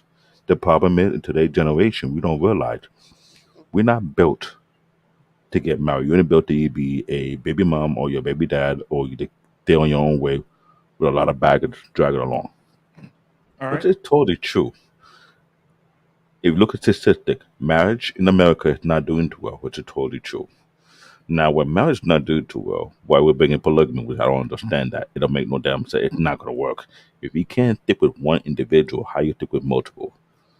Another thing you got to look at is this. Without a better system, most women are more likely to get the wrong do at a much higher chance than guys. Now, unless you have a guy who would say, oh, he's seen the sex from some, let's say you have a bunch of friends. 9 out of 10, if you're dating a particular girl and they see that girl from somewhere, they'll give it that one and tell like, yo, she's not the one. But at the same time, you can't always trust your friend vetting system, unless it's from family. The black community don't have much of a vetting system to begin with. They go by instinct what they think the guy is, what the guy is not. And when you have that going on, what you think gonna happen? You got the he say, you got the she say. Well, I think he's cheating. I think he's not cheating. Yeah, drag someone to the mortgage shop. I've seen that several times. Now, why didn't mortgage make so much money off us? You gotta drag him into the mortgage to get a lie ticket to see if he's cheating or not. And 9 out of 10, he's not cheating or he's cheating. If you gotta go through all that part, then what happened to your vetting process before you got married? How you didn't realize he ain't a dog or he what he is? There are a bunch of I don't variables. I understand look it. at I on don't a logical. understand it. I look at on a logical aspect of it. Like, yes, when we get married, it's for a mission to build legacy. But today's generation don't get married for legacy. They get married because it's sexual good, or he got money, or he got something that would benefit me, or who knows what. Because you can shake your head all you want, but I That's watch, not I true. observe. No, if That's you not say it's true. not true, I'll give you an assignment. For the past 10 to 15 years of all the matters taking place in this country, what are the main reason for them to get divorced? You have to say infidelity, you have to say financial, and it comes with different. But if you were to do your homework and look at for the past 10, 15 years, not gonna tell you acting what he got married in the first place for. People are What, getting what, married what, for sex. Are you really going to try and convince us that? That's why hey, most people are getting married. so I'm not saying most people are sex. You can say that all you want, but then again, we got to report the. Let me remember this correctly. Shots fired. Only Shots in the fired. U.S. the Only in the Yeah. U.S. Shots You have to put a fired. drive-through marriage. Absolutely, they are. People go to a drive-through to get married, which never happened in Nigeria. Why you have that type of facility in place in this country, I don't know. But you can be within your own confines and say that's not the case. I'm talking about the whole society as a whole. If you're not gonna look at the data, to stand out, you cannot argue it. I'm a logical person. I'm putting my emotion in it. I look at the data, I look at the fact, and see what was happening. I can argue against the truth. I can argue against the fact. I can argue against the data. You gotta I ask swear yourself. to God. Growth, I So you swear. gotta act. No, you can say I swear to God if you want. Shot fire. I'm bulletproof. Let it bounce off. As I was saying, Wrap you it can up. Wrap argue it that all up. you want. You can argue all you want, but in reality, they're not always married for the right reason. A lot of times, and I'm seeing You it don't every have to day. get married to have sex, Canadian born. Yes, don't. but They you didn't don't. say But that. that's But I'm why a seeing, lot of us are Married to not have married. sex. That's And why that they was got my all these whole point. baby mamas and baby I know daddy. They that's a just new thing growing. now. They ain't get married. That's a new generation. Could they see Fuck that? no, that ain't no Canadian boy. I know, You crazy? but here it is. People believe that I don't need to get married anymore, so you can do it without marriage. Well, So that's since because to your point, people aren't seeing the value in it. What is the point? Just like Genesis said, I can create everything on my own. What do I need a man for? Men are saying, Hold, let me correct you now. Don't, because Genesis is 48 years old, and Genesis has been single 2 years of her life, her adult life. So from 17 to 48, I've had 2 years that I've been single, and one is the current year because my significant other passed away last year from COVID. it's understandable. I But don't was he have married? any children out of wedlock. I don't Was he have a married? problem getting married. I can't stay single. So your narrative actually doesn't apply to me. And the What men that I narrative? was with, Then chew I the meat and spit submitted the to those bones. men. What narrative? My fiance who passed away was a blue collar worker. What narrative are you talking about? You said women like me. You No, I lumped didn't me say that. I into said what you stated. when you were addressing earlier, and you were saying, you guys, you put me in whatever category you put You me talking about my in last statement before? when you were speaking to me, Estella, and OG Patrice. You Mhm. had all of us in the same But you, category. yes, and you And I know what asked you for happened? clarification on Yes, that, and you because know I what said, happened? are And you you know what addressing happened? all of us? Because Yes, our experiences are different. yes, I did say that, and you know what happened? You You cut me off. never heard me And say that I listen, don't need a man. Genesis, You never listen, heard me say I don't need a man. listen. But to answer your question, I Jesus don't need a Christ. man. I want a man, but I Okay, want a man who's not relying on me to build him up, because I'm expecting him to be built when he comes into the picture, because I've Honestly, done the work. understood, I've done the work, so he understood, needs to do the work honestly, as Nate, well. even understood. But you didn't let me finish. Nate, Jesus honestly, when you Christ, said you no, guys, listen. let me just say something. But I got, but No, I just want to say honestly, when you said us, I don't take that personal. I know that if it doesn't apply to me, I let it fly. I'm not offended by you generalizing, because we're the only women up here. I just wanted you to know that, because even if I say y'all, I don't want all you men think that mean it applies to all of y'all. So I just But wanted to that's make why that I asked for statement. clarification. I was very yes, but strategic in the Genesis, you question that didn't. I asked. I asked for clarification so that I knew exactly who he was speaking to and who he was addressing. And he said he was speaking to all of us. Yes, but again, when you were making that statement, you didn't let me finish, because I didn't even tell you what I was referring to when I was addressing Okay. all three of y'all. This is why I ain't married. I'm listening. I'm Amen, listening. brother. I'm right. I'm right. I'm listening. No, Jesus listen. Christ. Deal with that So way. This is what I was mean saying. Right. Wait one second. No, you. Wait, I know it was a general statement. it wasn't a general statement. No. I mean, I don't think that you meant that you was single-handedly talking to each one of us, like, you know what I mean, like that. Hold on I one didn't second. take it as a like all three of y'all at the same time in the same situation. I didn't take it like that. No, here's what happened. And again, this is where the conversation went awry, because we are all talking about different things, different components, different layers.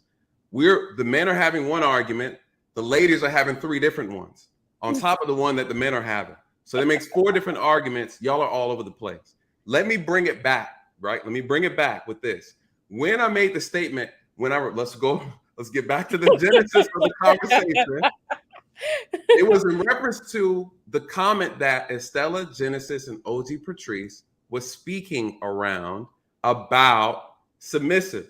When we had Captain Savaola put his cape on, when he made the statement, we were talking about submission. And then Ola had to come in here and he opened up his chest. And so graciously his cape started to flap in the wind, right? And what did Ola say? Ola said that 15 years, my wife is from my culture. And I never said that. that was Brother David. That was Black David. That was Black David. He is laying it on thick. So Ola, is your wife Nigerian? I ain't got no cape. Yes, my wife is Nigerian. All right, now we're gonna bring some context. That usually becomes an excuse, but go ahead, bro. No, it's a damn good excuse. He married a woman from his own culture. She is under his culture, right? You guys, there's rules, there's guidelines, and there's structure in his marriage that's already been established through his culture. So what he's talking about, he can't even speak to the current situation over here because it doesn't apply, right? Because he's following guidelines and a structure. Shake your head all you want, Ola. Where's my cap? I need my Anton cap right now. But here's the thing, though. What Ola said was he talked about conditional. Now, I understand what he's saying by that. He tried to give y'all a layup and he did you wrong. I'm going to tell you why, right? Because we are all in the understanding that a man does not just get submission simply because he's a man. That's not how it works. Submission is earned. It has to be earned. The problem is, again, is that women are submitting to men that aren't qualified to get it. That's the problem, ladies. It's on you. It's on you to decide what man is worthy of your submission. And if you are submitting to someone who is not worthy, that's on you. No one up here. I got a question for you. Hold on, Sir Caps-a-Lot. I got a question for you, though. Wait one second, Ola, 1 second. You got it, bro. One second. Yeah. The idea, ladies, is this. Not one point in time did I ever say, and every man on this panel will agree, that a man is supposed to earn that submission. If you are giving, a man, because here's the problem. If a man is not worthy to be a husband, then you should not accept the ring from him. You should not accept the ring from a man who's not qualified to be a husband. You should not have a child by a man who's not qualified to be a father. It's that simple. I think B-Night is going to help me. B-Night, go for it. I'm not going to help you. But, but I do disagree with Nathan on one thing. The submission is not about something that is earned or this or that or whatever. Submission is about benefit. Submission is about what am I taking the submission for. Women, and this is why submission is not conditional. Because if you are an independent woman, you submit to your job every day.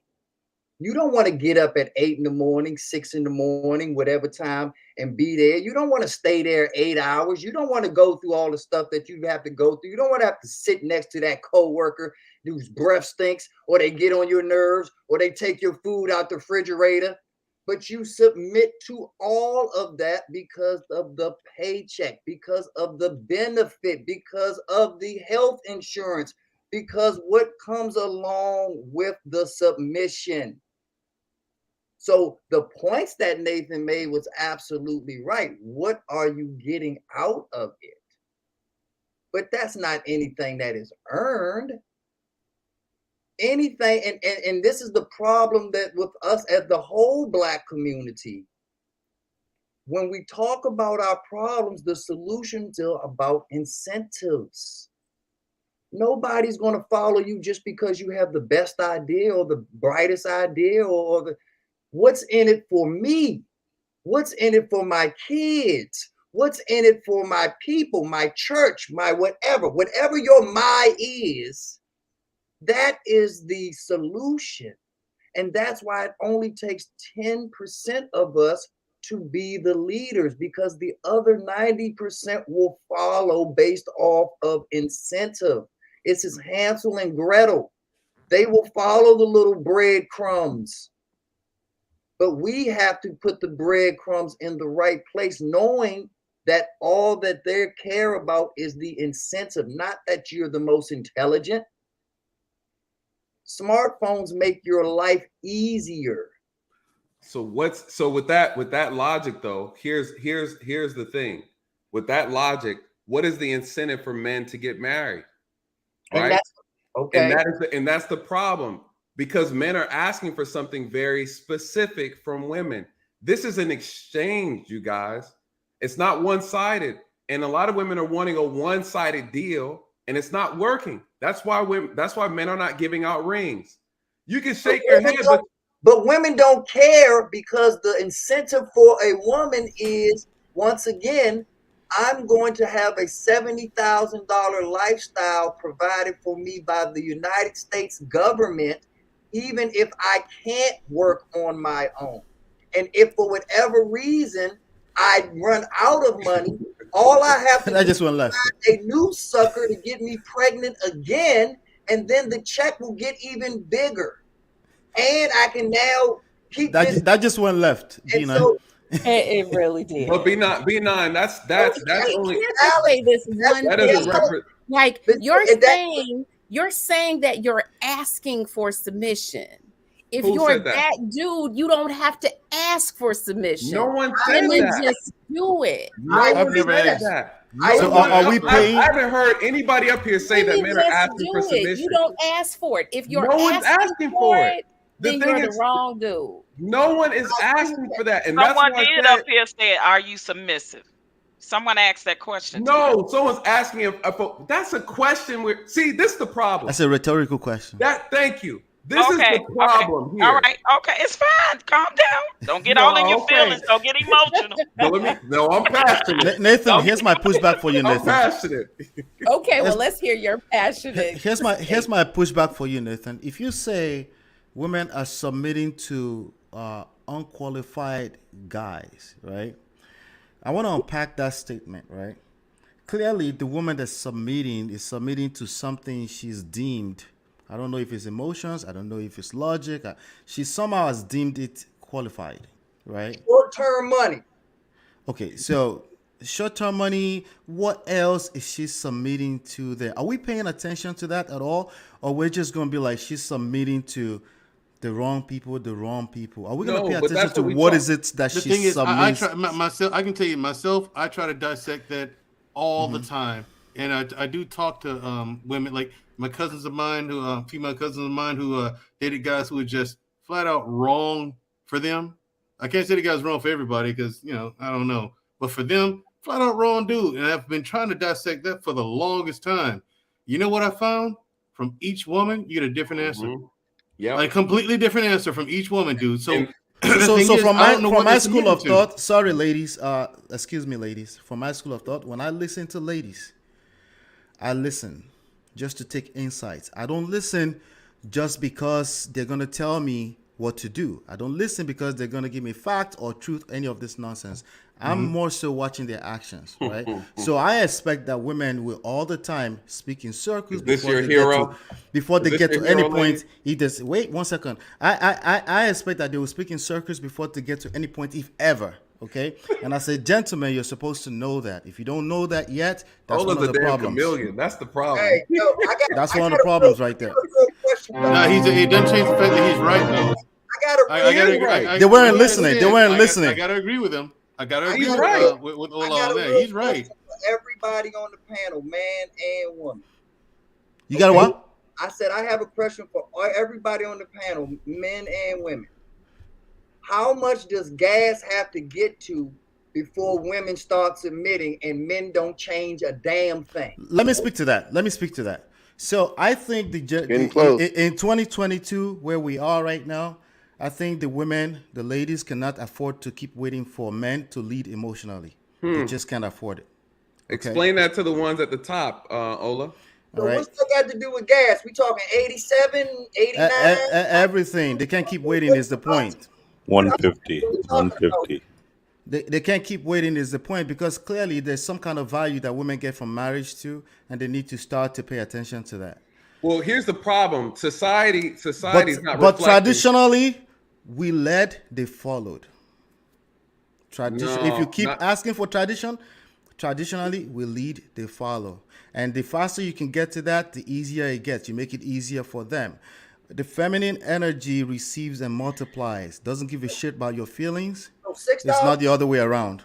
$7.50? Sir, $25. $25. We follow you. The men, but see, the problem is the men are responding to the women complaining. This is what's going on this panel, right? The women are having a complaint and the men are challenging that.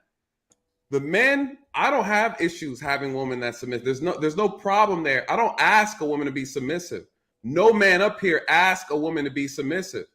We've never said that. There is no asking, there's no begging. It's a requirement and it happens naturally. Because if a woman isn't submissive, then we're moving on to the next one anyway. So it doesn't really matter. It doesn't work.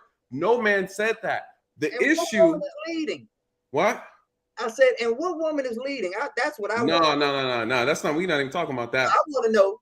No. Talk about what you want to talk about, but I really want to know who said that though. Nobody said that. I said it. B9. What do you? I'm asking a question. What women are leading? Because I hear about all. It depends. It depends on what you mean by that. What women are leading? I mean, they lead their own households. What are you speaking of? What women are leading where? Are you meaning in relationships? Are you meaning as single people? I mean anything. I mean business. I mean there's plenty of women who do that. I mean politics. I mean wherever there's a leader, vice president. Where is the female leadership that everyone keeps clamoring on to that's going to save them without a man? Where is this leadership? Here's the thing: the women lead themselves all the time. Single women lead themselves all the time in their households. Right. They do, because there's no man there to lead, and they're the head of that household. Like even if it's a single woman who doesn't have kids or whatever, she's still queen of her castle. You know, if it's a single mother. She's queen of her castle, and her kids follow her. There's no man in the house to follow, you know. Semantics. No, it isn't. That's just a simple answer to your question. You asked. So every pauper is the king of their house. There's still a pauper. There's only one king. I'm talking. Who's that? Jesus? Yes. Yeah, Genesis said that women are leading themselves and doing this and that or whatever. And I want to know, where are they leading themselves? Well, B9.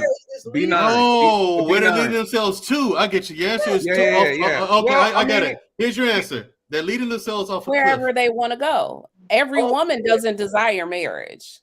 Right. Every woman doesn't desire marriage. And you're all headed in the same direction, right off a cliff. We're talking about women. Every woman doesn't desire marriage. Shit. Every man doesn't desire marriage. So let's talk about, once again, you know how I talk. I talk macro. So if we're gonna talk macro, you can't put it on every man or every woman. Exactly, BBB. Men, women, collective. The collective is Big bleeding bad bull trying to get fed. Where is the collective of black Daniel, you women see him? to? Where is the inroad for these independent, strong black women that are leading into the future? Where are you leading them to? Where is this goal line? Where's They don't have a goal, B9. what's the pot of gold waiting for them at the end of this? There is no pot of gold. They just can't I see guess that that yet. would be an individual question that you No, would it's have not. to ask No, it's not. No, it's individual. not. You're all headed in the same. Stop the cap. Who- You're who all is headed in the same. y'all? Hold on, Hold on, guys. Hold on, guys. No, no, Hold on. Wait. Here we go with the generalizations again. Sir We're Hill, going because you with- all fit in this category. Guys, Sir Hill is speaking to us from All the women spirit of don't the chat. fit in that Going deep into category, this, Sir Hill guys. Come says- on, because we not putting all you men in a certain I category. would add on to that. No, let me Hold finish. on, wait. They Hold are on, going guys. deeper Hold on. One into mic. consumer debt, social anxiety, and chronic loneliness. Amen. Now let me finish. I would add on to it. They're leading all of us, not just themselves. So you can't just separate them as just women leading themselves. They're leading also men into that place. So we don't get to avoid that. We don't get to avoid. You're marrying these people. You're sleeping with them, please. right? And then you come back and then you Theme complain. music. One second. Give me the slow music. Yeah. You come back, right, and then you complain that you're marrying these people, they're bringing death into your household, that people are deleting themselves. You're saying the same thing. It's the same talking points going in circles. I'll tell you where I differentiate. Okay, here's the thing. I am not bring that back up. What Sir Hill says, please. Thank you very much. I am not gonna be led. That woman's never gonna lead me into any of that ever. No, That's you. See, now it's convenient to say not you, right? But now we're generalizing. We're generalizing, right? No, here's the thing. Hypocrisy, though. Stop. Hold up. Let me finish. Men and women are different. I don't remember asking you a goddamn thing. Exactly. Now, men and women are different. Let's take that as fact. That is a fact. Men think differently. Men and women think differently. We move differently. We operate differently. Completely. It's just a part of our nature as human beings. Male human beings and female human beings. Women, they don't know where they're going. That's why if you see the single women of yesteryear, you see them today, they couple up with like their parents or their sister and their roommate, and they live out the rest of life. Do you like the men? They keep going on, and they go on after so much time. They use women as disposable pleasures, and they get on with life. They leave their money and their resources to whoever in their will. So why? So let me ask you: why are women not being? Why do we have so many women that are not being proposed to? What is that? What would you say the reason for that is? I would say that women don't really know what they want. They'll say they want this, that, and the other, but then they get it. They find it in a guy, and then they either get bored or disinterested, and they move on to something else. But why are men choosing not to? Why are men choosing not to marry? Why is that? Yeah, what's up with that? It depends. If it's a good man, who's got his shit together. We're not talking about Pookie and Ray Rays. Those guys, right. Why not? They don't see the value in it. Like women. They're based on like current relationships, and they're comparing it to old ones. So when they see signs, just like women do, they see signs of a woman that they're with now. They see shit that ex used to do. It freaks them out, and they're like, "Yep, I know where this is heading," and so they bail way too quick. Why did they wait so long to get married then? A lot of guys do this. I mean, because I don't know why guys wait so long. I don't understand it either. I mean, let's get the show on the let's get the show on the road. She's submissive, she's nice, she respects me, and we get along. Right. And she's on board with building this empire with me. You know what, man? I'm going to give you a prime example. I have a girlfriend. Oh my God! I don't know why I have a you played that one. You see how some shit out. Wait, see how short his list was? Talking Ladies, about putting yourself in the right space. I have a girlfriend right now that is been engaged to a doctor. Like she put herself in the space to meet the right guy. I mean, beautiful woman, body banging, everything. They travel to you would think that they are the idea, and she's still 4 years later with the ring on her finger. So, I can tell you why. What is going on? I can tell you what that is. I can tell you what that is. Okay, that's all her. Period. She either has a shit or get off the pot. He gave her the ring, right? They're engaged. Then Yeah, what the but fuck? Okay, here's the thing. why it ain't Okay, him though, Mandrell? Why it's not him what? too? It's on her now. She has to plan the wedding and schedule the date, or she can tell that doctor, "Let's go to the courthouse." But if she does all that and he says, "I'm not ready yet," not or ready. what, it's something for the reason why Okay, they are okay, not okay. I married. got an answer for that. I got your answer for that. I have your answer for that. If she's tired of waiting, doctor or no, get the step and give him his ring back. I know, and I don't get that. I don't get it. And I feel like if I say something to her, you know, it's the whole attitude and all of that. But she loves the whole air of being engaged to a doctor. That's why she hasn't done it. She hasn't put any. She hadn't told him how she felt. She hasn't told him how she feels. She hasn't. She loves the whole idea. I'm engaged to a Has doctor. she been married before? And all that She's bullshit. not married to him because she's not sexually satisfied. That's the only answer. Has she been married She is before? not sexually satisfied, and she don't know how to say no. I don't know about that because they listen. Shots fired. I believe she has. I know she has a grown daughter, but listen, they go to the nude beach together. They travel. They do everything together. He putting her in all of the right spaces. All the right. It's something. Listen, 4 years she's been wearing this ring, and they have not walked down the aisle yet. That's on her. And I be want to ask her, like, girl, like, how long are you gonna be engaged? Like, for real? Because I ain't no way in the world I'm gonna be engaged past 1 year. Like, what we doing here? Why don't you ask her directly? Because you know how women are. You listen. Oh, well, you're not helping her at all. You're not helping her at all. We got a date y'all. We know. It's gonna go there. If I ask her, it's gonna go there. If I ask the girl, what's up? Like why y'all ain't planned the date yet? Just be nosy and ask her. How you ask her? Be like, girl, the sex good. Girl, this. No, I don't want to know that. I just want to know why they haven't gotten married yet. You need to ask her. Thank you. Here's how that works. Here's the thing. If she has been telling him, okay, I'm scheduling the wedding for this date. You gotta ask her. And he comes with an excuse. Right. We're not gonna do. Here's the thing. Let's say I asked Estella to marry me, right? Okay, schedule the date, or we can just go to the courthouse tomorrow. I will say this: he ain't got a good reputation for his past, and I think that may have something to do with it. So it's just lingering. I think that he's still dabbling. Well, then either she's gonna tolerate it or not. That's on her. Again, this brings up my point again. What did I say? What the mistakes women make? I agree with you on that. I agree. Hold on. What did I say? What do women do? What do our sisters do that get them in trouble all the time? They pick wrong and they stay long. It never fails, you guys. I tell you this, I go into these homes all the time on domestics, and I hear the stories, and it always falls back on the woman's shoulder. They picked wrong, they stayed long, right? Women are having kids with guys that they don't see value in as a husband, but they give them baby after baby after baby. Y'all can't deny that. Y'all can't deny that. You can't deny that, ladies. So are you saying they're leading us? Are you saying women are leading us? No, it's not about leading. No, listen. Here's the problem. Here's the problem. There are shitty people on both sides, you guys.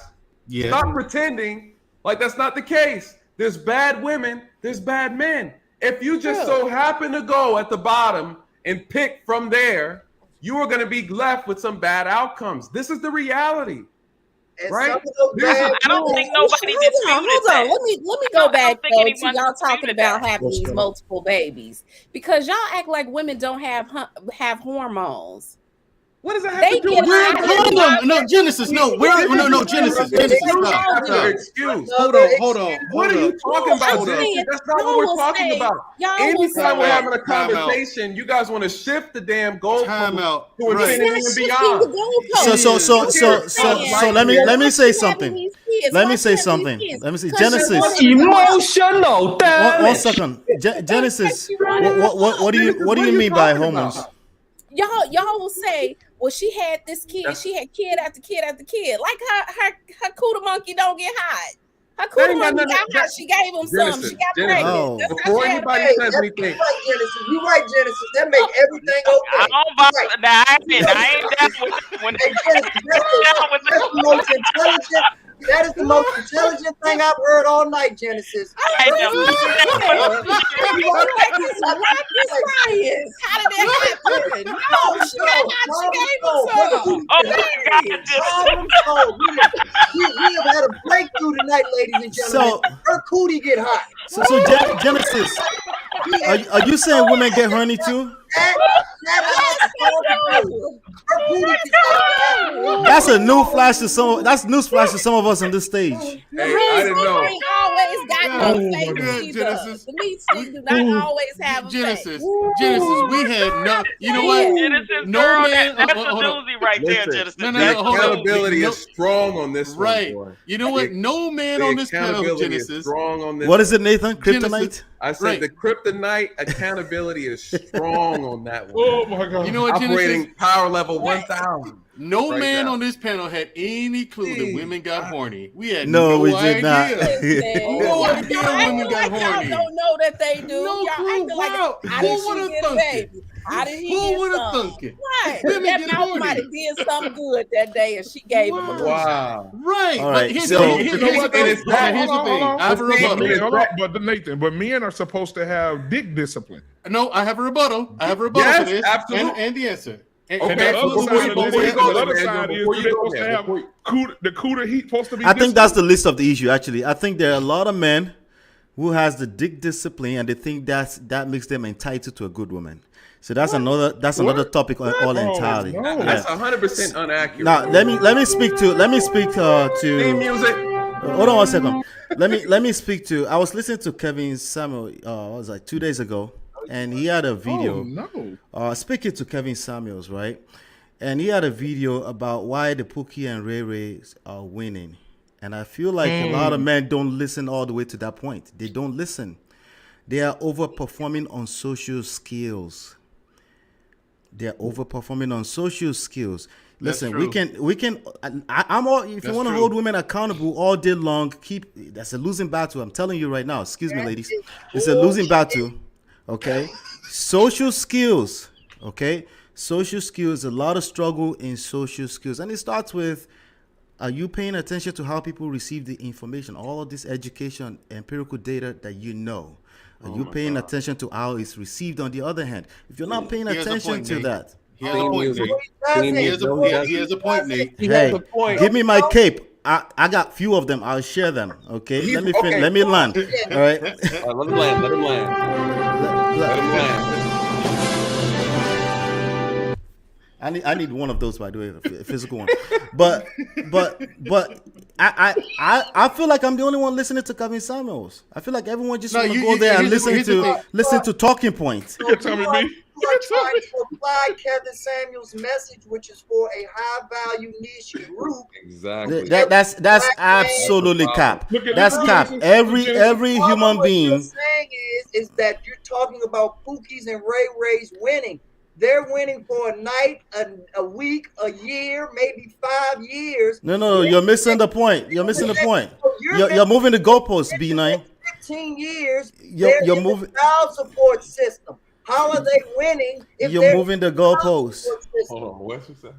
You're moving the goalposts. No, I'm not. You're talking about Pookies and Ray Rays. Who do you Yes. think is child support Pookies system? and Rares entered the conversation like 2 hours ago. Unfortunately, I wish we could have these conversations without who's in having. the child support system? Who's being taken for child support and all of this stuff? I do not have a roster, Miss Creator. Good question. Good question. So now let's start to break that down. So how they win? Okay, I just without want- pointing fingers. If you keep pointing fingers, it's a losing battle. I keep telling you. I'll keep coming back and keep telling you. I just want to know, how are they winning? They're not winning. He keep telling you, B9. No. Here's what's happening, B9 and Ola. This is what's happening. Tell me, B, you ain't shit. If we're talking about Pookies and Ray Rays. Kevin At Samuels. all. This is and Kevin Samuels' talking points are he's specifically talking about high value men. That's what his content's about. What's happening is people are taking his content and they're They're misconstruing what he's talking about and throwing the stuff all over the place. And people Thank you, Nathan. who don't understand what the conversation's about are taking his statements and they're trying to apply it to middle class and lower middle class people, and it doesn't work. And When he that's- talks about that 3-date God, rule, I've been saying the whole that. 3-date rule, and you got to give up the box, that's high value talk. That doesn't operate down here on this lower level stream with us regular folks, right? Now you have kids. You got kids who are. Well, this is why I For say yourself, player. No. But this is why I I'm say this. fucking with He's talking about people who've already been married before. No, He's I'm talking about fucking people who are well over their 30s, who are like, hey, we're grown adults. What's happening now? You have young adults taking those talking points and trying to apply it to them, and that's wrong, Bro, I've been That's not saying the it. appropriate message for them to have.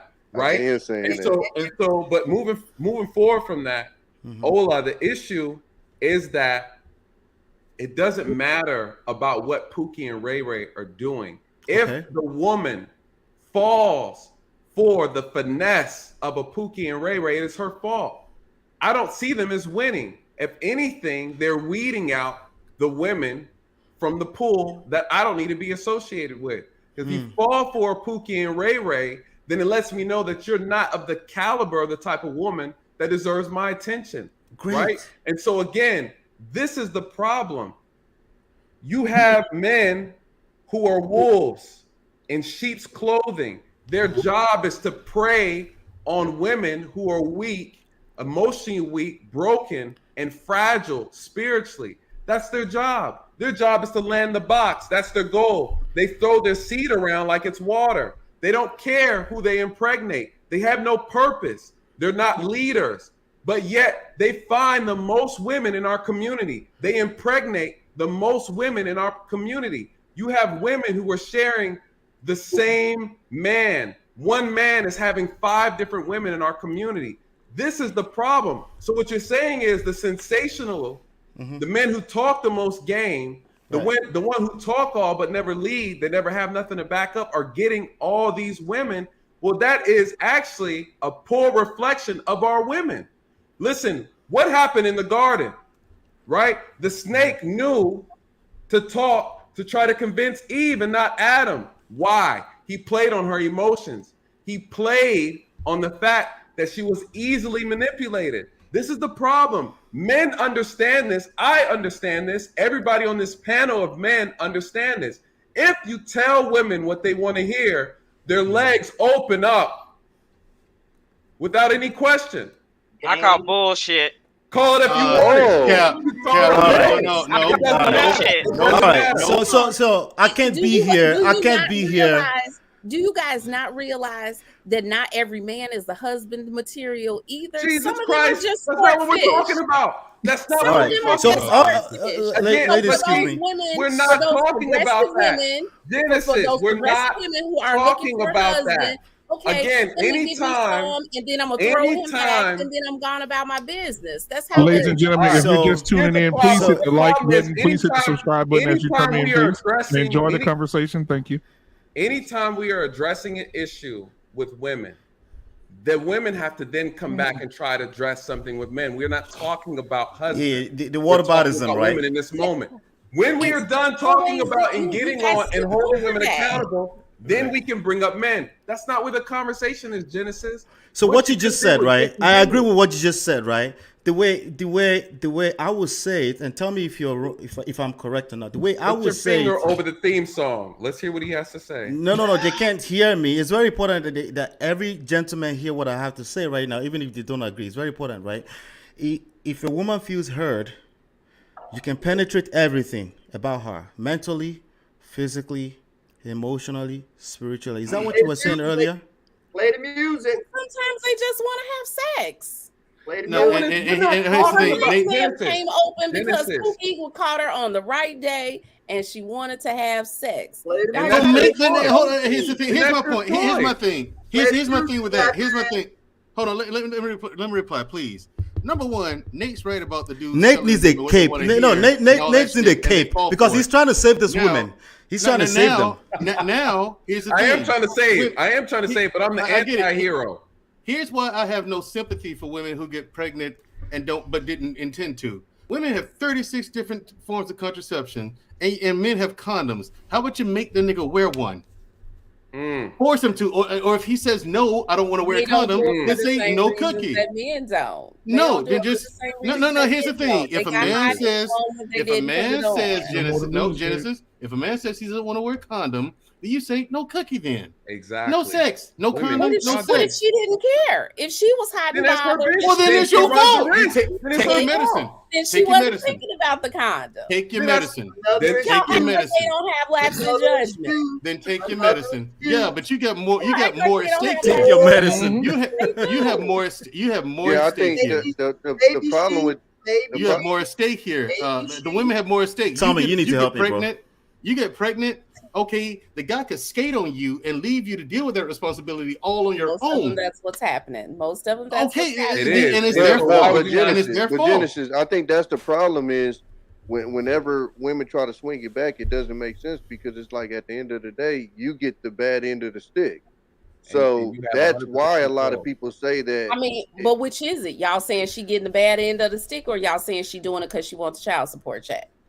Both. See now I now gotta you're pick a acting side. Well, up. Now she's don't. moving. Now Now she's you moving the move. Now I'm you. goalposts. not moving the goalposts. Yeah, That's you what are. you- You that's what y'all Genesis, Yeah, say. you are. no, Genesis, That's you're what being y'all say. disingenuous and you're teleporting the conversation all over the damn place. Emotional damage. Amen. Genesis, not. you over here instant Amen. transmission all over the place. I think this is a good I'm not. segue back to polygamy. How good are we doing on that? We gotta You clear. see, First of all, we we gotta ain't clear. doing good on one-on-one with men and women. Yeah, Right. y'all can't even handle just one woman. I'm mad that Estelle left because I wanted to ask Estelle, never being married before, JoJo how was she corn going to pop. try polygamy About when this she hadn't inflation. even tried a regular marriage? So Merge. you comparing Merch. A regular I merge. think she said she wanted to try polygamy, though. I don't think she said she No, I don't wanted think to she try said she was gonna polygamy. try it. She was open to And the yet, idea after for women all who weren't this, into that kind of thing. Yeah. what basis was as she I at? taken She softly, said she put her into it. She said, let us have fun, let us experiment, and let us see what comes out of it. So I want to know where is her basis for judging polygamy if she doesn't even know what it's like to be married to one person? Now, am I wrong? When you get into polygamy, do you marry 2, 3 at a time? Or do you marry one at a time and then you find another one, then you marry? Or do you have to buy the whole set like golf balls where they come in a pack of 3? You do Dr. marry Umar 2, did. 3 at a time. Dr. Umar did. Dr. Umar Johnson did. He did it with all that money, all that donation money. Man, did he? But you know that was Yeah. fake. That was We fake. don't know though. what we don't know. So That wasn't real. That was fake. So, Hey, so, he still so real get his quick, donation. I'm gonna dive into the polygamy statement. I just got to say this one thing before we go, before we transition, because we got some conversation teleporters up here. We do. Genesis, Are you you did. Genesis, you did. You did. Keep throwing shade now, right? I'm keeping it 100. What am I You have supposed to been do teleporting then? this It's like, what? conversation. You throwing shade, right? That's women. Emotional damage. Even man of prestige, you gotta admit the women have been teleporting this conversation Man, all over the all over the place. That's man. women. That's women. Yeah. That's just women. You know. Hey, look, you had a good point too. Nathaniel, when are you running for office in Atlanta? You know what's so No, funny? seriously. Oh, When are my you gonna run shade. for something, a position? Because you are Run for straight mayor. political faxing up here tonight, like for OG, real. it's so funny. You You like bringing the you sixth bringing it from person. that perspective, though. But I keep hearing it. Y'all really hyping me up. I might just do it. It's so funny. I sat in a room with one of the senators that's running, and I learned a lot in that small meeting. You guys, I was the only brother in that room, and the reality is, you guys, All right, Miss Creative. we want to earn some of these politicians. It's expensive. It's It is. $5,800 per person you can donate to back a senator or politician. Like 11, I think it's about $12,000 to back as a couple. I learned a lot.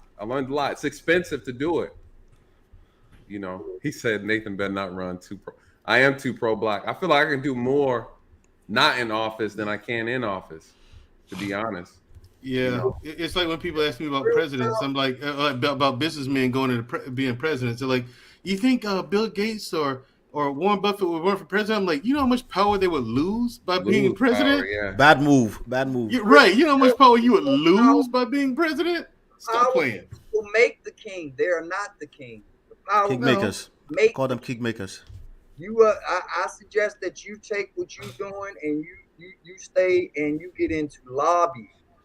You want to You can definitely help when it comes to where your police money reform. backs up your voice. I would definitely do that. Backing up your voice when you are the person you're talking about, they get to get $5,800 per donation. Right. When you are in a position where you can give $5,800 to multiple candidates in states that you're not even in, right, that's when you are the kingmaker. Correct. Okay? So correct. Don't limit yourself, in my personal opinion. Understood. Just one jurisdiction or one. Down in Atlanta, there was somebody that was running. I can't remember the gentleman's name, but he let it be known that he got a call from some people that come from Israel, and he got a call from them, and they were based in New York, and they tried to tell him that he had to run these ads and that he had to do this and that, and that he had to give up half of the Georgia budget to them in return for this win. Said, hell no, Georgia, the budget for Georgia is for Georgia residents. 15 minutes later, ads ran for his competitor. Damn. He was already up 15%. The vote was in 2 days. He lost. Yep. So people. You're not speaking facts right now. So people in New York that have never stepped foot into the state of Georgia still run Georgia. Absolutely. Absolutely. So that's the side that you want to be on. And that's why I try to tell people, and no disrespect, OG, but those are the things I try to talk to you about ADOS or whatever. We got to move differently if we actually want these results. These politicians and all this, these are front. These are people that only have access to power. They can never give us what we are looking for. I hear what you're saying. Way higher than the politicians. And this is why I'm such a fan and a personal friend of Dr. Claude Anderson, because what he talks about is proper chronological order in which things need to be done. But the problem is that, yes, we have to have a multi-pronged system, but we still have to understand that we give oxygen too much credit when we talk about air. We don't ever talk about nitrogen, and the majority of air is nitrogen, not oxygen. Now, is oxygen important? Hell yeah. I'm not saying that element isn't crucial to us breathing, but 70% of what we're breathing, which we call air, is nitrogen. Stop focusing on the majority and acting like it doesn't exist. And become the minority with this polygamy stuff too, right? Like the other communities are doing. Now there you go. I think that's the perfect way to segue into the polygamy conversation. I do have a unique view on it. I'm not a polygamist. I don't personally agree with it. I'm a monogamous kind of guy, for all the ladies out there who are listening. So I'm all about monogamy, and I'm all about respect, of course. I love women. I love respecting women. So I just want to be that clear. Now, I do have specific ideas on traditional roles and things of that nature as far as relationships and marriage, but mine come from a biblical standpoint. So I lean towards that from my understanding as how a marriage is supposed to be structured. My understanding of submission, right, is simply cooperation and respect. That's it. And so, again, when we talk about a man being able to be in a position to lead and have purpose and has a direction, a woman who sees that and acknowledges that submits to that man, right? So that's something that man he's there, he's qualified to be a husband. He meets a woman, he asks that woman for marriage. That woman acknowledges that this is a man worthy of leadership to lead the household. She then submits in that process. That's how I understand it. That's how I've always looked at it. That's how I was taught, right? And so that's why my viewpoints on women submitting to the wrong man, we can break down all these nuances about abuse and how they may have got here, the household. The reality is, if you pick wrong, you get wrong. It's just that simple. Nobody really cares how you got there. That's just the facts of life, right? And it sucks, right? We can all agree on that. Now, my ideas for polygamy, I believe that our community is on life support because of the single motherhood. Regardless of how it got there, every woman's story is different, right? Every woman's story is different. Some are intentional, some are by accident, some are by tragedy, right? We know that there's a lot of great fathers, and though they may not be home, they are still active fathers, right? We know there are fathers that are horrible and they're not present, right? So again, there's a multitude of different scenarios. No one is labeling them all as bad. The reality is that it's detrimental to our community because it's too much. You're always going to have it. It's in every community, single parent households in every community, every racial group. So no one's denying that. I think the problem with our community that the number is way too high and the number needs to be reduced. So right? Nate, would you agree that, like you said, how you believe, coming from a biblical standpoint, the man chooses the wife, so he's the one that's choosing. So when the onus is on him to choose, and he chooses the wrong wife, then the onus is on that man. It's not on the woman. Absolutely, because a man is in charge of picking. So Right. and I know when we had the conversation, we were getting on women. And so I know when we had these conversations, always good to talk about the other side. I get on the fellas too. I say, if you pick bad, you pick bad. You know, I talk about going in the house with women, but when I go in the homes of men and they're complaining about the women that they pick, I say, sir, you know, you're an engineer. You decided to lay up with a stripper. Cuckoo cuckoo, she got you, right? Are you surprised? So I have these same conversations with brothers too who are educated and have themselves together. The problem is that men don't really complain, right? Men take accountability for their stupidity and say, or either they keep it a secret and don't tell nobody that they did it. Yes, that is Let's be true. real about that. Yeah, you're right. Men will shut up because they don't want the embarrassment. The problem when we have these conversations, ladies, and it's no disrespect to you guys, the women are doing a lot of complaining and the men are saying your complaints are not accurate. And that's why men bring their counter argument. When women say all the good men are in prison and jail, that's not true. Right? When women say we can't find a good man, that's not true. It's not accurate. And so again, you don't see men complaining. Men are complaining about attitudes from women in our community. Not necessarily that women aren't good. We know all our sisters are good. That's not the problem. If you talk to the average man you come in contact with, they're going to say they have an issue with women's attitude. And that attitude, the ego, those things completely clash with a man who wants to lead. It's just that simple in a nutshell. That's what I run into on a day-to-day basis out here in Atlanta. Women with horrible attitudes that are highly attractive and they got their stuff together. I just don't put up with it. That's the thing that also would you support like a law for polygamy being passed? Yes, and here's why. Here's why I was. That's my brother. Here's why I support it, because I don't care. That's what Akeem has been advocating for. And I say it doesn't matter because hell, they got same-sex marriages, they got marriage for dinosaurs at this point. Right. You can choose your gender, choose your pronoun. It doesn't matter at this point. It doesn't apply to me. So I don't really care. But I will say this though, I believe, unfortunately, in our community, I think that we're getting to a point to where recently we found out that we're 12.4% of the population now, which originally we were 13%. I don't know how we're decreasing. Some people, New Growth told me on my channel, I did a show before I got on here. He said it was earlier. A lot of us don't. Oh, you was on there? I was in. I ain't leaving nothing in the comments, but I was listening to you. Yeah. Appreciate it, brother. Appreciate it. New Growth stated that, we don't do the census, so the number's not accurate. This could be very true. But 13% to 12.4, that's a big drop. I'm pretty sure they know a good roundabout number of how many black folks are in this country. And so, but we are dying from a lot of issues and things of that nature. There's some problems. But the reality is, regardless, we have a single mother issue. We have an out of wedlock issue in our community, and it's not helping our community overall because it's increasing the poverty rate.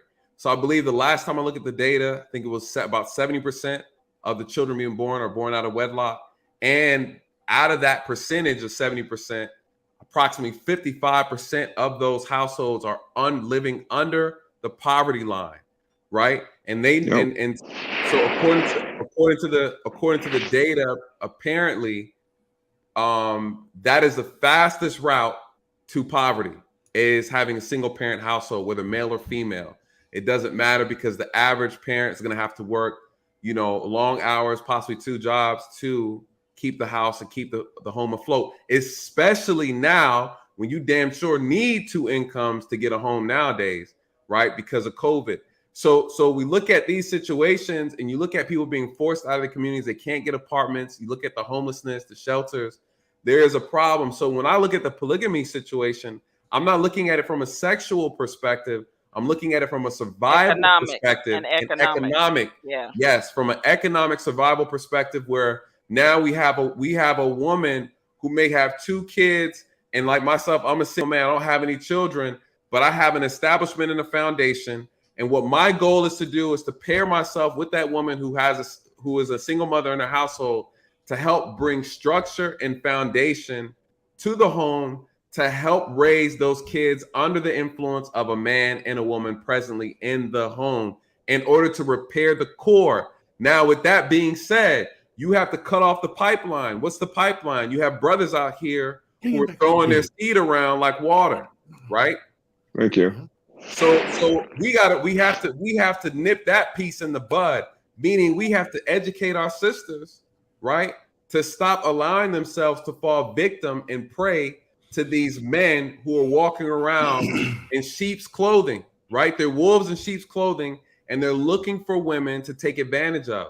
So we have to educate our women properly so they don't continue to fall for this same trap. Now, like Genesis said, the box get hot, right? According to Genesis, the box get hot, and she's ready to receive the baby batter at any point in time. It ain't her fault. It ain't her fault, right? So we get that. So we want to make sure we talk to our sisters who feel the same way as Genesis, and we have to say, hey, encourage them to be mindful that any man that you lay down with, that needs to be a man. You set yourself up for that one, sis. You set yourself up for that one. Yeah. Blink twice and being held hostage. And by the way, why does B9 have Christmas presents behind him? Invest in ice bucket. Pull him back up. Right there. Am I mistaken? There's those Christmas presents. Look. No, that's a horrible tablecloth. Oh, okay. Oh boy. Oh, I was about to say, wait, why are there Christmas presents? That is a dollar store table. Hey, guys, if you're watching right now, you're having a lot of laughs and you're having a lot of fun right now. We've had a great show tonight. Please hit the subscribe button, man. Hit the like button.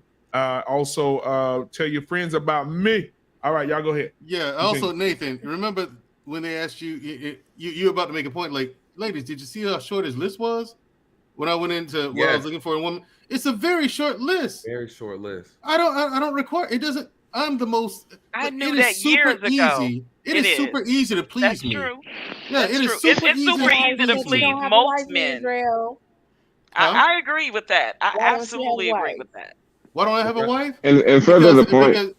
I can answer that. I can answer that too. Here's the thing. Number one. Mandrea, why don't you have a wife? Go. Oh, number one, the attitude. The attitude. And number two, I'm being a boyfriend when I meet a woman, right? I am me from day one, the moment you meet me. I'm myself. I'm not putting on this front about being my best self. No, I'm just me. I open up doors for women because that's what I do. I pay for dates because that's what I do. I do these things. You know what I'm saying? That's just simply me. Now tag Nathan in. Now women, women, they don't do this. They don't put any effort in. They just kind of receive it, and Christmas rolls around. oh, here's a card. Well, you guys do the finding. Well, what you, right? hey, You guys wait, do here's the thing. finding. Hey, here's Yeah, the lady thing. did it. Wait, let me finish. And what did I get her? What do I get her? All this shit she asked for and then some.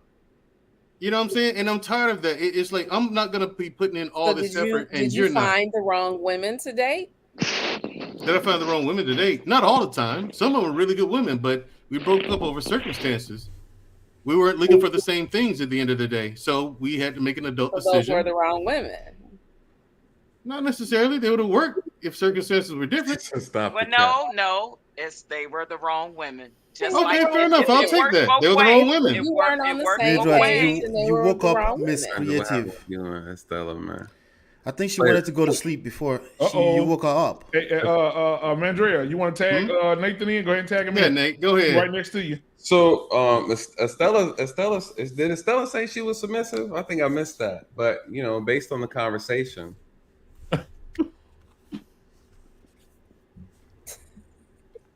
Yeah, but all the other stuff she asked for.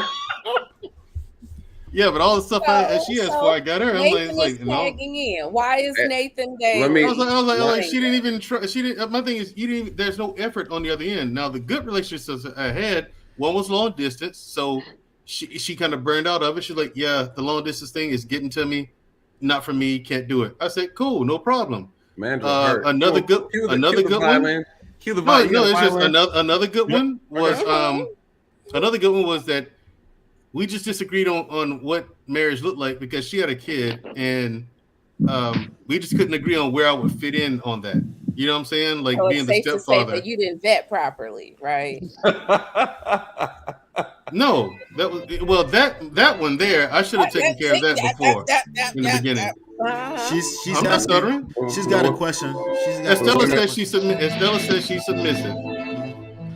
I would say Estella says she's submissive. All right, Estella, we'll see. Estella says she's submissive. Yeah, she says she's submissive. She's asking. Yeah. You know what? After this conversation tonight, Nedra, I don't know if you He will asking see. a question without the question mark. That I says know, a lot right? right there. Holy shit. I know, right, Tommy? When you ask a question and you don't put the question mark, that's a red flag. Nathan is already Yeah, vetting. he said it's a red flag. Red flag. Why are you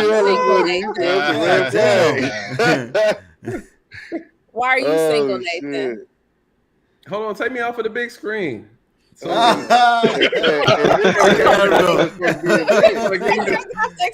the big screen to answer the question. yeah, I got to be off the big Why are screen. after you that. single? So, what had happened was. What happened was. Y'all so full of ish. Anytime what happened was. Let me tell you why. Let me tell you why I'm not married, right? Because I don't have an issue dating. I've never had an issue dating. I've never had an issue meeting women. Damn, Hakeem, you combing your hair? I think he combing his hair. Hey. So No, no, my bad. That was something else. That's the Jergens. Okay, go ahead, Doc. No problem. Oh God.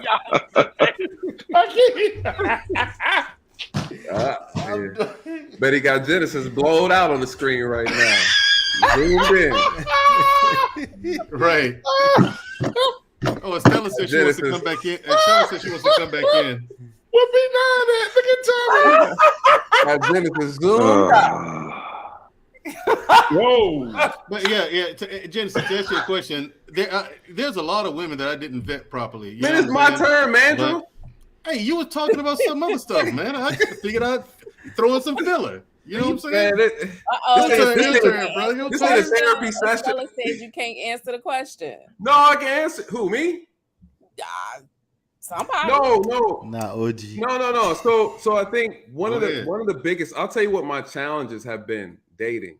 My challenges have been, again, finding a woman that has the mentality of a wife. And not only that, another challenge is meeting women who aren't attracted to me, right? So and that means from like a personality, from a character standpoint, they're not attracted to me. So there is a hustle in this activity of dating and finding the right person. When I say not that attracted, I is mean a genuine answer, Nate. I swear, I've never heard no one say that. Like, especially a man, because that's just a Right real on. thing, right? Everybody that you attracted to is not correct. attracted to Right you on. always. Correct. That Yep. is so genuine. Yeah, I mean, and it's the truth, you know, because the thing is, Miss Creative is throwing me under the bus. The reality, guys, is that the Shots issue is fired. it's about chemistry and compatibility. And so the challenge for me has always been finding someone that I have chemistry with, finding somebody that I'm compatible with. And so I think, again, on top of that, though, when you look at this multi-layered problem, is that you're meeting someone that you want chemistry with, you want compatibility with, and then you're also breaking down the idea of whether or not this person makes a good partner, life partner. Does this woman have the qualities of a wife? Does she have the mentality of a wife? And we get to a point to when we get to that conversation, you find out that they don't have it, or they're not willing to learn it or evolve, right? And so that's kind of the issue that I've been having, that I can speak for myself. I know other men who've had similar issues. Again, not finding women who have the mentality of a wife. Again, if you're talking about someone that's traditional, I'm a very traditional person.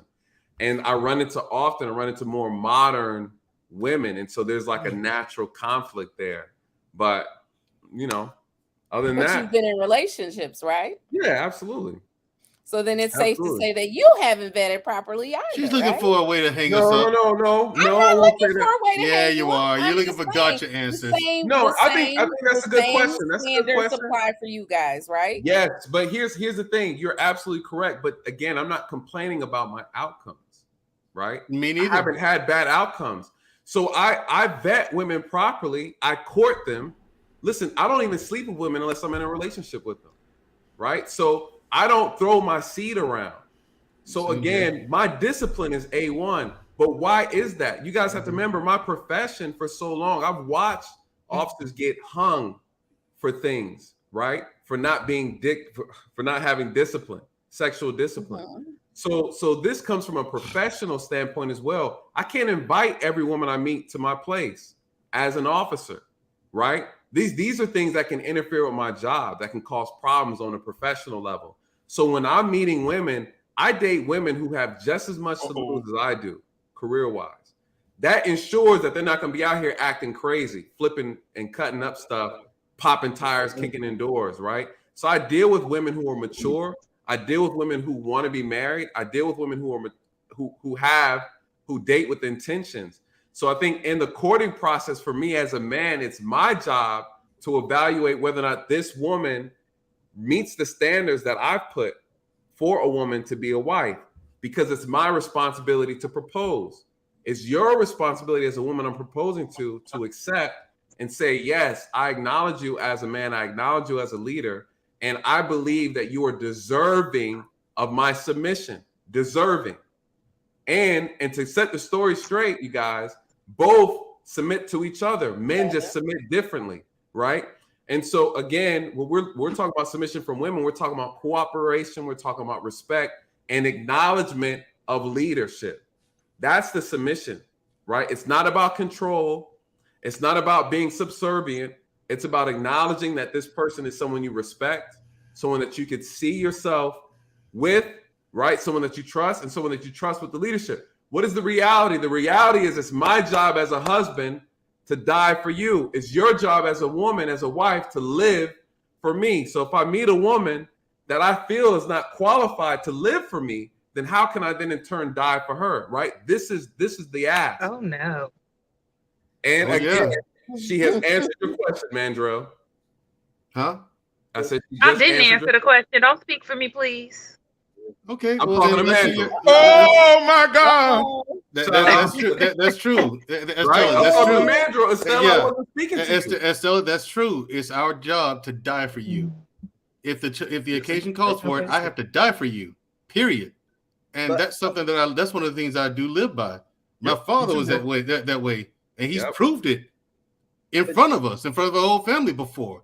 He didn't die. He didn't. So does die or that nothing fall like under that, Does that put his fall under the what did I protection say, when you Estella? say to die for? Because I'm What did like, I say oh for you? damn. What did I say, Mhm. Estella, Yeah. that got you in shock? What did I say that was so shocking to you that gave you the big eyes? You got the big eyes after I got done You're saying like, it. whoa. Yeah, what was that? What was so You said shocking about your job is to die for me, and my job Yep. is to live for you. Absolutely. I mean, I think we should all be living for our own Then you soul don't mission, No, what he's but saying is in you don't partnership, I'm understand. not No. sure. what You he's don't saying is work there's that a way. reason why we go in there when you hear a noise in the other room. That Like, is that is the precise. Oh, sorry about that, Tommy. Go ahead. Go ahead. No, I was gonna say that's what he means by that's our job. Nathan. Like Yeah, when danger if we- comes in, we jump Nathan. in front of it. That's why they say women and Right. children. Like it's Your always us. If you look my through- place, right? My place So is to me, is to that go to towards me, the I would danger. describe that Damn, as on your ass, Nathan. My place is to go in Oh, go you talking about towards the getting married? danger. Yeah, my and job the is to only go thing I towards was the danger. saying, you just Go ahead. Go ahead, Estella. So go ahead, Estella. Go ahead, Estella. Did she freeze? I'm listening. She She listening. said, No, go ahead. So that's that sounds more like to protect me, not to die for me. Like I don't want nobody dying for me. But we Well, have well, to, in order to it's- protect, if we You have to do don't that. you don't know what's Sure. going to happen, though, Estella. You don't know what that protection is going to lead to. When you hear that noise Yeah, in the other exactly. room, you don't know what's gonna be the outcome of him going in there to see what it is. And the thing is, we don't either. We don't want to die, but if We we don't have wanna to die. die to protect you, we will. That's our place. Our place is to go towards the danger immediately. So essentially, the willingness to die is what you have to be prepared to do. Yes, yes. Absolutely. And your place is Absolutely. behind me guarding the children. 100%. Because let's say whatever it is And out let me there, ask I'm the eating head and on, let me ask the gets women. past me. And may I ask the women? May I ask the women who have been married, what do they mean by living for the man? May I ask the women who have been married, please the women who have been married, please answer me. Okay. The women who have been married, may you answer I'll me. answer. What do they mean by to live for their husband? What did that To live mean? for- Can you, to the live women for who have their- been married? As a wife, you know, your place is to be the peace, the serenity, the comfort, the woman of the house, the mother if there's children, the caretaker, the nourisher of the family, and the ego stroker of the goddamn men. Exactly. That's it Stroke right there. Egos, baby. Stroke it. Stroke My it. answer Real. is simply Stroke it, to say Estella. you serve the man. Whatever it is he needs, Absolutely. then you do that You're thing. in service to the husband and the children. Ooh. Absolutely. And I would never use service. That's a beautiful word. Thank No, you, Genesis. serve. When we, like serve, like even like you know, me being older and being married before, and I like my brothers, like when my brother have his sports parties, and it's all guys, and as a woman, It sounds better than living for somebody to me. as a woman that was a wife, like me and his girlfriend, like we served all the guys. We brought them their food and stuff, and I wasn't going with none of the men. It was just a natural thing that you do as a woman. It was just natural. It's either in you or it ain't. It's either in you or it's In not. you or it This ain't. is what I was talking That's it. about. Based on what OG Patrice just said, I just want to clean one thing up too. For all Kevin Samuels haters out there that keep saying the man's talking this and the man's talking that, everything that he is saying, he is only regurgitating what Dr. Shahzarad Ali Yep, said exactly. literally Exactly. Absolutely. Literally She said it years ago. Yes, you got to read that book. You got to read that 30, book. 30, almost 40 years ago. And she said 40 years ago that we have already heard enough about the black man being attacked, and that it's now time for us to examine the black woman. This was 40 years ago. Yep. And all we did for the next 40 years was keep examining black men. So when we're finally to have the conversation and look at the other side of the coin, please stop resisting us. Because it wasn't just other cultures, it was our cultures. I mean, when I was younger and my mom and dad was together and my dad worked, my mom was stay-at-home wife for a while. Like she prepared the meal. She would sometime I would help her prepare. By the time my dad got home, we would set the plates, serve fix the plates, put them on the table, serve. And listen, I had to learn how to serve my father and my brothers along with my mothers, which showed me how to service my husband, serve my husband once I got married to him. That's why it was easy for me, because I was already raised that way. And I know every young woman, especially the modern women these days, are not raised that way. They're not raised because their mothers were single. They didn't come from that household where you were taught, you were molded and geared to be a servant to. It starts with the man in the house, and if you got brothers, you even have to serve them. Correct.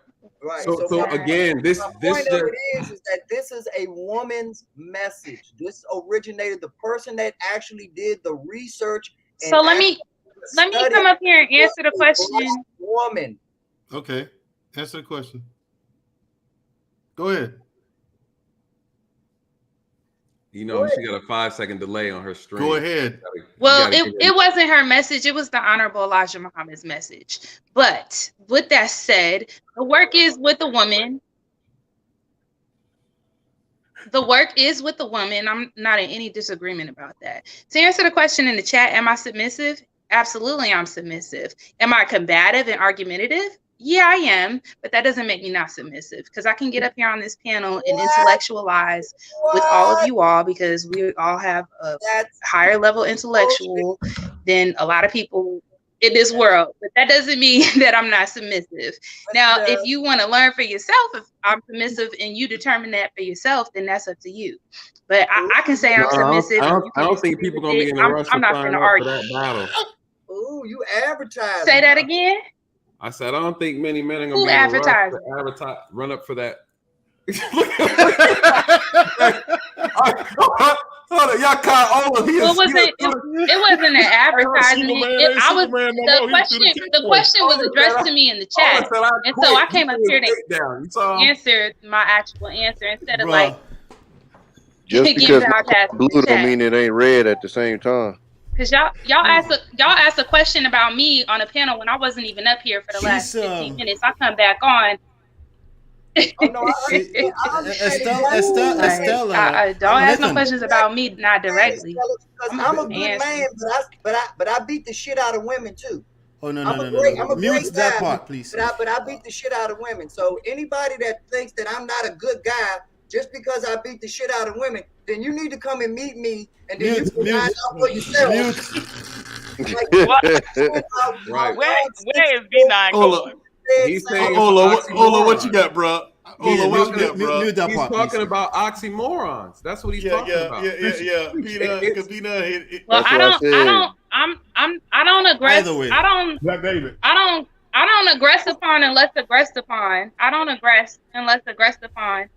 And I'm not getting into it with no man. So you could keep that in your household, brother. Yeah, you know what? I was gonna say, just to continue the point. You moving furniture, sis. You could keep that in your household. Here's the problem. I think Estella is a very good.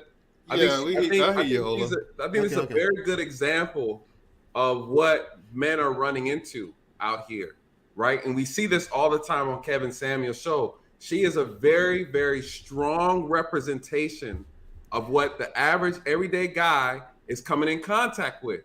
This is what I mean when I say I run into women who are attractive. They have educated in the school system, right? They have higher education.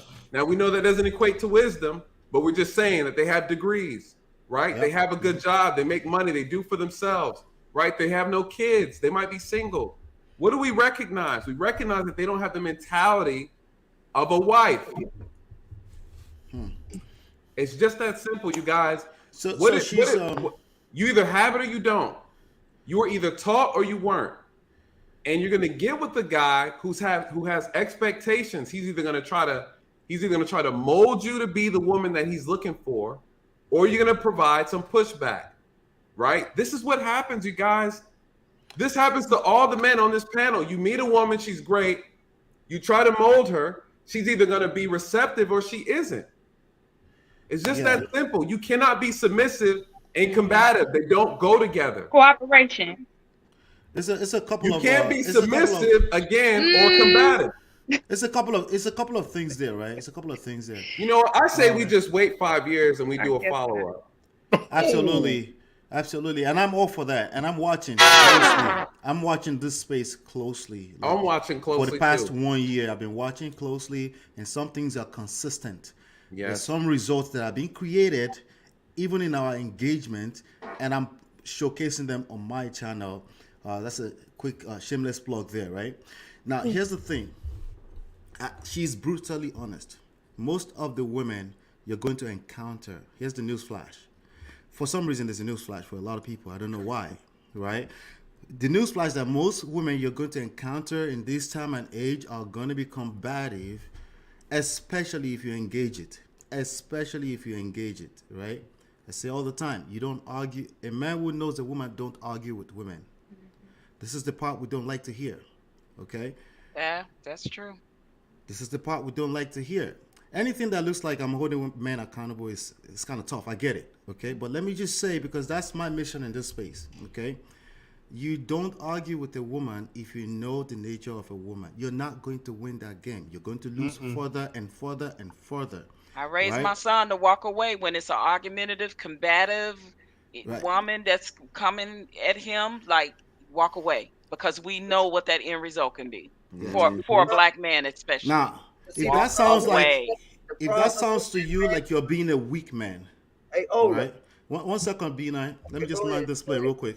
Go ahead. If that sounds to you like you're being a weak man, that's also part of the problems. Because again, you're thinking so linearly, you're forgetting that we're multidimensional human beings. Human beings are multidimensional. There's emotion, there's social skills involved, there's context involved, there's the particular story that's transpiring, particularly to you as an individual, but also we also don't admit as much as we need to admit that we have a lot more in common. We have a lot more in common than we like to admit, okay? There are patterns. We can see this, right? What she said is absolutely true. The problem is that majority of women are not going to be as blatantly honest with you. So the onus goes back on you. Do you have the discernment to find this without her saying it out like this before you even go on a $200 per plate date? Facts. Because men These will are the still, skill because set that men you will need still go on that date and they'll still smash. Let's be real about that. before they find out. The one thing that you guys no $200. I'm not. Nah, but the problem is, you guys, men know, men know. And the difference is a man who wants to be married and a man who doesn't want to be married. Men are very receptive. We know what's going on. We see right through the women all the time, majority of the time, I would say. Men who want to be married know how to vet women. Period. That's the reason why I'm single, because I know how to vet. And again, I know the risk if I choose badly, right? Again, what did I tell you? I'm talking to guys who are successful men who had no discipline and they wanted to have fun. And here they are with strippers and escorts and things of that nature that they're getting pregnant. Why are y'all taking shots at me? Hey, Word no, up. exactly. This creative been at me all night. But we're going further and further down a useless rabbit hole. Like what we have. We need to go back to macro. What we have to realize here is the reality of it is that men have conquered game. Men do not have to get married to get laid. That's You true. do not have to get married to have sex in today's world. In today's world, a lot of men don't even have to know the girl to have sex with them. Yep. So because the game is so good for men, the child support system was invented to equalize that game. And so now we're going down this rabbit hole of game and the consequences of game instead of just doing the simple thing and the most beneficial thing and putting the nuclear family back together. And it cannot be done without the cooperation of women. Of the woman, especially if you want us to exclusively date and marry Black women. You cannot talk about other women from other cultures and then at the same time not try to take the better parts of what other men are attracted to in them from them. They are not attracted to their bodies. They're attracted to your bodies. They are attracted to the submissiveness, to the cooperation, to the lack of arguing. So it is in you because you have already shown, proven, and eloquated that you are at the top of the food chain. So if you are the queens that you say you are, do not let Asian women and other women outcommit you and end up with the results that you should be ending up with. Because at the end of the day, it's about results. Yep. If you're talking to me and you are 40 and 50 years old and you have never been married, I'm not talking to people like Genesis and OG Patrice that have been married and have experienced what it's like, but I'm talking to those that I've never experienced, that have lived over half of their expected lives as a mother, as a great employee, as a CEO, as a boss, as every other adjective except wife. That's the problem. And it is going on at a rampant rate, and it is going to increase and only get worse. And we're only making excuses of why this stuff is going on, while every other culture is making a greater wealth gap. They're working together. It's simple. I mean, we all laugh at Dave Chappelle, but those 4 things are simple. Make me a sandwich, shut the fuck up, make sure my gut is full and my nuts are empty. That's it. That's simple. But you know what's funny, B9? I think you touched on so much, and you'll see a lot of sisters frown their face from the comments that you just made. But the reality is, Black men love Black women. There's no doubt about that. What are Black men willing to do? Obviously. Leave the situation just to find cooperation. I think our women don't understand how valuable, how high we put that on a pedestal. We will change directions simply to get someone who's cooperative, someone who's feminine, and then of course someone that's fit. You know, that's a thing, right? We'll even go down on telling it. We'll even go down on looks. We'll go down on cooperation look. and peace. Yep. It's just that simple, you guys. We're not asking for much. And Y'all sometimes don't. you know when I say this all the time, and people, you know, a lot of sisters give me pushback on this. At the end of the day, men are just asking for respect. And cooperation. You know, that is it. And sometimes, you know, I say this all the time, you know, respect even, and I've heard men say respect even before love, because I think if a woman respects a man, if a woman respects a man, she automatically loves him. Well, and that's how the man takes it.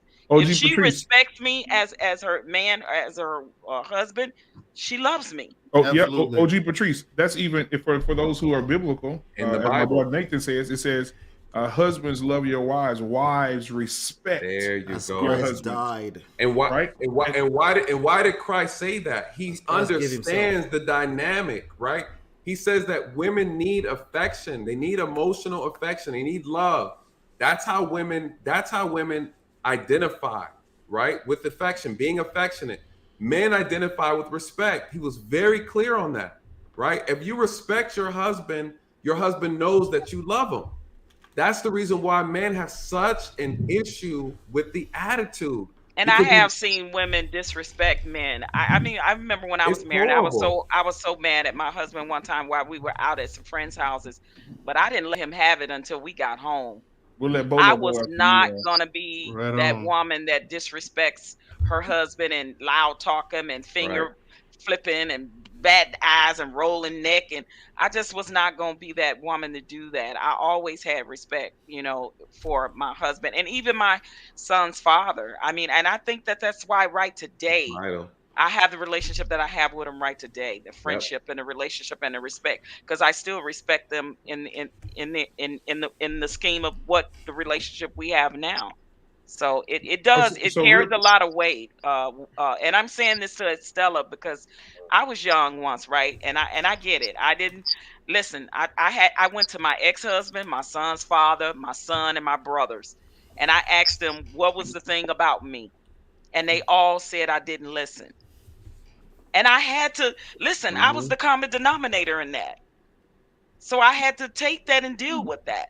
So when men are telling you, like, just ask the men in your life, the close men, like, what's the thing about you that gets them that they don't like or whatever. And if they tell you the same thing, you have to listen to that and have to listen that you're the common denominator in that. And I took that. And real quick, Nate, OG real quick. Go ahead, brother. And so Bolo came in. You know, he finished. But now Bolo came in. He got his Bible in his left hand, and he's got his. Oh, watch this. Bolo, come on in, Bolo. He's got a giant crucifix across his chest too. What's going on, up, brothers Bolo? and sisters? What's going on, guys? You got your Hey, Bolo, how are you? You got your I'm helmet of okay. wisdom on tonight, Bolo? Always, baby. Always. I heard that. Good to see you, Bolo. Good to see you too, Bolo. No problem, brother. Okay. You know, what's going on, Big D? Now, what's going on, baby? I'm hearing everything that everyone is saying, and you know, everything that everyone is saying, you know, it's good stuff. Here's the thing, man. You don't run into these things if you do the work on yourself. All this complaining that men are making, start doing the work on yourself and start being patient and start vetting these chicks and start having the onus to walk away. Yes, sir. You don't run into these problems if you walk away. Yep.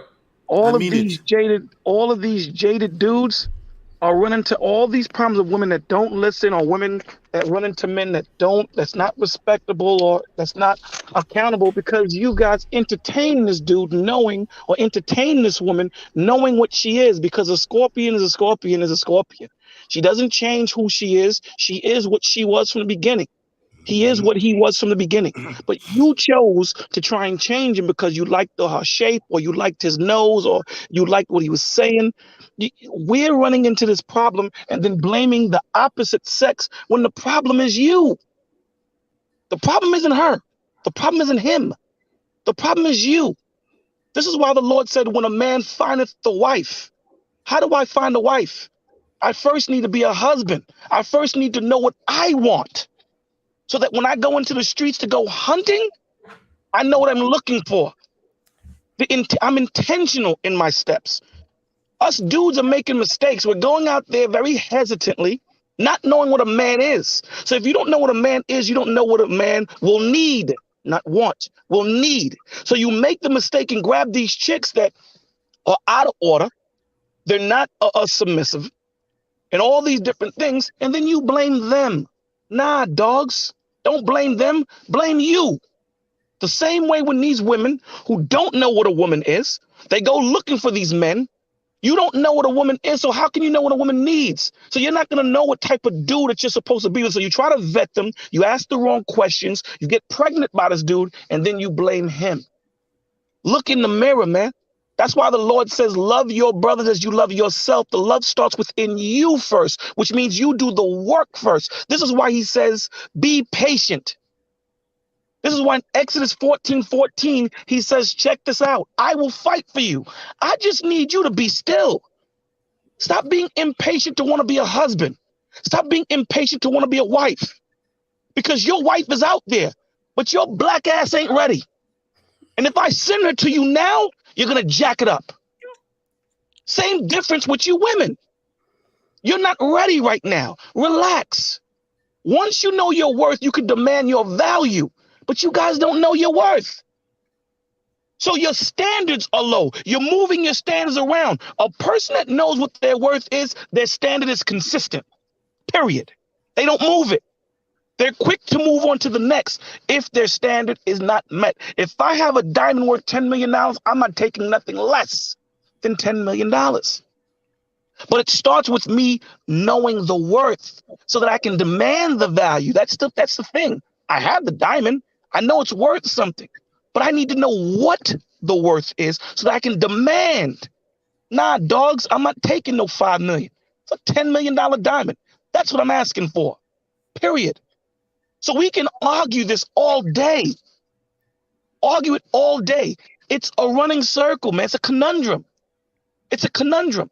The reason why we run into these problems, look in the damn mirror. It's because of you, not because of her, and not because of him. Because we're out here trying to play us being a man, we really don't know what it is.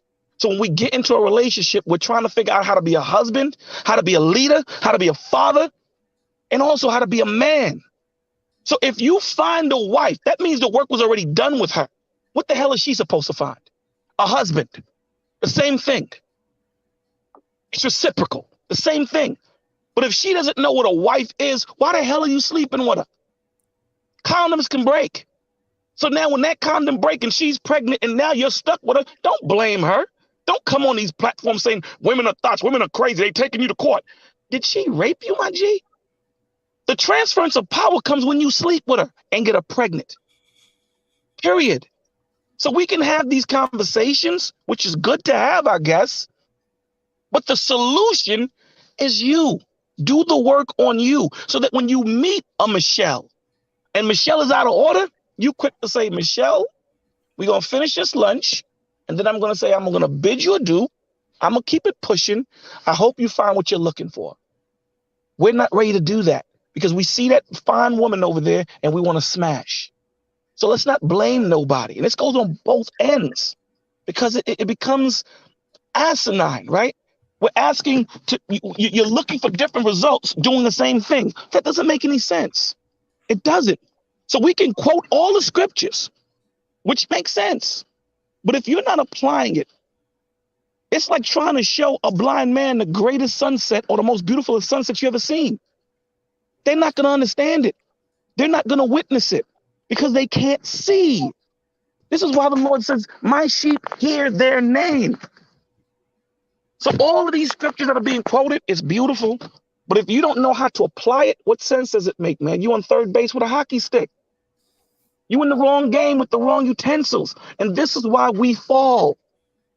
Because we're playing the wrong game and we're not understanding how to understand ourselves. So before I get to love my brother or love my sister, I got to love myself and understand what I'm worth and what I need to go out there and understand what a husband is, understand what a father is, understand what a man that provides, leads, guides, nurtures, sacrifices. I need to know these things first.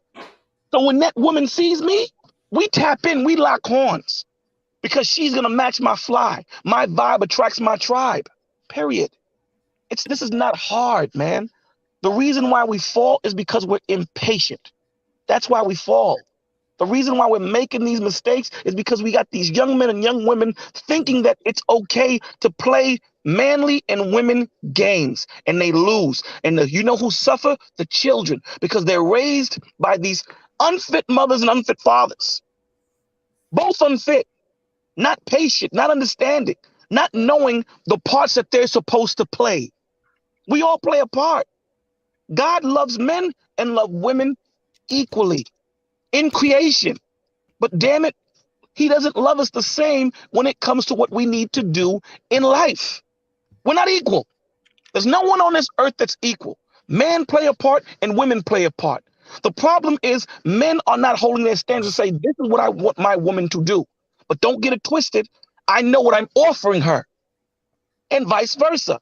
A woman is going to say, this is what I need my man to do. Don't get it twisted. I know what I'm offering you. So there are no two perfect people for each other. You make them perfect for you. So what does it mean when I find a wife? I know that she's going to be submissive. I know that she's God-fearing and all those other pillars. But the nuances, the small things is what I'm going to need to retrofit to me.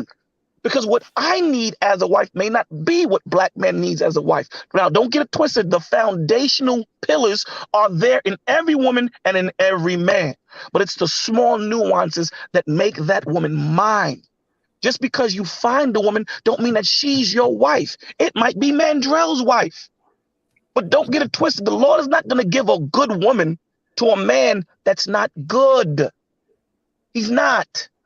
The same way he's not going to give a good man to a woman that's not good. He's not doing it. It's not going to happen. But so that do the happens all work. the time.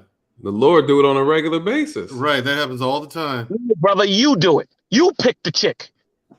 No, well, that's Brother, why the I thing think- is Genesis. My man, listen, everything brother, Bolo listen. said.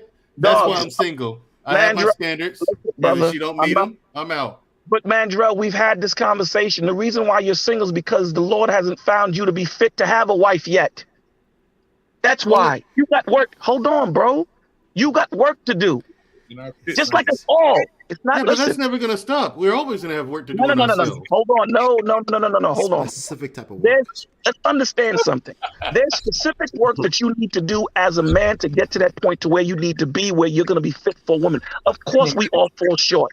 Of course, life Hold is on one about second, every day. Bolo. Let me interject real quick. Yes, sir. Let me interject real quick because I'm a Christian, so I understand what you're saying. I understand what you're leading to.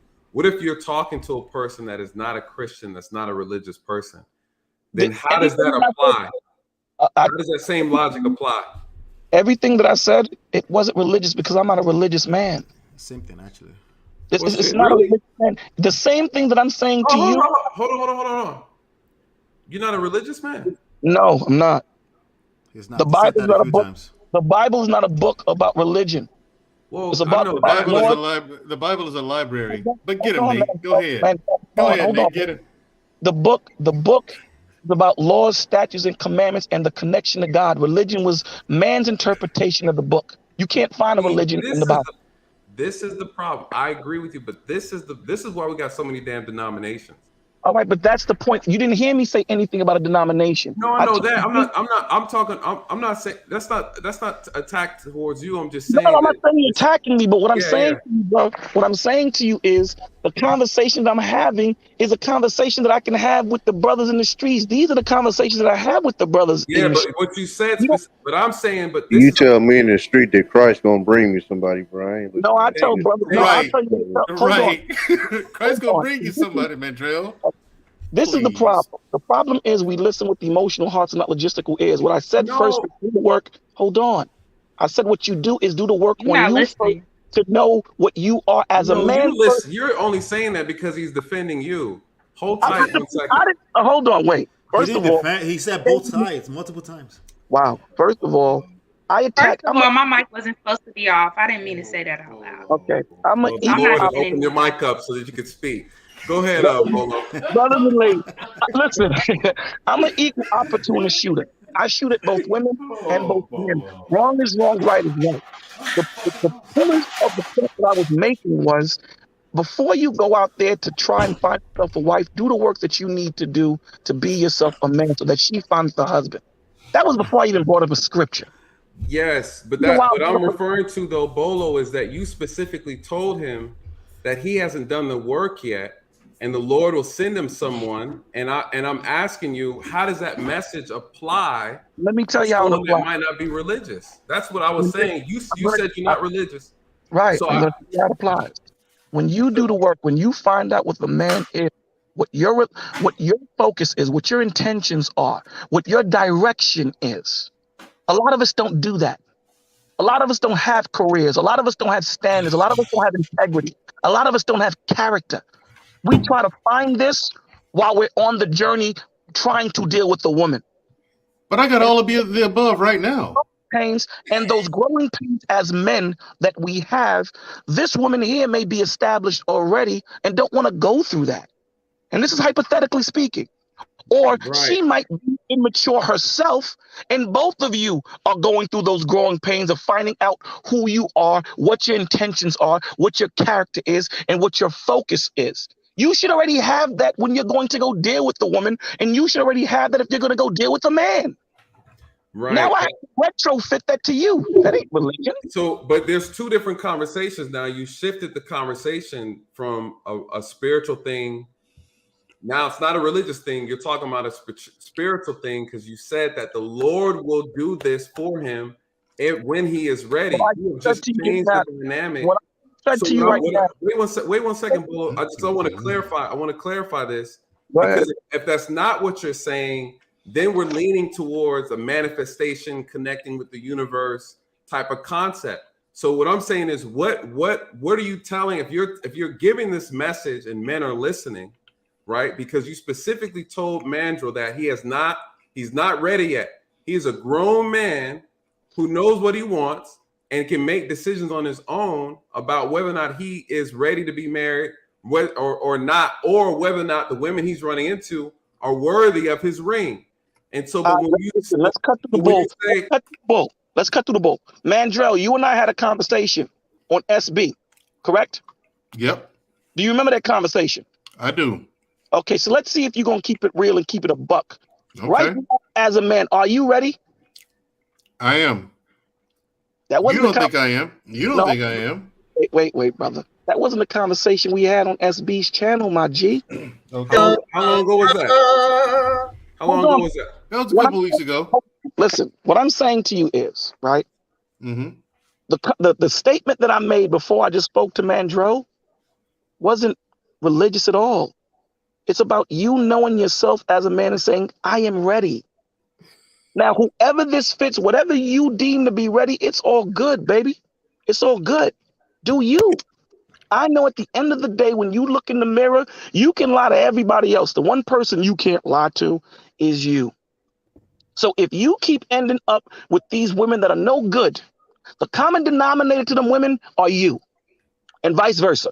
If you keep ending up with these men that are not good, the common denominator is you. So the job that you should be doing is looking in the mirror and saying, why do I keep ending up with these busted people? Why? A lot of us don't do that self-introspection. Let's take religious and all that stuff out of it. A lot of us don't do the self-introspection. A lot of us don't sit there and go, why do I keep bumping my head at this situation right here? They ignore that. They continue. They go overseas and keep saying, I need a woman that's going to submit. Cool. I don't got a problem with you saying you need a woman to submit. But what is she submitting to? It's reciprocal. Why should she give her life to you? Because that's what submission is.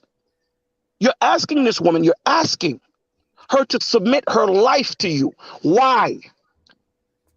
That's the question. Why? Why should I give my life to you? Why should I give my freedom to you as a man? That's rhetorical. And that's where I'll end it there. And it's vice versa. Why should I give you everything as a man to this woman? Why should I give it to you? Bolo? You have to put yourself as something ready for that. Bolo? Can Yes, you sir. tie it to polygamy because it's part of the topic? So since you made that point, Man. Cats want to get That's part of the hey, that's the topic for tonight, Bolo. You gotta dig into that. Here's the problem that I would say with polygamy right now. Polygamy, some people want to rock with it, cool. My issue with this is most men ain't ready to deal with the one woman, brother. You want to give them two? You want them to cut themselves? You want them to cut their throat? This is why dudes have the side chicks on the side, because it's easy for me just to go smash and dash. But now you're talking about having a relationship. You're talking about on loving the side. You're talking about loving two women. You're talking about having the onus, having the respect to understand what two women need when we typically don't know what we need. This is why we keep making the mistakes and end up with these chicks that are no good. Now we can say Bolo's a simp. We can say Bolo is wrong. The put is in the pudding. Why are these men ending up with these same shorties? It's because of the shorties? Nah, dogs. That's the problem as men, man, that I'm seeing. Us as men, we keep complaining about what women are doing, what women are doing, and what women are doing. Dude, we the man, right? It wasn't sin until Adam did it. But I don't complain, Bolo, at all. I'm asked questions, and I tell people the truth. I'm not saying you. I'm just saying in general. I'm speaking the truth. Yeah, I don't complain. Yeah, but the truth is, if I continue to go into houses and get fleas, and I'm complaining about it, if Black man says, well, Bolo, you need to really vet the houses you go into. That's something that I need to think about.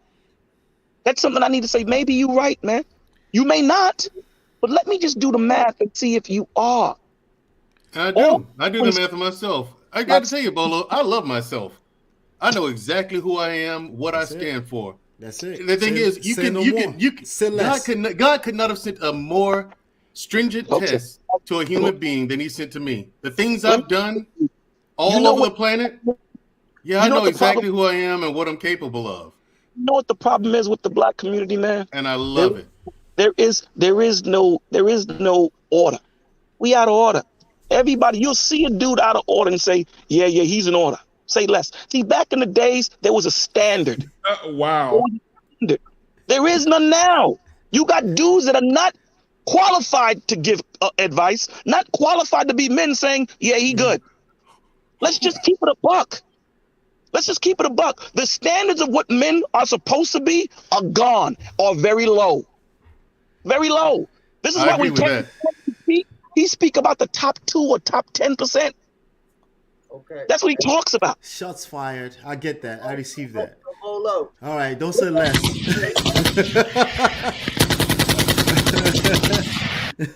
Dude, you got women giving advice to women that are not married. Does that make sense? No, it doesn't. And I see it all the time. It doesn't. Right. I And see you it all got the time. That has nothing to do. Hold on. I can't even allow that to pass through. And you have men that are not married. One second.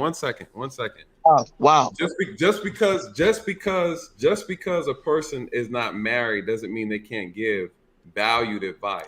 So that's not accurate. So it's okay when I say that women that are not married getting advice, and then you have a brother say all the time, but when it's towards men, we have a problem. No one has. I don't have a problem with it. I think what happens is bad advice. Bad advice is bad advice. No doubt. So what I'm saying to you, regardless of the messenger, bad advice is bad advice. I got and if you. people don't have the discernment to understand, the problem is people are looking for life answers from the wrong people. And I agree with you. But what we can't say is that because a person has been married before, or because a person doesn't have this particular or have experienced this, doesn't mean they cannot give good advice. That's not accurate. Absolutely right. But this is what I would do. That's true. This is what I would do. If I'm trying to get to the NBA, I'm going to talk to a dude that's been in the NBA rather than a dude that hasn't. Not saying that dude that hasn't been in the NBA can't give me good advice, but I'm going to talk to someone that's doing it and did it successfully. I'm not saying that dude that's in the street or on Ruckus Park can't do it or give me the same advice. He could. Now, if I only have access to that man, then that's who I'm going to talk to. But if I have that's different. What you're saying is you pick and choose who you want to take your advice from. You're not saying that a person who isn't in that profession or hasn't done it can't give good advice. You just hear what I said? What I said was, me, I only have one life, and I'm going to do my best not to make the mistakes, because the one thing you can't get back is time. Can't get that back.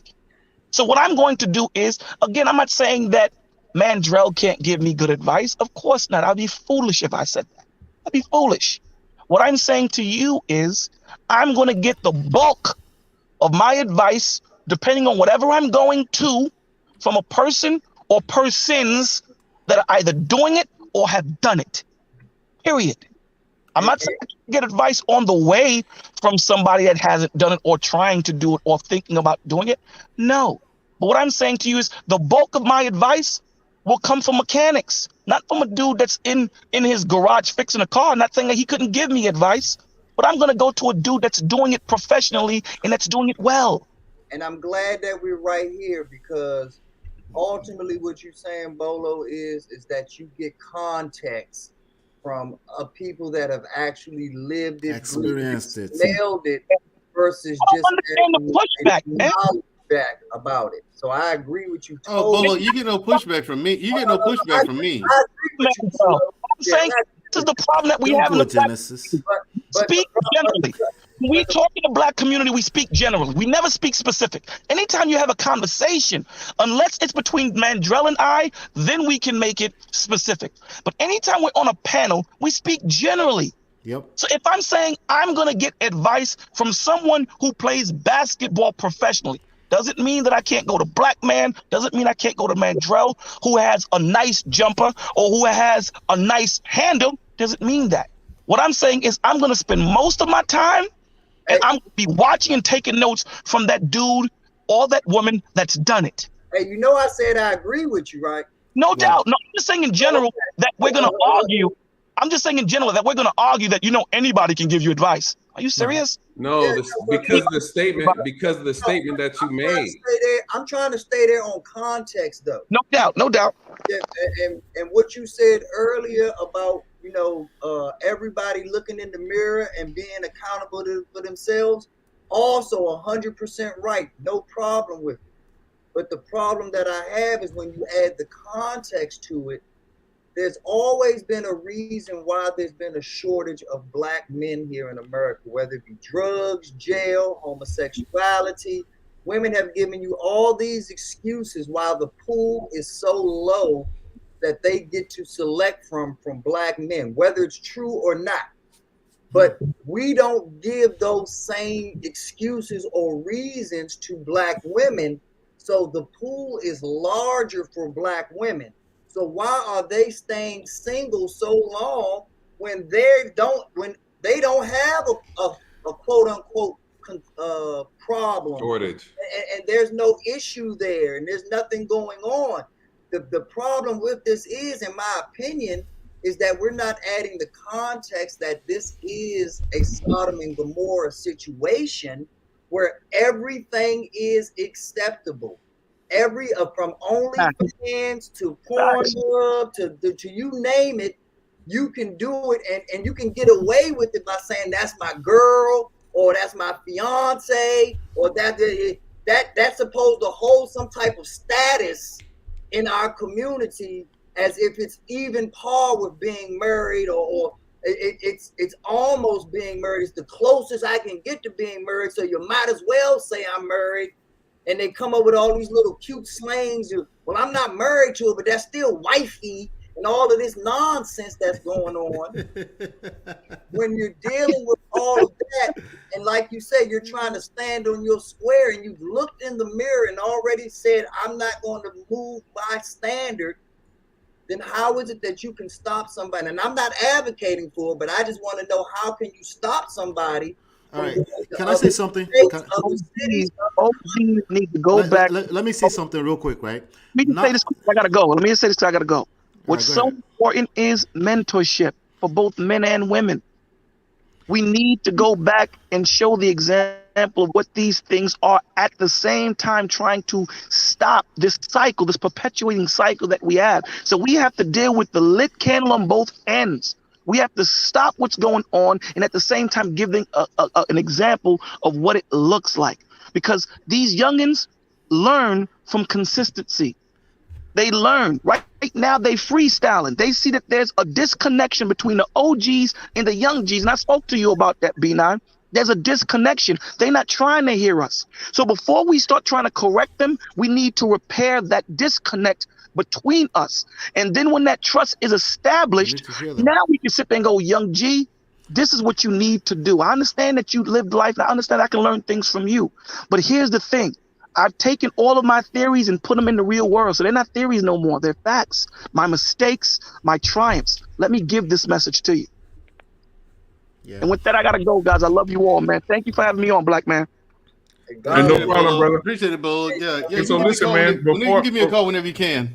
Yeah, before we go, man, I'm gonna get ready about the closing remarks. But if you're watching right now, there's 31 people in here. Go ahead and get the likes up. Also, go ahead and hit that subscribe button right now. It don't cost you nothing to do it. Go ahead and hit that subscribe button. Hit that like button. This has been a fantastic show tonight. And as we close, I want to start with the bottom and go up to the top. I'll start with Estella first. Give us your closing thoughts on what you thought what you thought about the show, if you learned something or something that you want to add to the show, and then we'll go to Man of Prestige, Black David. I'll give everybody will have 2 minutes and to do their closing remarks. So go ahead, Estella. Well, let's see. I learned about what y'all thoughts are on polygamy, and I'm in a lot of agreements with Canadian-born Black men as far as like the culture just not being cultivated around it for it to be successful. As far as it being a solution to the marriage issue in the Black community, I don't really agree with it, but people are going to try what they're going to try. So you all here to live your life, so try it. And I just wanted to address, like, I come on this panel and yeah, I'm argumentative and everything, but we on a panel on YouTube at the end of the day. And when I came back after being gone for like 10, 15 minutes, my name was being spoken when I wasn't in the room, and I was being added in the chat. So that's why I came back up here with the fire. So, I'm just going to come with it because I ain't no punk. Like, at the end of the day, whatever y'all want to think about me is what you're going to think about me, and I'm not here to change your mind about it. I'm just here to engage. But thank you for having me. It's always a pleasure. And, Handle business, girl. Good job, Estella. right. Appreciate it. Man of prestige, give Yes, it to sir. us. Can you hear me? Yes, sir. All right, good. So, in terms of let me just say this, and I'll round up with the polygamy thing, right? The work on yourself thing comes with holding your standard. So it's not just about holding strong onto standard. This goes for every human beings, uh, not just men or women, right? If you're holding on to standard and you're not open to growth, that doesn't work. It's both has to go hand in hand, so you don't find yourself in a situation where you're just moving in circles. You're not getting the result that you want, precisely the result that you want. If you didn't want the result, then there's no conversation there, right? And that's where I would probably disagree with Bolo. I don't engage people that would not outrightly proclaim that I want that kind of result. If you want that result, that's what it's going to take. It's going to take growth on your part, and also you still have to have standard. Those two things has to go together. They have to go together. The second thing about the polygamy thing, right? Any laws that's going to be written you have to demonstrate that it will work. You have to have enough numbers behind it. There's a lot that goes into it and stuff like that. So I'm not really too concerned about the laws. That's not what I was speaking to. If there's a law that want to help people practice polygamy today, I authentically, wholeheartedly tell you I will be the first to vote for it. I do believe that people should do what they got to do because the society will fall where it will fall. We'll do our best, but everything is value for value at the end of the day, right? But I think the westernized people, there are westernized people in Lagos, there are westernized people in Abu Dhabi, there are westernized people in Cairo, in Egypt. Every big city around the world, they are westernized. Don't get it twisted. So if you really want to go and pick a wife in the village, go all the way into the village. If you end up in the city, in my country, you're going to end up with a westernized girl with the same problem, most likely, right? So that's a quick advice for you. But here's the point, right? Polygamy is not going to solve your personal problems. It just won't, okay? It's like your shadow. See, every time you look and there's a light beaming on you right there, and then there you are again, right? So your shadow, it's like trying to run away from your shadow. It just doesn't work. You're just gonna waste time, burn time, and it's all good. It's all good. But the point here is that let's work on ourselves. I think that's our leverage point. If you want to take power, your leverage point is working on yourself. That's not to discount anyone's experience. With that being said, there are people with unfortunate circumstances and situation, and it's just what it is. It's just what it is. But there are patterns. We can see patterns. We can see certain behaviors that are creating certain types of results. And like I said, some of these conversations are kind of hard to comprehend when you're not really at the rock bottom. Then you have opportunity to give more excuses. I do the same thing too. I had to hit rock bottom to learn this stuff. Thank you.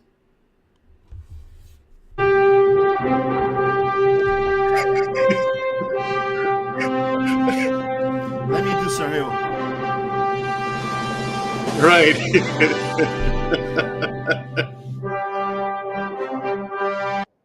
Right on, man of prestige. Right on. All right, man. Thank you, man of prestige, man. My guy, bro. Appreciate you being on tonight, man. I really appreciate it, brother. Thank you so much. All right, Canadian boy. Hey, man, Canadian boy. You better not come here with that trash, Canadian boy. Come on now. Come on with it. I'm not gonna say too much because I'm with my grand sometimes putting to sleep. But I will say this. I want to shout out to Menopause Ola. I want to shout out to Yella. I want to shout out to B9 because y'all broke it down in your own view why I believe polygamy is not for the community. Because, from one, I've been saying it before, I say it again. This is not no copy and paste scenario.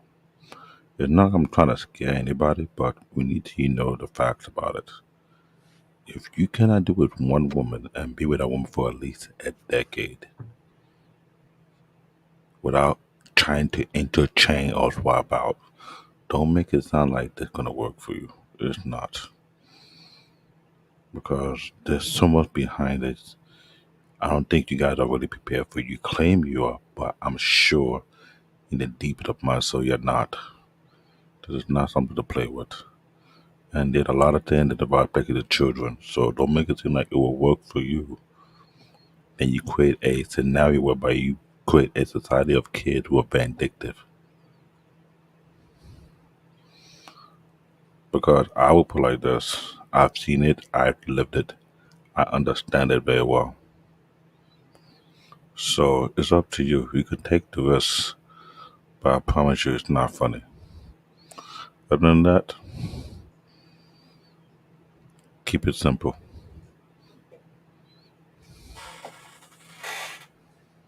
My God, are you still talking? Yeah, I am talking.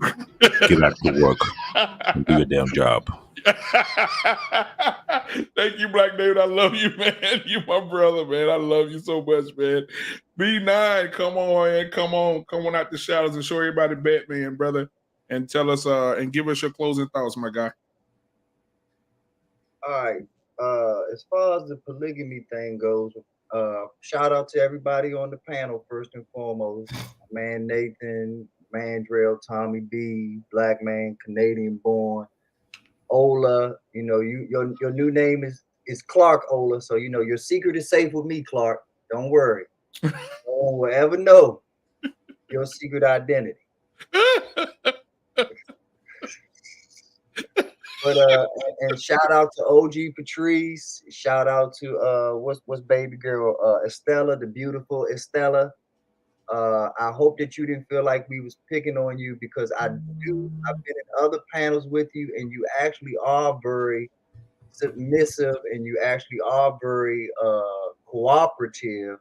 But tonight you was just on your bag tonight, so you know time is God's medicine. Let's put it like that. But as far as the polygamy thing goes, I want to give a shout out to my man Him 500 because if you're serious about polygamy, even if you're not serious about polygamy, start being polygamous with your finances. Have multiple bank accounts. Have multiple brokerage accounts. If you want to talk about handling multiple women, be doing multiple businesses in multiple countries, multiple states. That's polygamy right there. Make your money your hoe. Make your money your girl, your chick, your first love. And then watch how many girls chase you instead of you chasing women. That's the problem right there, ladies and gentlemen. You don't know the formula. And if you follow the formula, your ratios go up. So I'm not against polygamy, but do it for the right things and for the right reasons. And you won't be able to beat them off with a stick. I won't hear all these beta complaints and all these sissy ass complaints about she don't listen to me and she don't this and she don't. My man JC said it best. I ain't never seen a ugly billionaire. A billionaire makes you look damn good. I don't know anybody on this panel that wouldn't fuck Oprah for that billion. Now, Mandrell, shut the fuck up. Exactly. Put a bag over her head. Shit, you're a liar. Can I close my eyes? Can I close my eyes and pretend she's somebody else? Nigga, I will missionary face to face her. What the fuck you talking about? You look in the eyes, Tommy B. She gonna smack you look in the eyes, Tommy B. I look her right in her eyes. I keep trying to tell him, Black Man.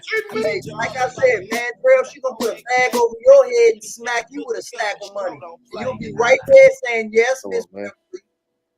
Oh no, it depends. I can't be. I'm one of them people who can't be bought, man. Like I said, man, stop this shit. It depends. It depends, though. Depends. Man, you smoking that yak? How much we talking? Me out. How much we talking? We got our second Kim Kardashian. And Tommy, I go cook up breakfast, Tommy. How much we talking now? Hold on. How much we talking? Hey man, I just said $1 billion fucking dollars. Oh, $1 billion, nigga. I mean, y'all crack. If I ain't married, I'm still like as I am now. Fucking A. If you are married, you would do it. Nah. Oh, again, man, let's go to the next person. B9. You do B9. Can't go. This boy capping, boy. Not if He I'm capping married. hard tonight. I'm not capping. If I'm married, no. The thing is, I take that shit real serious. Marriage, man. Your wife would beat the shit out of you. I'll take that ass whooping there. I ain't look, man. Your wife would beat your ass. Not if I'm married. If I'm married, I mean, Tell him B9. He don't hear you, I B9. feel like this, and I'm not saying what your future holds, but I bet you your heterosexual wife would at least think twice about it.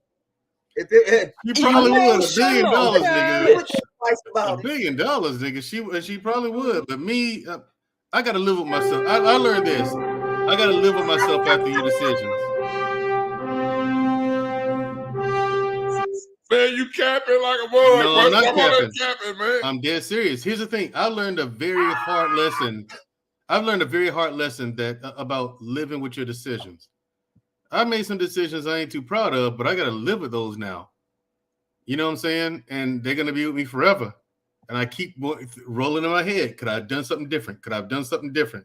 And let me tell you the decision you have to live with. You'd have to live with us laughing your ass out every time you came on this panel because you passed up $1 billion fucking not to have sex with Oprah Winfrey.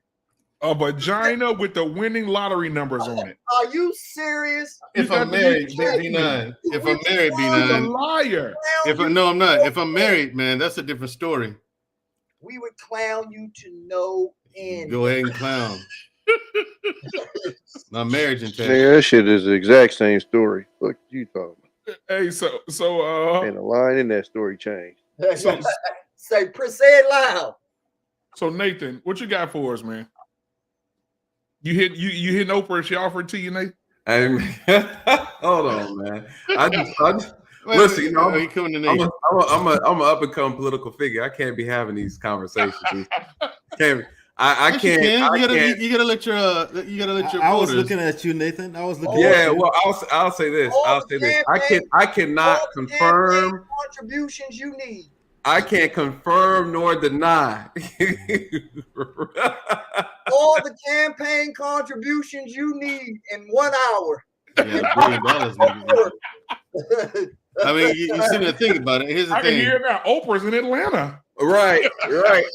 Look, hey Nathan, let's be real. How many votes would you get just off of people saying, "Oh, he fucked Oprah"? Oh, that's it. You looking at a mayor? I'm a mayor candidate right here. But he gonna change his name that and endorsement. Yeah, that endorsement. Officer Harpo. Facts. Hey, the power of influence, man. The power of influence and money, boy. It goes a long way. Hell yeah, it does. It goes a long way. Them doors open up quick, fast, in a hurry. You know, I'm gonna touch on the she said cap. So honestly, you know, you guys how I feel about polygamy. I don't have an issue with it. You know, if it's marriage, I feel like people should have that choice on their own. You know, whatever they want to do. If that's the case, we're already going a downward spiral anyways in this world. So I say, why not? Right. I believe it can help our community, to be completely honest with you. I believe it could be a great tool to help our community. My thing is, it can't be about the sex. It can't be about the entertainment. It has to be about economic reasons. Men and women bringing their resources together to strengthen households that are broken. You know, that's the only way I see it working. I don't see it working for a man's pleasure to say he got multiple women to sleep with. Honestly, I don't think it should be anything about intimate. I think in general, it'd be nice to see, you know, couples men and women who may already be together fuse their home almost like a partnership with another woman that's single and has kids. And again, this is strictly for economic purposes, not for sexual purposes. And I'm thinking about it from a perspective of repairing the community and educating, you know. So those are my thoughts. Yes, Mandrell is doing that. What is that? Hold on. What is that? What's that? Wait, the camera's still on. Look,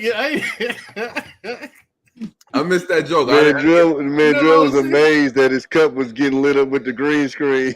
Right, it's in front of me, but the green screen you can see through it. I'm just like, wait, what the fuck? Oh, the cup is going green. on? Nah, it's not seeing through it. It's just projecting on the cup. Mandrell. Gotcha. Okay, gotcha. Yeah, it's like I was like, wait, and the cup is not green; it's blue.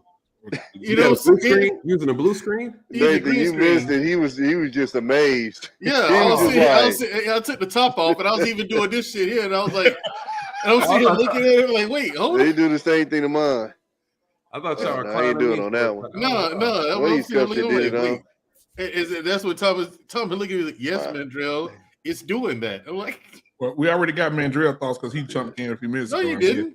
Oh, okay. Go ahead, Mandrell. What's your thoughts? Okay. Bottom line, I don't think it should be illegal, as long as you're not hurting anybody and bringing your nonsense around people's kids. I mean, or trying to influence people's kids. Whatever, do what you want. It's not for me. I don't want to be in a polygamous. I've been a lifelong monogamous my whole life. One woman's enough for me. Period. And as far as the Oprah shit goes, listen. Like I said, some shit you got to live with. I'm not saying it's impossible, but if I'm married, it's gonna take some hellified convincing, and an absolute go from my wife. Right. So if Kanye offered you a security job, head of security, you wouldn't take it. Fuck Kanye West. I mean, he needs to worry about me. Talking about, I'm gonna hire you for security, nigga. You get out here doing this bullshit you've been doing, I might snuff you out. Fuck you talking about? Hold on, I want to get your Kanye West. I'm sorry. Wait. Bottom line, the two African Hold gentlemen on. on the panel. Is Canadian born holding the baby? Is he holding the baby and sleeping? Yeah, his grandchild. Oh! Don't drop the child now. Right. I guess you'd be like, y'all hear that? Y'all hear that thud sound? What happened? I am fine. I'm just spending time with my grandson. Oh, we don't want you to fall asleep and drop him by accident. Nah, I can't. I'm too protective of him. I love my boy. Hey, Mandrell, and Stella said don't disrespect Yeezy now. Oh, don't I can. Tell him to stop disrespecting the black community. All that soft shoe tap dancing and shit he doing. Oh yeah, nigga, that shit over. Throw that number away. All right, Black Man Unfiltered. I'm a bounce, man. All right, well, hey man, appreciate you, bro. Hey man, I appreciate you having me on as always, man. Absolutely, bro. Hey, Nate, remember, I may not say nothing in the chat, but I do watch your shit all the time, man. I appreciate that, bro. I appreciate watch it all the time. I watch your shit all the time, especially when you go live.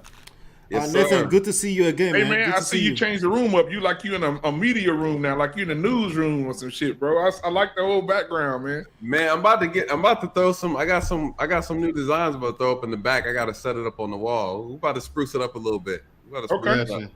All right, hey man, I appreciate you, man. The prestige. I'm about to top out. Good to see All you right, again, Good to see you. Hey y'all, All right, Mandrell will be on with us tomorrow, y'all, at 8:30 Central Standard Time. So if I want to come support, I got a show now. He's giving me a show now. I'll try to plug in. B9. For some reason. Yeah, it'll be on this platform, bro. I'll try to jump on before I go on. Courtney is interviewing Kwame Brown tomorrow, so I'm going to be on the channel for a little bit, and then I'll swing back around. So if you get a chance, Black Man Unfiltered, throw something in and get your eyes on that channel. Absolutely, it's gonna be on I'm Courtney, right? Yep. She got what time? I think it's at 7:30 or 8:30. Check her page. I think it's 7:30. Okay, I'll check. Yeah, I'll look. I'll check it out. Yeah, I'll be on there. So you guys go there and it'd be a good opportunity to get your channel shouted out. She rocks with you. Absolutely, I know. Yeah. Yeah. She also Black Man Unfiltered. Oh yeah. All right. Okay. Cool. Yeah. It actually wasn't for her. I wouldn't know about Black Man Unfiltered. I've been missing out, man. I heard that. Yeah. You helped me a lot, man. I get a chance to come up here and get my practice, get experience debating and stuff like that. So, very, very good experience that I get over here. So I really appreciate you guys being patient with me and even helping me grow as well. So yeah. I appreciate you too, Nathan. You're a real good dude because in the panel I joined with you, especially on Courtney concerning the interpretation and that guy and how he deleted himself and his ex-wife. That was the needed conversation needed because we see that a lot in New York City as well. A lot. Yeah, New York, the self-deletions is off the chain, my nigga, in New York. It's off the chain. So Tommy B. Yep. What you got, my guy? All right, fellas. B9. Peace out, brother. All right, B9. Have a good night. All right, Nate. Nathan, All right, y'all. shout Later, out man. to you and your partner, Nathan. Your partner is a cool dude too, man. Let your partner know I said I fucks with him too. Oh, yeah. Facts. Yeah, that's the homie. Yes, sir. All right, y'all. All right, Nate. Shit, man. I think they said everything. Right. So Like for Tommy, me, yeah, right. the two African dudes said everything shout out we said. Shout out your channel, bro. When do you go on? What day? Shit, I'm getting my schedule's switching up right now, so I gotta figure out what times I'm gonna start coming back on. You inconsistent as hell, Tom. Because I'm trying to match up with him, and he got real estate shit going on, and then I just started up a new job, so now I'm like trying to get the whole schedule and shit back in order. So Yeah, with so the my show, I'm like, damn, what time? So my brother tomorrow, right before Mandrea goes on at 8:30 Central Standard Time. Right before that, my brother and his friend are doing an hour sports show right before Mandrea. So they're gonna go from 7 to 8. Mandrea goes from 8:30 to what time he get off tomorrow. Okay. So if you want to tune in, I told him Oh, about yeah, you for anyway. sure. Absolutely. And to let everybody know, episode 2 of the SMB I was just gonna say podcast, that. I watched presenting that, yeah. Tech Talk, it's out. Just to let you guys know. Okay. Yeah, I watched Hope it you enjoy already. That's all right. Well, man, I appreciate every one of y'all, man. I'm about to wrap this thing up, man. Please come in and support my guy tomorrow, man. Mandrell at 8:30 Central Standard Time. Congrats. Appreciate Absolutely, it. man. I hope this And, works out. I hope I can help the I just hope to really, honestly, help your channel out. You know what I'm saying? Yeah, If I help can get yourself. more I want you to help subscribers and yourself too, though, everything. bro, because you got a voice that you got a following, bro. So I just want I you got to a following. Absolutely. And Genesis says she want to come on. She's gonna bring all the smoke tomorrow. Oh, bring that shit on, baby. So I definitely gonna sit. I'm gonna sit back. I ain't gonna be on it. I'm gonna be sitting back watching that, bro. That's gonna be hilarious. So again, man, thank y'all, man. And y'all continue to support, man. I appreciate each and every one of y'all, bro. And yeah, I mean, also Tommy B. What's that? Congratulations on your new gig, bro. Oh yeah, your new gig.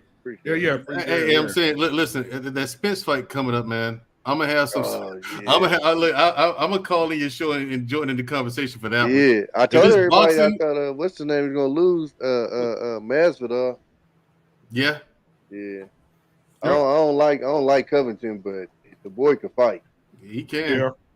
Boxing. That's one of MMA, Trump, Trump boys right there, boy. Boxing, yeah. Well, boxing, it's an MMA. act. He ain't. Yeah. I heard you say that. It's an act. Yeah. Yeah, football season too. I'm gonna be all up in it. Yeah, I'm gonna be all up in it. Well, we got the NBA playoffs coming up too. That shit gonna get. Yeah, let me ask you this real quick, man. I'm gonna ask you this, and I'm gonna go. What about the new football league, the USFL, right? Were you talking about XFL, the Vince McMahon, or a different one? The other one, the USFL. It starts in April. Joined the Rock Board. Yeah. I haven't heard too much about it. Yeah. They didn't have a draft and everything, bro. Did they? Yep. Shit, I missed all that. I did too. I didn't know they was bringing the XFL back. I heard The talks about it, NFL bought it, bro. NFL bought XFL? Yes, sir. That's crazy, man. They're gonna be double dipping like a bitch. The Rock bought it, but he has an NFL affiliation. Right. They partnered with him. The same way Ice Cube has an NBA affiliation with his 3-on-3. Yep. Damn, boy. When the NFL signed on, I think Ice Cube is separate. Nah, but he got an affiliation. That's why he get all them players, because them players wouldn't be fucking up their NBA pension if it wasn't connected. Right. What you mean fucking up the NBA pension? Playing basketball and not being covered under the pension plan makes you liable for those. Oh, they all retired, you know? Yeah, but my point is that's the pension. Exactly. Retirement pension. Yeah. It's still, you feel what I'm saying though? Like you can't just go out and play street ball. You under contract for life, basically. Even when you retire, there's certain things that you can't do to still get that NBA medical and that pension for life. Just like old boy got suspended for a whole year for gambling while he was out the league. I'm like, what the? No, he went out the league. He had took a break from the team. Yeah, that's crazy, bro. He Nah, played that with ain't crazy. It's the rule. But you know what Tony Dungy said? And Tony Dungy said it's two things that I don't like. Tony Dungy said we promote alcohol, we promote liquor. It's one of our biggest sponsors. And then when our players go drink, they get fined. He said then you pushing young people to now they're saying it's legal to gamble. Now everybody can gamble, It's different, young, black man. old. He said It's now, different. yeah. That threatens the integrity of the sport. Yeah. You let that slide. Next thing you know, niggas betting on games. Next thing you know, niggas dropping passes on purpose. Pete Rose. You can't open that door. Remember that? Yeah, I remember Pete Rose, but that was completely BS. different. The man should be in the Hall of Fame. Yeah, he should. Yeah, he should definitely be in The there. boy won 3 World Series. Shit, you got to put him in there. Yeah, And he got the record for most hits. most hits. Yeah, and the thing is, it's not like he bet against himself or against the team. He was betting we gonna win. Nah, MLB said he was betting for his team. It don't matter anyway. I mean, he made his grade. He knew the rules. Yeah, he too. did. No, what matters is his dumbass gave up $12 million. Show the fuck He did. wasn't making $12 million gambling. Right. Yeah, he bet the bet was $1,500. Shannon Sharp say, man, you bet $1,500 and lost $12 million. He said, who do that? Where they do that at? Yeah. Damn. Stupid. Yeah. But all right, man. Well, hey, I love each and every one of y'all, man. Appreciate For y'all sure, for man. coming, Y'all have a good night. And I'll see y'all tomorrow. Appreciate it.